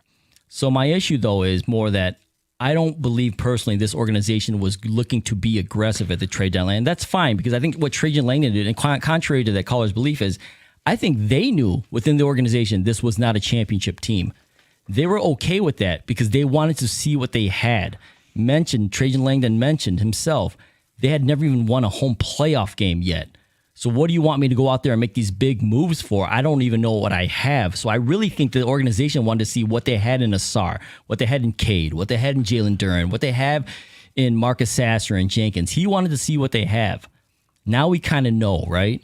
And now it's on Trajan Langdon to see how far he's willing to go or who he wants to keep to help build on that, because that's the most important thing. I personally believe there's only two guys they really, really love. It's Asar Thompson and Cade Cunningham. I think they really like Jalen Duren, but they're not going to pay him something they're not comfortable in paying him. So I don't think he's getting a max deal. But he will get paid, but I think it's going to be on the Pistons' terms, to be honest with you. And so based on that, now what I think they need moving forward in the offseason, people keep mentioning like a stretch four. I think they really need a ball handler that can create shots to take the pressure off Cade. I think that's the number one thing, whether that's trade, free agency, whatever. They need somebody who's better than Dennis Jenkins. And I like Jenkins, but that guy's he's a role player. I think they need someone like Gator. You mentioned Kyrie Irving. I don't think they're going to go with Kyrie Irving, but on the court, that type of player would be perfect with Cade Cunningham. Kind of like Cade's like the LeBron, and Kyrie does his role where he can handle the ball, create shots. He just needs pressure off him. He needs that that's the type of number two I would be looking for. So you mentioned earlier with the Suns, Doug, it's a big offseason. You don't want to turn into the Suns where all of a sudden you're not even in it anymore. When I mentioned Kyrie Irving, it was off the air with Kang. We had a discussion last week. Yeah. There is a quote from Trajan Langdon in the past that is one that resonates, and I'm going to read it. It's from last June, okay? And he'll talk to the media again soon. And I wonder how different the quote may be. Okay. It's sort of game plan related as it pertains to your next moves. We will get to that quote today at 11:02. 248-539-9797. Back to your phone calls. Dale's in Plymouth. Hi, Dale. Hi, how are you? You guys have a fantastic show, and I love listening to you. Thank you. I love sports. I'm not as knowledgeable as you guys are, and I don't understand all the ins and outs. I'll make this quick, but I don't understand why all four of our teams, the Wings, the Lions, the Tigers, and the Pistons, we all have the same conversation every year. All we need is a key piece. None of them are willing to pull the trigger. I know it's not easy, but why did we have this consistent common thread so close but so far, and none of them are able to put what they think is the final piece of the puzzle together? Dale, I think it's a common refrain in towns where your team gets eliminated is should have done more at the trade deadline. It's any team that comes up short, you think about, okay, where are the shortcomings? And the trade deadline is one of the last opportunities to improve your team in a significant way. And when it comes and goes, and your team, even if they make a move, if it's not enough, I think it's what happens in a lot of towns when the season's over. It'd be interesting to see when you go back and you look at the four sports and the teams that end up winning it or having successful postseasons. How many of them actually made a move at the trade deadline? Right. Because I'm not sure it's going to come out the way you think. A couple of years ago, the Eagles famously got trashed for not making a move at the trade deadline. Went on to win it all. Like you just. The trade deadline's an awesome opportunity, but the bigger moves, a lot has to fit. And, if you make one of these moves, I'll tell you, a team made a huge move. Like last year was the Packers. They went all in and they went and got Micah Parsons. And when you go all in and you give up resources and that guy gets hurt, that's how it can backfire on you. And when does he come back this year is even a question. So it doesn't mean you don't try. I think you should try. And I think everybody would like to add bigger players, but I wish all the offers were public. It'd be a lot easier to co-sign on a lot of this criticism. And every once in a while you hear a deal that was turned down, but it's Carson Anderson. More of your phone calls, feedback. Interesting quote from Langdon. Straight ahead. 97.1.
Brought to you by Builder's First Source. With the Pistons season's over before the Eastern Conference Finals, it will still be a quick turnaround for GM Trajan Langdon in the front office as they get ready for the heart of the offseason. The NBA draft is a little more than a month away on June 23rd. The Pistons have the 21st pick this year. They have been mocked to select a number of different options like guards Ibuka Okori from Stanford and Christian Anderson from Texas Tech, or shooting forwards like Bennett Sturts from Iowa or Koa Pete from Arizona. It's clear the Pistons' focus in the draft will be ball handling, playmaking, shooting, and of course, defense. The Pistons' pick also could be used as capital in a trade to acquire an already proven piece, or Detroit could do that in free agency, which starts 1 week after the draft on June 30th. Some big unrestricted names on the board this year include LeBron James, CJ McCollum, John Collins, and Norm Powell. If the Pistons think they can lure someone with a player option, they may target Zach LaVine, Draymond Green, Austin Reeves, or Kentavious Caldwell-Pope. Detroit has to make a decision on their own players as well, like Tobias Harris, Jalen Duren, Isaiah Stewart, Ron Holland, and Kevin Huerter. The Tigers will welcome Will Vest back to the team today after he was activated off the IL yesterday. He unfortunately took the place of Ty Madden, though, after he was drilled in the arm by a line drive last week. Madden was placed on the 15-day IL retroactive to Saturday. Tigers are hosting the Guardians for 4 games this week as they trail Cleveland by 5.5 games right now. First pitch at 6:40 tonight. Pregame at 6:15 here on 97.1. At the Caldwell Health Sports Desk, I'm Brendan Shabath. For more, go to 97.1 The Ticket or Odyssey.com.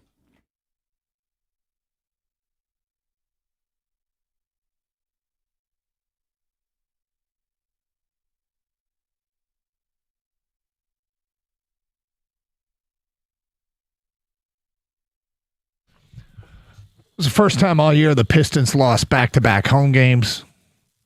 Update Kid had the stat that it's the lowest field goal percentage and lowest field goals made for the entire season. All in a Game 7 with everything on the line. I mean, it sucked. It absolutely sucked. As Cade put it after the game, and there's ladders. You try and take another step up the rung and get closer to the top. Then it can be a year-to-year thing, but there's no guarantee you get better. But it's why it's a massively important offseason for Trajan Langdon. Trajan Langdon had a quote last June. Okay, so season ends. They had a really, really gratifying year. Everybody loved being back in the postseason. They put up a hell of an effort against the Knicks. It was a bitter pill to swallow. And they went into this year, and they got better. They did get better. It's not gratifying when it's all said and done, but they did better seed, made it deeper into the playoffs. But this was his quote. Sorry. I mean, it just is. It's not like Cleveland's a dog team, right? Cleveland's a very good basketball team. Could the Pistons have won this series? Absolutely. It's the Game 7 was so bad by every metric possible.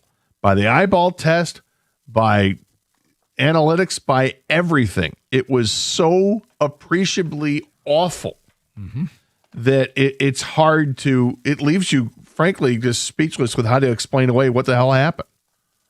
And then you go back to the previous 6 games, and that's where you really start to get pissed because, yes, to your point, they could have won at least one of those games. They should have won. My biggest takeaway when it was all said and done was that game never should have been played.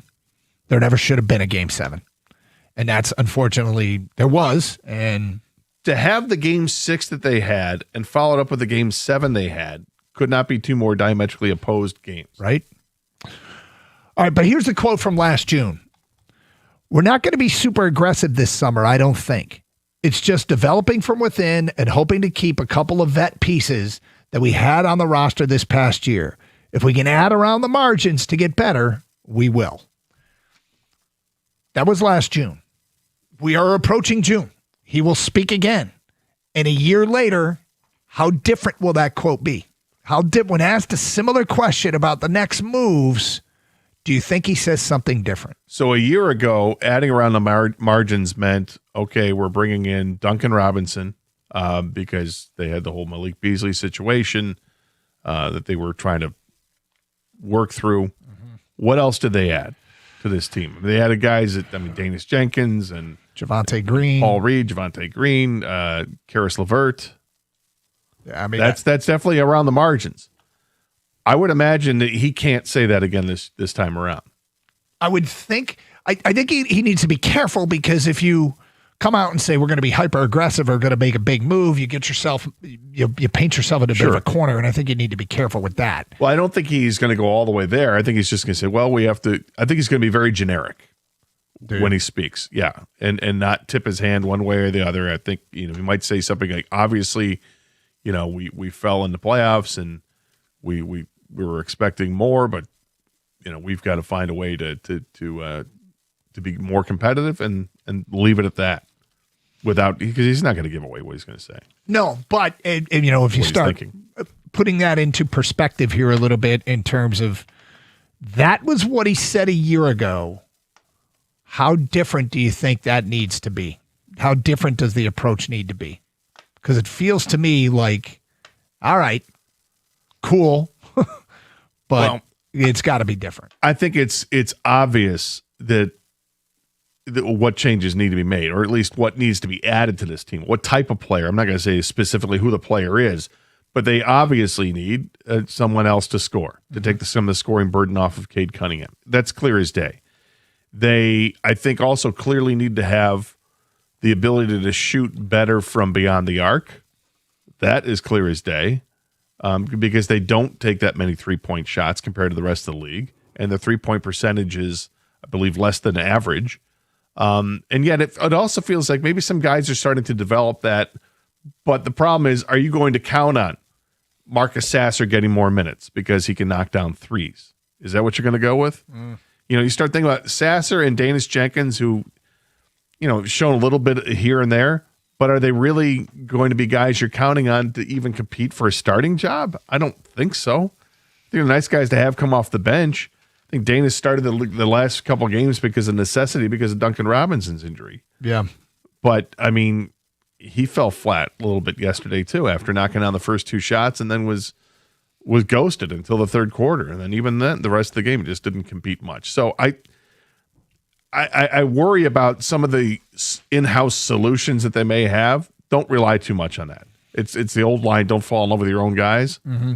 I think there's a couple of guys here that can be your core, and then you got to move forward. Ken, that quote from Trajan a year ago that they were going to look to make moves on the margins, but was just going to try and develop from within. You think he'll sound different this June? I don't think it will be drastically different. And we all know how, GM speak and presidents speak after the season is. They're going to be vague, as they should be. They don't want to give away the game plan. But honestly, I think the real thinking is going to be quite similar, as they're not going to make these big splash, drastic type moves. With everything being said, they won 60 games, so they know they have some talent on this team.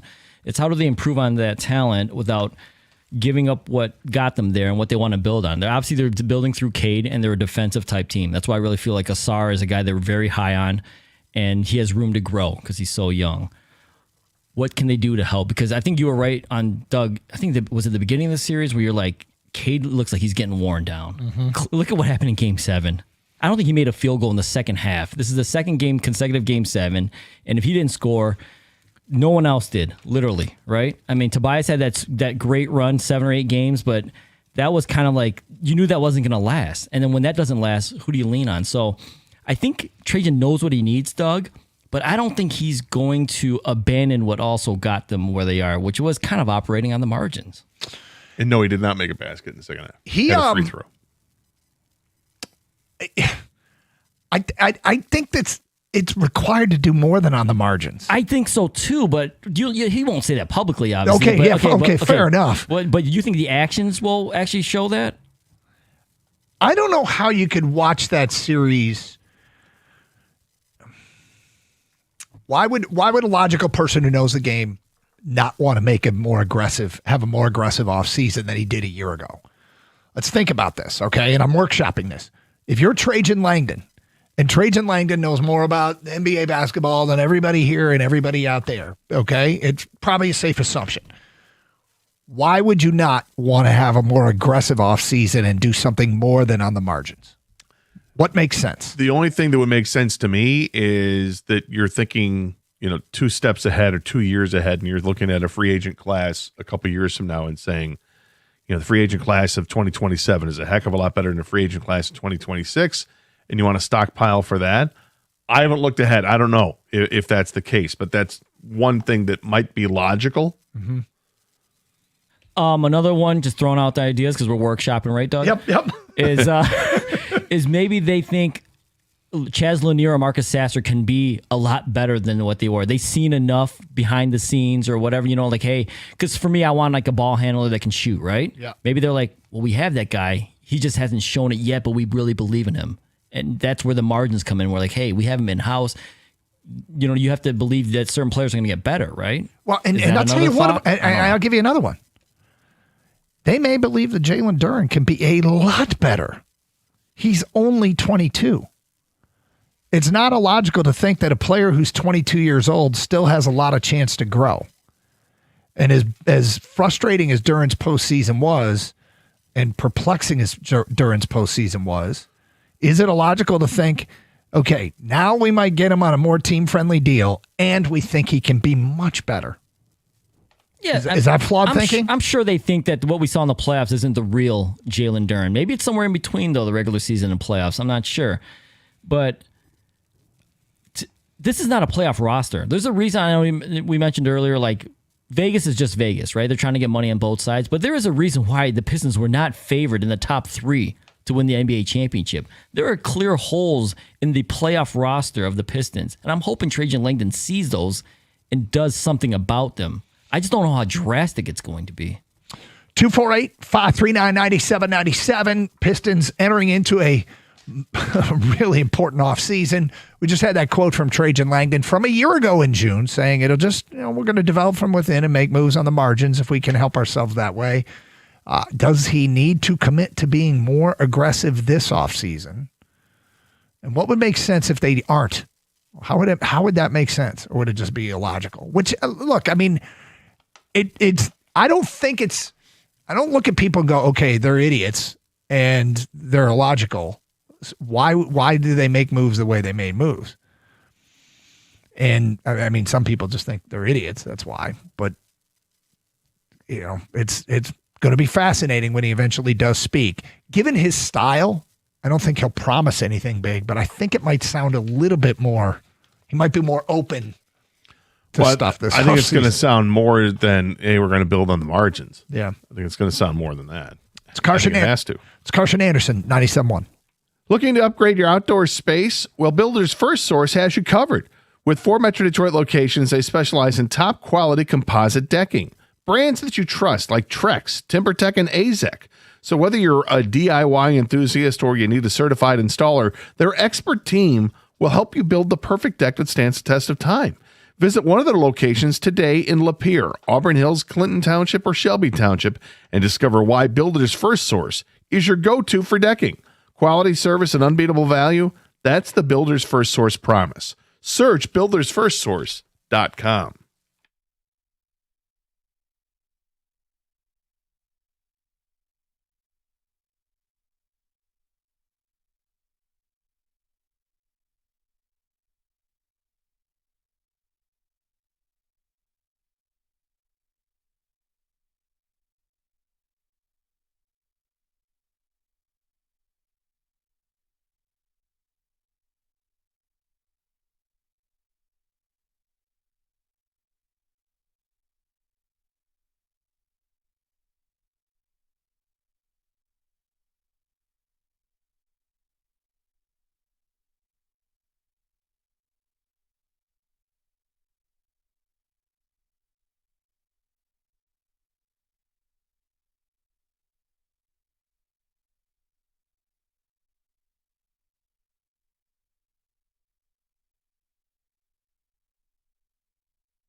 One of the most frustrating nights for Detroit sports fans, recent memory. Here's feedback coming into the Carson Anderson inbox, and you can text us at 248-539-9797. Ken writes in, my champ of the week is the Pistons for looking like a number 1 seed on Friday. My chump is the Pistons for looking like the worst team in NBA history on Sunday. Unbelievable.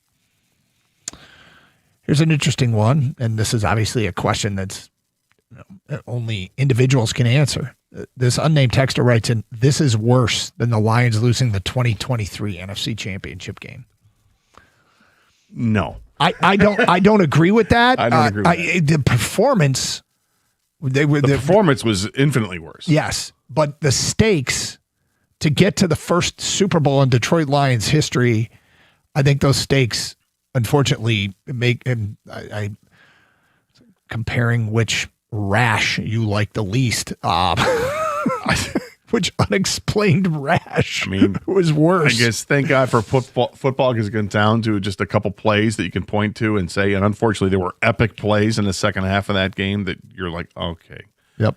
This was no showing the entire Game 7 elimination. The starters went 14 of 48 from the field. That's 29%. They picked but like Goff picked a terrible day. Goff to have a bad. No, he wasn't as bad in that. In no, 2023. But the last, we're talking about the playoff game against Washington. Washington, that was a bad day to have a bad day, and this was a bad day to have a bad day. The thing that makes it easier to take with the Lions team that lost to Washington and the bad Goff game was that team was so decimated by injuries that, like, okay, I mean, how far were they really going to go? They were decimated. Yeah. But yeah, it was a horrible day to have a horrible day. The Pistons as a whole, they're I mean, save for maybe Duncan Robinson, everyone else is to say, wow, I had a bad day. And you're not going to win anything doing that. They didn't win a quarter. Look, for this unnamed texter, that whatever, if you think this was worse than losing the 2023 NFC Championship game, if that's how it resonates with you, fine.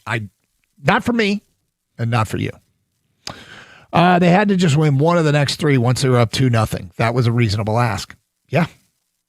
Games 3 and Games 5 are really the reason why we had to endure last night. 2 games, 1 game where they had everything going their way. All the pressure was on Cleveland. They were this close to the knockout punch.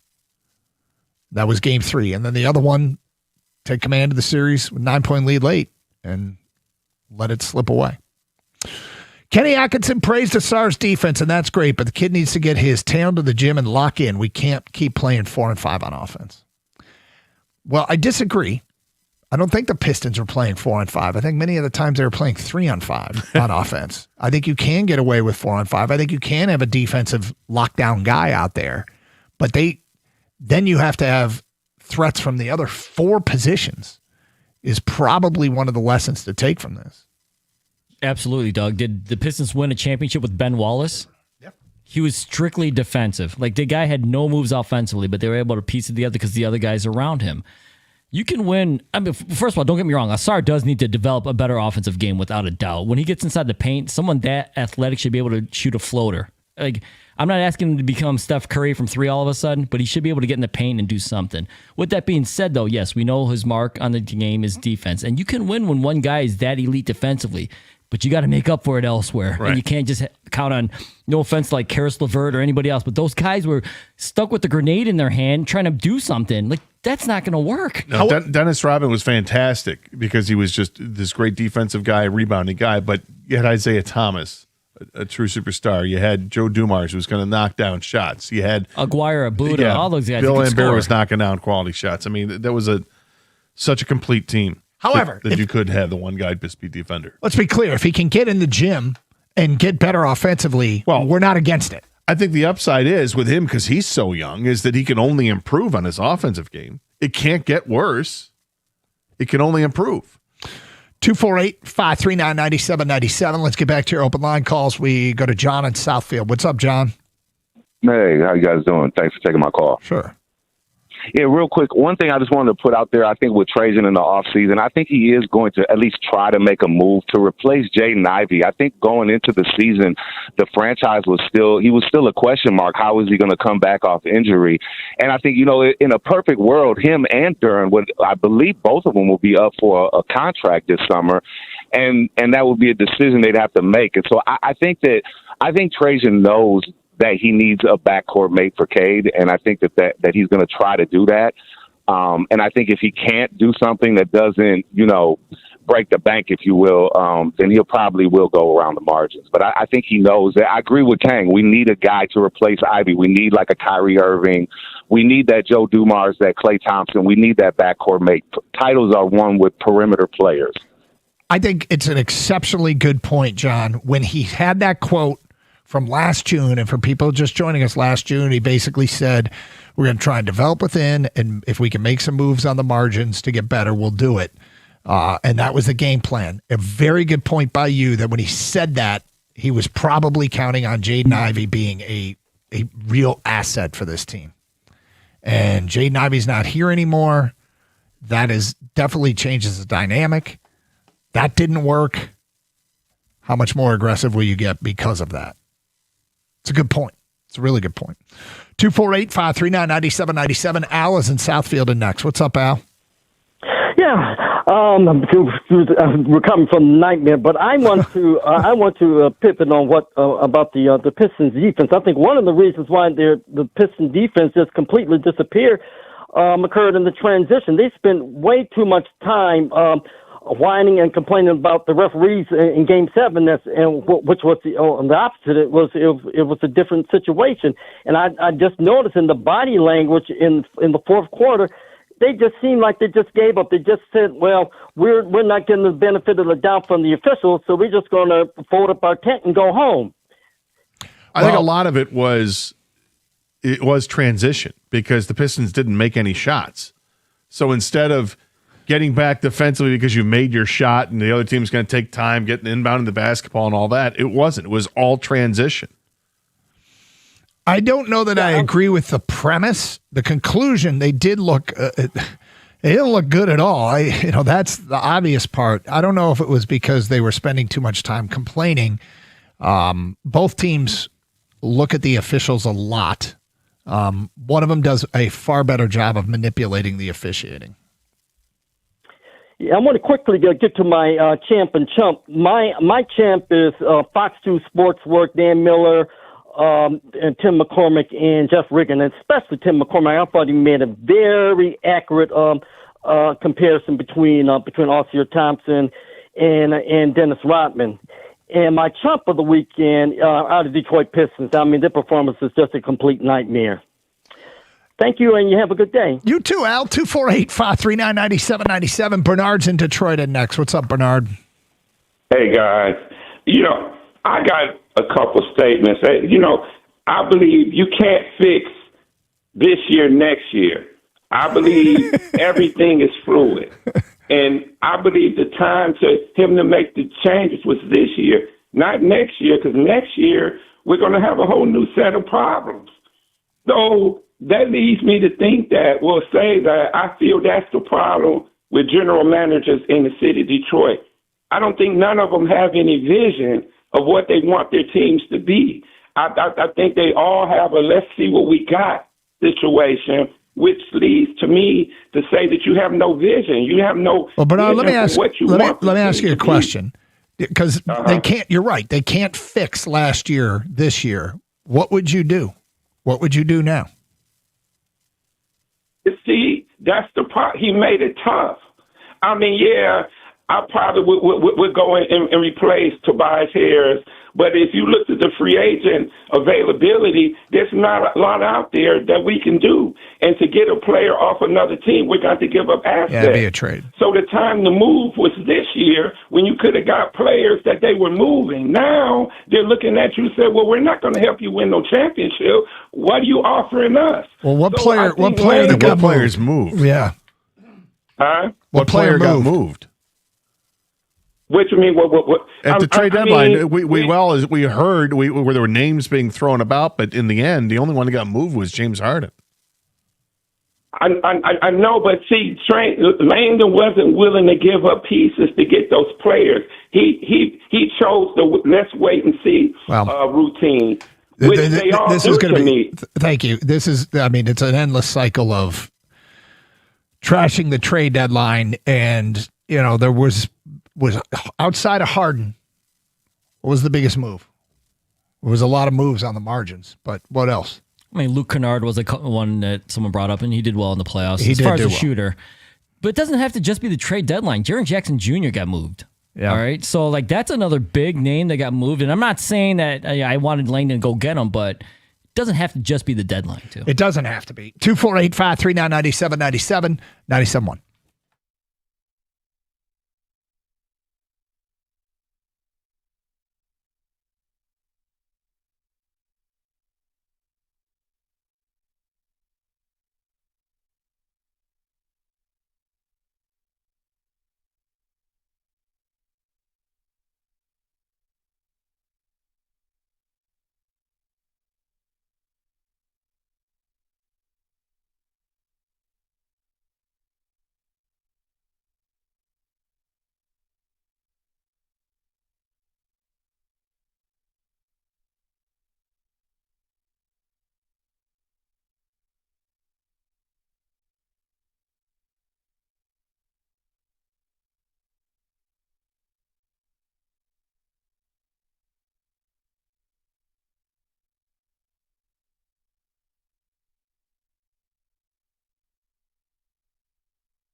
Hey, how was your weekend? Anything interesting happen in the Karch household? Let me tell you, let me describe my weekend thusly. Okay. Here's the highlight of the weekend, okay? Mm-hmm. The highlight of the weekend was the thrill and the joy I got by coming to the realization that we ordered the correct number of bags of mulch. That's not a small thing. When you don't have to go back to get more. As opposed to just, getting like, hey, we dropped off 21 yards of mulch. You went out and bought each bag. So it was part of a fundraiser for the Ann Arbor Pioneer Baseball. They sell mulch and they deliver it, which is awesome. We ordered the correct number. That's pretty good. And so we didn't have to go out and get more. And so what was the highlight of my weekend? That, Gator. That's how the weekend went. That the highlight was we had the right number of bags of mulch. Now, is that the high? It's not small. No. Was that the highlight or the enjoyment of the post-mulching Busch Light apple? So post-yard work beer is damn gratifying. It's a great beer. But I was short on time, so it was post-yard work / shower beer.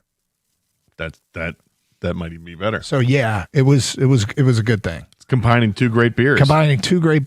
I like to sit on the porch or the back deck and admire the yard work, but was yesterday yard work or was that Saturday? It was yesterday. Oh, so it was hot. Yep. It was great to be outside. But yes, if that doesn't tell you what kind of weekend, I did get out and golf for the first time. So there was that too. Around, huh? 9 holes. 9 holes. 9 holes. Good job. That mulch story puts a big smile on my face, Doug. Does it? That's really good, man. That's a really underrated adult thing. Like, right? Yeah, like people don't know. Whenever I buy mulch, my wife asks me, well, how do you know how much to buy? I tell her, I don't. Mm-hmm. So this is a guessing game, even though we've lived in the same house. I envy you, and yet I'm also fearful for you guys too. Maybe for you, because I don't think you didn't do mulch this weekend. No, I did not. And that is, I envy you because you did it, you got it done, and your yard probably looks freaking great right now. We're really happy with it because when fresh mulch is down, it's awesome and it smells great and it's all that. The part where I'm worried for you is, did you jump the gun and do it too soon? Because there's like different seasons throughout the summer where the cottonwood comes in and covers everything, and then your mulch doesn't look as good. If you do it too early, and then you get the heat of the summer, it bleaches the mulch, and yeah. I mean, I don't know whether we did or we didn't. It's done. Right now. It's done. Yeah, and I don't expect it to last because mulch starts to fade. But yeah. What was the highlight of your weekend? I went for a nice walk yesterday with the dog. Yeah, and she has graduated now from. I had this harness leash that she was on. That was not even a harness. It was a mechanism that covered her snout and went up behind the ears, so the dog doesn't want to pull, and it had been working great. But the last 2 walks I've taken her on, I just use the regular leash, just leash to collar, and let's go. She's not pulling as much. Yeah. So that was great. It was a great walk yesterday. Beautiful day. All right, let's get back to the people. 248-539-9797. Jay in White Lake. Hi, Jay. Hey, guys. How's it going? It's going okay. Yep. I cannot believe I'm going to say this, but my champ of the week is the Knicks for getting the job done on their end to what I was really looking forward to, that would be an epic super rivalry conference championship series with the Pistons, and I just thought that was going to be the greatest thing ever. And my chump has got to be the entire Pistons, the team, the organization, everything. I'm more confused than upset, to be honest. If we had lost last night the way we did Friday night, by what everybody wants to call a bad call or a couple of points, it's one thing. But what happened last night, I don't understand how you can go from what we've been doing, even during our losses throughout the playoffs. How do you get to a point where you're in your second series in, and it's like they forgot how to play basketball? They were terrible, Jay. It happens a couple times throughout the year. The team just isn't there. How could it happen in a Game 7? It's perplexing, and it was. This is going to haunt them, dude. This is going to haunt them. Well, it may or may not. I mean, there's times in your growth that something happens, and you get swept in the Stanley Cup Finals by New Jersey. How the hell did that happen? But it's like stuff happens in sports where you got to get better from it, and there's no guarantees they will. But I'd say it cranks up the sense of urgency. One of the positives may come out of this. They may get Duren at a cheaper price tag, and he could blossom. He's still only 22 years old. It was just bizarre to me. My mom is 85 years old, and she will always love basketball.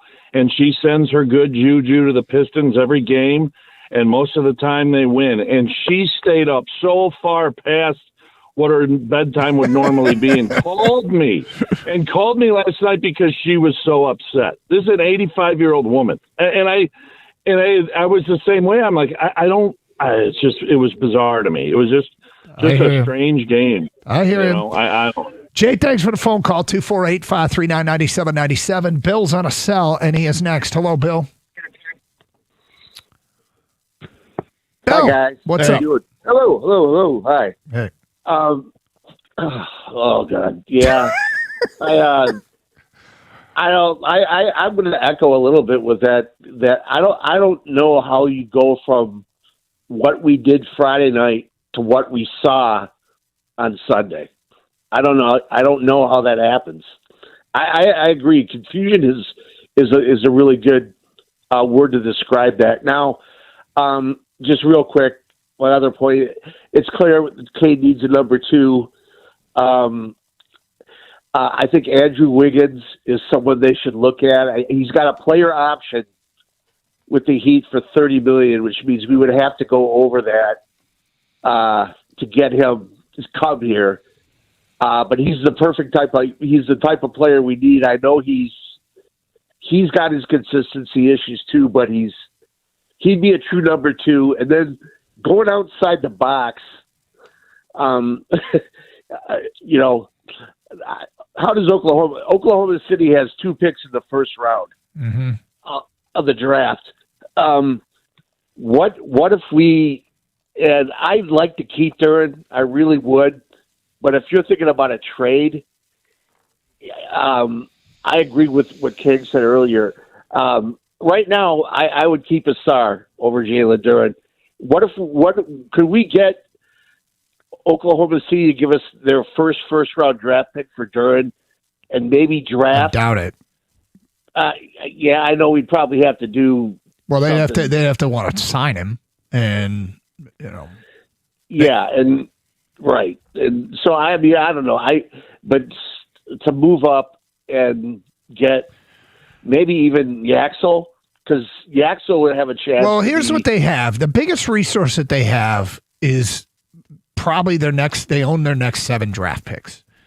And if you can move a bunch of those to move up to get the perfect guy or to go trade for the perfect guy, they could do something aggressive with future draft capital and throw in Ron Holland. Like, as much as Ron Holland is a player that, has interesting potential, and I'm not sure he has on his own, he's probably not something that's going to get a whole lot, but you start pairing him with multiple first-round picks, you might be able to get something here. And they've got redundancy with Holland. Like right now, Holland, we're talking about developing more of an offensive game. Well, they've got guys like that. And so, you're going to get stuff for your young guys. And, that feels like you start piecing that together. You might have a sign and trade with Duren if it's. There's not a ton of teams that can afford Duren either. That's something to keep in mind. Yeah, and look, if you're the Pistons, you're open to basically any conversation that doesn't include Cade Cunningham, right? I mean, everybody else is available. And I do think that Ron Holland might have as much upside as anybody else. I mean, it's untapped potential with him. He's better shooting from the outside than Asar is, a little bit, I guess. They're both defensive stalwarts. There's still a lot. I think there's so much meat left on the bone with both of those players. They're both so young. And maybe it's just another offseason of confidence and building up your shot that gets you in a better place to start next season and you're on your path. But look, they can't afford to just say, we're not moving this guy, we're not moving that guy, because whoever they're moving isn't Cade Cunningham. Carson Anderson, 97.1. If you're looking at your home and realizing that it's time for a new roof, windows, or siding, the biggest hurdle is usually finding someone that you can actually trust. That's why you need to call Shaner Roofing, Windows, and Siding. With over 30 years of service right here in Michigan, Shaner has built a reputation that is frankly unmatched. We're talking about a 4.9-star Google star rating there, backed by thousands of homeowners. And you don't get those kind of numbers by accident. You get them by doing the job right every single time. And because they're a local family-owned business, they skip the high-pressure sales tactics. They provide a true, honest assessment of your home's needs. And when the job is done, you're protected by a lifetime transferable warranty. While other companies are being bought out by outside investment firms, Shaner stays committed to our community. They're here to stay. And when you're ready for quality that you can actually count on, visit mymichiganroof.com. Get the 5-star treatment that your home deserves at mymichiganroof.com.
Doug Carr, Scott Anderson, 97-1. Okay, it is what it is. It was a rough, no other way to put it, was a rough Game 7.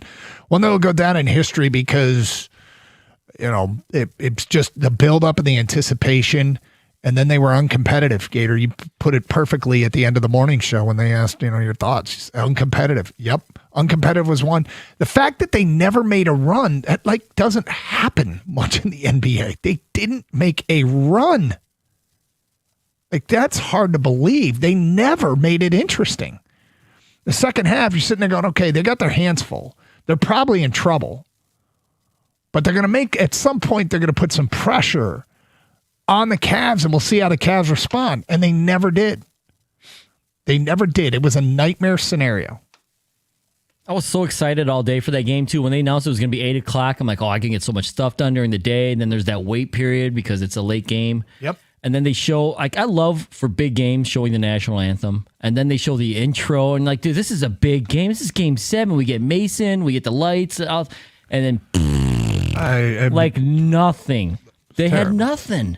I couldn't believe it. It was like once Cade got worn down, the rest of the team also felt that. You know how energy is infectious, right? They just never got anything going. Never.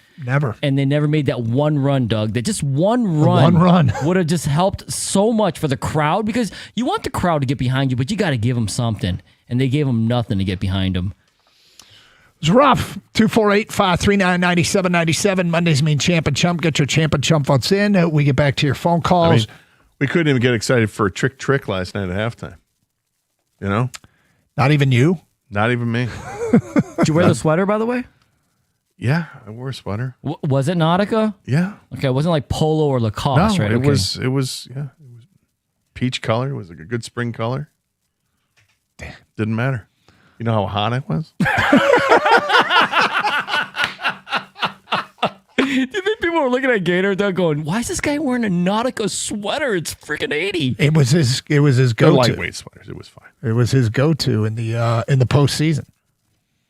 That's fantastic. And just like Sex Panther, only works 60% of the time. Yeah. Let's go to Randall in Northville. You're next. What's up, Randall? 5-2. Hey, how's it going, guys? All right, Randall. Hey, I think Trajan is not going to operate within the margins. I think he's going to swing for the fences, because if you have Duran and Thompson, how much better are they going to get in an offseason to where you have to account for them? When you look at the league, you have to at least account for a couple players. There's nobody other than Cade to account for. They're not going to get better enough offensively to where they're going to make that much of an impact. And let's be honest, the Pistons are going to have to change with the style of play in the NBA. The league and this style does not, they don't work well together. The Pistons are going to have to change their style. And another issue that I have, at a certain point, I don't want to wait for players to develop. I'm not saying that you can't wait a few years, but I don't want to waste Cade's years. I know he's young, but I don't want to get into the habit of, let's grow as a team. No, I want to strike while the iron is hot. I don't want to have to wait to see if Thompson or Duran develop an offensive game in the next couple of years. At that point, we might burn Cade out. I don't want to do that. So what do you want to do? Hey, if the offer is right, Duran is out of here. I don't care that he's 22. What you been doing for the past 4 years? So what you ain't developed? You can't trade him until you sign him, because he's a free agent. Well, you know what? I would let the market dictate what is going to happen. If it's over a certain amount, over 25 million, I know I'm not paying that. I don't care if he's the NBA all team. I don't care. Well, it actually means he gets more. But see, I understand the frustration, Randall, but you want to pay him no matter what for what he is going to be, not what he was. And if you don't see any chance, you see, and let me be clear on this, Randall, you see zero chance that he can improve. No, I'm saying he can't. I'm saying he can't improve, but how long are we willing to wait for that to happen? Well, I don't want to get into the habit of players. Typically, you don't hit their prime to 26, 27, 28. But, Doug, what have you been doing the past few years? Doesn't matter to me. You in the lead. Doesn't matter to me. It's what are you going to do? Well, let me ask you this, Doug. How much you willing to pay him a year? Well, let me be clear. I don't think he's a max guy, and I don't think he needs to be a max guy. And the insider reporting from The Athletic was the thought around the league is that he's lost all leverage to go for something like that. And there's only a few teams that could afford him in the first place. So I don't think you're going to have to break the bank. In fact, I think the good news out of all of this, if we're going to look for a silver lining, and God knows we try at times, but if you're going to look for a silver lining, it might be that you get him way cheaper than you otherwise would have, and it might turn out to be a decent contract for Detroit. One more quick question for you. Do you think they can develop enough to where you have to account for them offensively next year? You think they're account for gonna take Duren that- next year? For I Duren don't or know. I'm Thompson? not going to blow smoke up your channel and act like I know. I don't know, Randall. Yeah. I honestly don't know. But it's quite possible it's because he had to be possible. accounted for during this past season, except for the playoffs. It's possible, and we get it. The playoffs are a different thing. But do I think it's possible that 22 years old Jalen Duren can be much better than he was this postseason? Yeah. Is it also possible that teams were accounting for him? That's why he was stopped. It's yeah. And the Pistons just weren't able to adjust. You know who knows better than anybody? It's the Pistons themselves. They know better than, not only do they know better than you or me or anybody, they know better than every other team in the league because they have their hands on them every single day. So they have the most information to make the correct decision. Kang, do you think Duren can get better? Than what he showed in the playoffs? Yeah. Yes. I don't think that can't be the Duren. But the issue is it somewhere between regular season and playoff Duren? And you can't pay a ton for that. No. But yeah, I mean, dude, he was a legit 19-10, 19-9 guy during the season. Like, that's why the drop off was so dramatic. Like, it was just no one foresaw that coming. Like, just that was crazy. The drop off. Yeah. Since Wilt Chamberlain. That's crazy. From 50 to 35 was Wilt Chamberlain. Yeah. 50 points a game to 35 points a game in the postseason, and Duren went from 20 to 10. So I got to think he's better than what we saw, but how much better, that I don't know. 248-539-9797. We go to Jeffrey, who's next. Hi, Jeffrey. Oh, hey, guys. What's up? You know, I listen to you guys. I'm just wondering, I can't imagine why anybody's surprised why this team got blown out last night. To me, they shouldn't even have been in the position anyway to be there. You know, Franz Wagner doesn't get injured. The Pistons get bounced in the first round. I know nothing's for certain, but most likely they would have gotten beat by Orlando then in that series. So Orlando's the better team than Cleveland? I think Orlando's better. I think Cleveland and Orlando had them against the wall. They should have won the series. Yeah, but they didn't. I don't think I know they didn't, but the Pistons, to me, the chemistry of this team that they have right now, and Cade Cunningham, you guys are trying to pick out guys who are expendable. To me, Cade Cunningham's part of the problem. You know, and maybe they should. What's his part of the problem? For one thing, how many turnovers does the guy have? The guy was leading the NBA in turnovers. That's a massive issue. You're 100% right It's on a that. massive issue. Can that be corrected? To me, he doesn't have the killer. He doesn't have the killer instinct. Oh, Sometimes he tries to fourth quarter player. He was a great fourth quarter player. I throw Game 7 out because Game 7 was so bad for everybody. But you don't think he's got a killer instinct? No, I don't. I don't. I think. We'll agree when to it disagree comes on to that. the critical parts of the game, he's going to turn the ball over. Like And elimination games Bickerstaff when you won the previous 4 elimination games? Bickerstaff got outcoached, and the Pistons. Okay, hold on. But in the let's go back. Let's not move off what Gator brought up. They played 4 previous elimination games, and whatever Cade did was good enough to win them all. I get it, but don't forget there was a player that was off that other squad that Right. was So what do you want to do, Jeffrey? Then you want to trade Cade? No, I don't say trade Cade. I think they have to find the right player to play with him. To me, if you pay Duren, if you max Duren, They're not going to max Duren. They're not going to do that. So get that out of your head. Because they got to spread their money. Look at this guy. They relied so much on the. All right, Thanks, Jeff. You're offering lots. Yeah. Cade made all kinds of plays in elimination games, including the one against Cleveland in Game 6. Additionally, you spent all that time trashing Cade to then tell us something that everybody else is saying, which is essentially saying he needs somebody to help him, that he's doing too much of the work. Your own argument. Cade's awesome. And does he need to cut back on turnovers? Of course. It's Carson Anderson, 97.1.